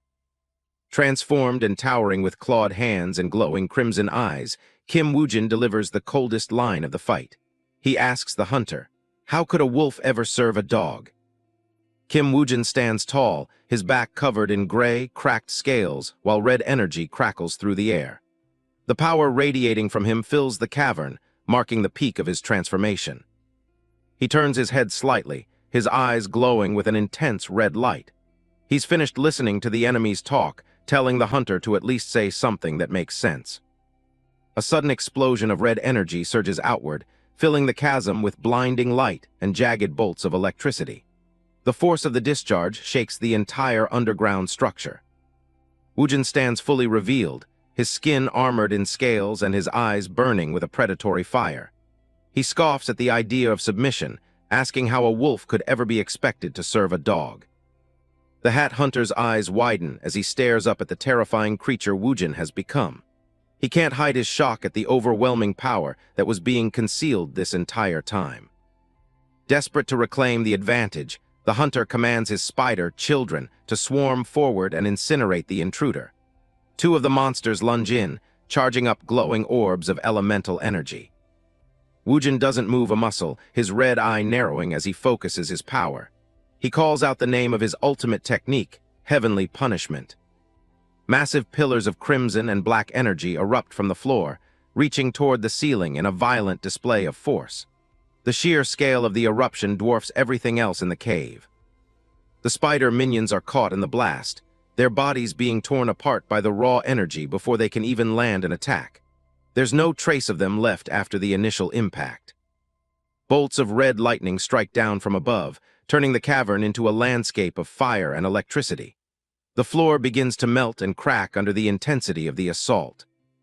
The Hat Hunter is caught in the shockwave, his spider legs flailing as the red energy threatens to consume him as well.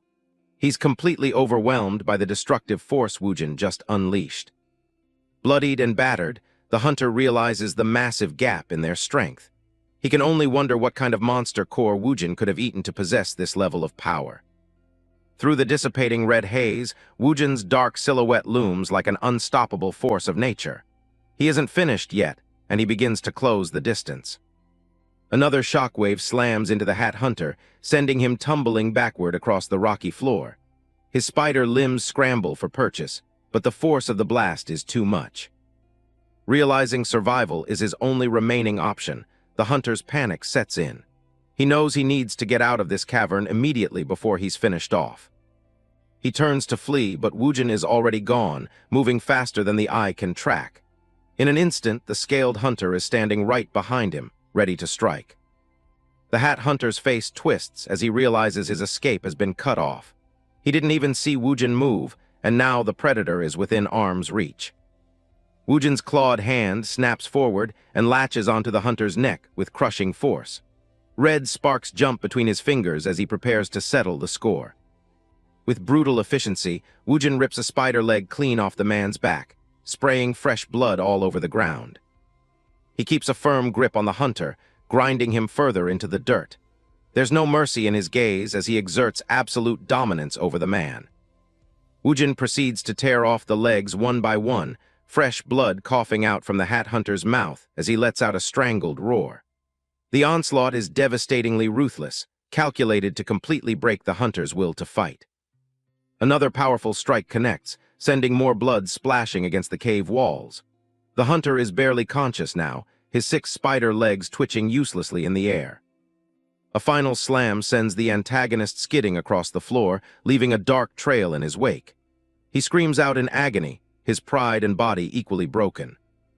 Desperate and bleeding, the Hat Hunter raises a trembling hand and begs for a moment to speak. He's ready to negotiate, pleading with Woojin to just wait a second.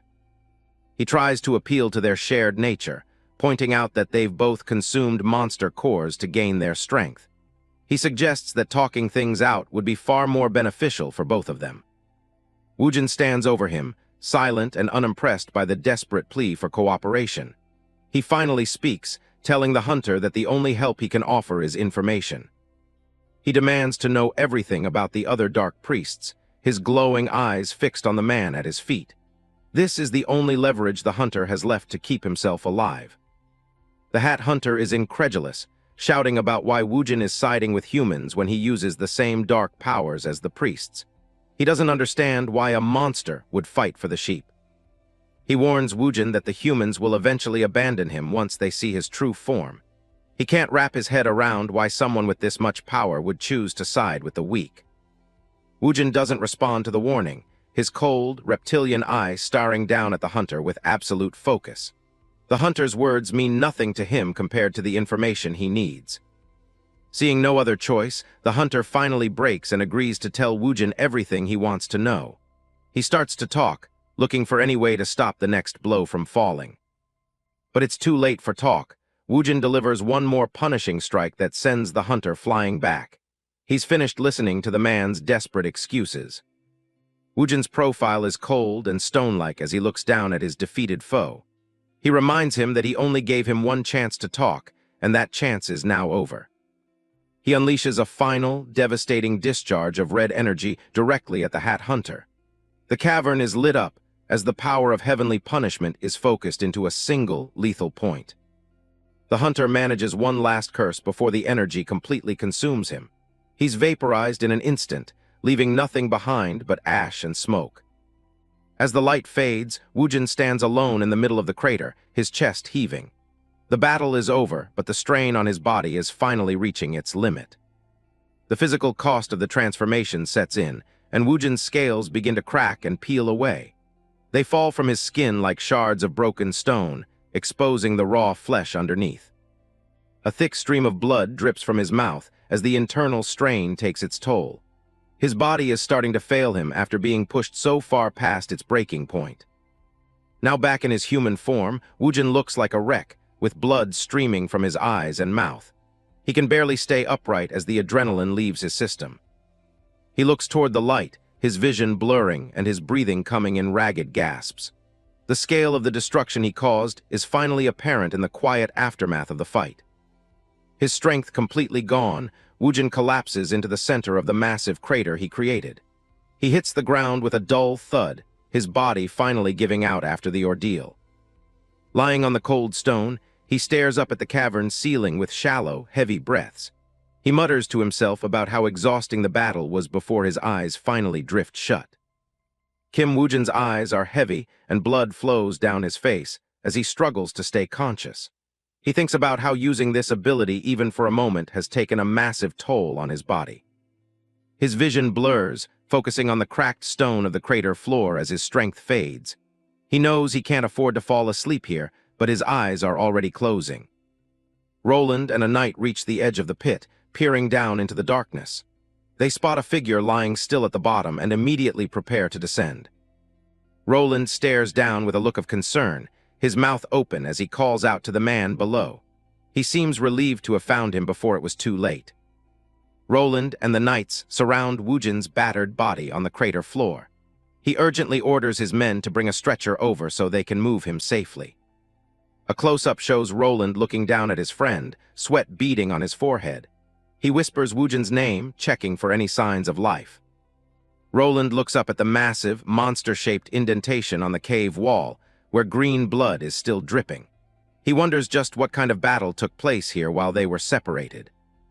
The scene shifts to the third pioneer city, a sprawling fortress with high stone walls and pointed towers under a cloudy sky.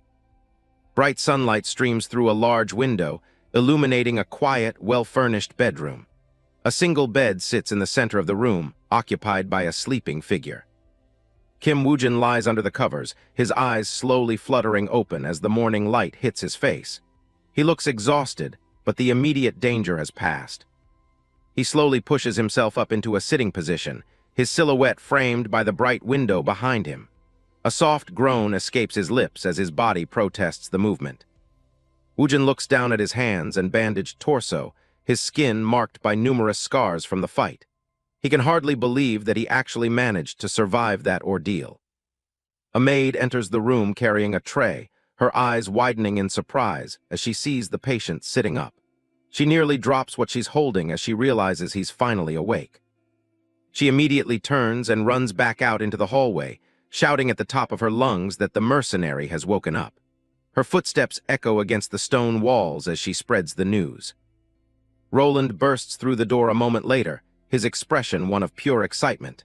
He shouts out Woojin's name, reaching out a hand as he rushes toward the bed. He stands over Woojin, explaining that he's been unconscious for 3 whole days. Woojin looks back at him, still trying to process how much time has passed. Woojin's expression turns serious as he realizes the backlash of his transformation was even worse than he thought. Even with his new regeneration ability, his body needed days to recover. He looks up at Roland and asks the first question on his mind, if the expedition is finally over. Roland nods, telling him that they managed to clear out most of the surrounding rift cores. He adds that the casualties were minimal, which is a rare outcome for a mission like this. A warm smile spreads across Roland's face as he closes his eyes. He gives Woojin all the credit, saying that the success of the mission is entirely thanks to him. Woojin offers a small, confident smirk in return, suggesting that Roland should make it up to him with a generous reward. He thinks about the feeling of being acknowledged by someone else. It's a sensation he could never get tired of, no matter how many times it happens. The door opens again, and the Order Alliance representative enters the room, his hands clasped behind his back. Roland turns to see who's interrupted their conversation. The representative introduces himself with a cold, formal tone, adjusting his glasses as he looks at Woojin. He states that he's there to take a testimony regarding the expedition. He stands with 2 stern-looking guards, demanding to know exactly what kind of opponent Woojin faced. He wants every detail of the fight recorded as accurately as possible. Woojin sits back against his pillows, his expression unreadable as he listens to the man. He can feel the pressure of the interrogation starting already. The representative adjusts his glasses again, nodding that they need to keep proper records of everything that happened. He mentions that the reports from the battlefield were too chaotic to be useful. He leans in closer, his gaze sharp and suspicious. He admits that they simply couldn't believe the reports describing a battle between a single human and a monster of that scale. Woojin stares back at him, wondering if he's still under suspicion for what he did in the cave. The air in the room has suddenly become much colder. He lets out a small, tired sigh, thinking about how there's never a clean, happy ending. He finds the whole situation incredibly annoying to deal with. A close-up shows Woojin's lower face as he grits his teeth slightly. He realizes this is a serious problem and begins to wonder what kind of lie he should make up to cover his tracks. Suddenly, another man appears in the doorway, causing the representative to look back in shock. It's an old man wearing a blindfold decorated with a bizarre smiley face. The representative gasps, identifying the newcomer as Elder Bo. The elder walks into the room with a calm, authoritative presence. Elder Bo states that he will handle the matter himself, his voice firm and leaving no room for argument. The representative looks confused, asking what he means by that.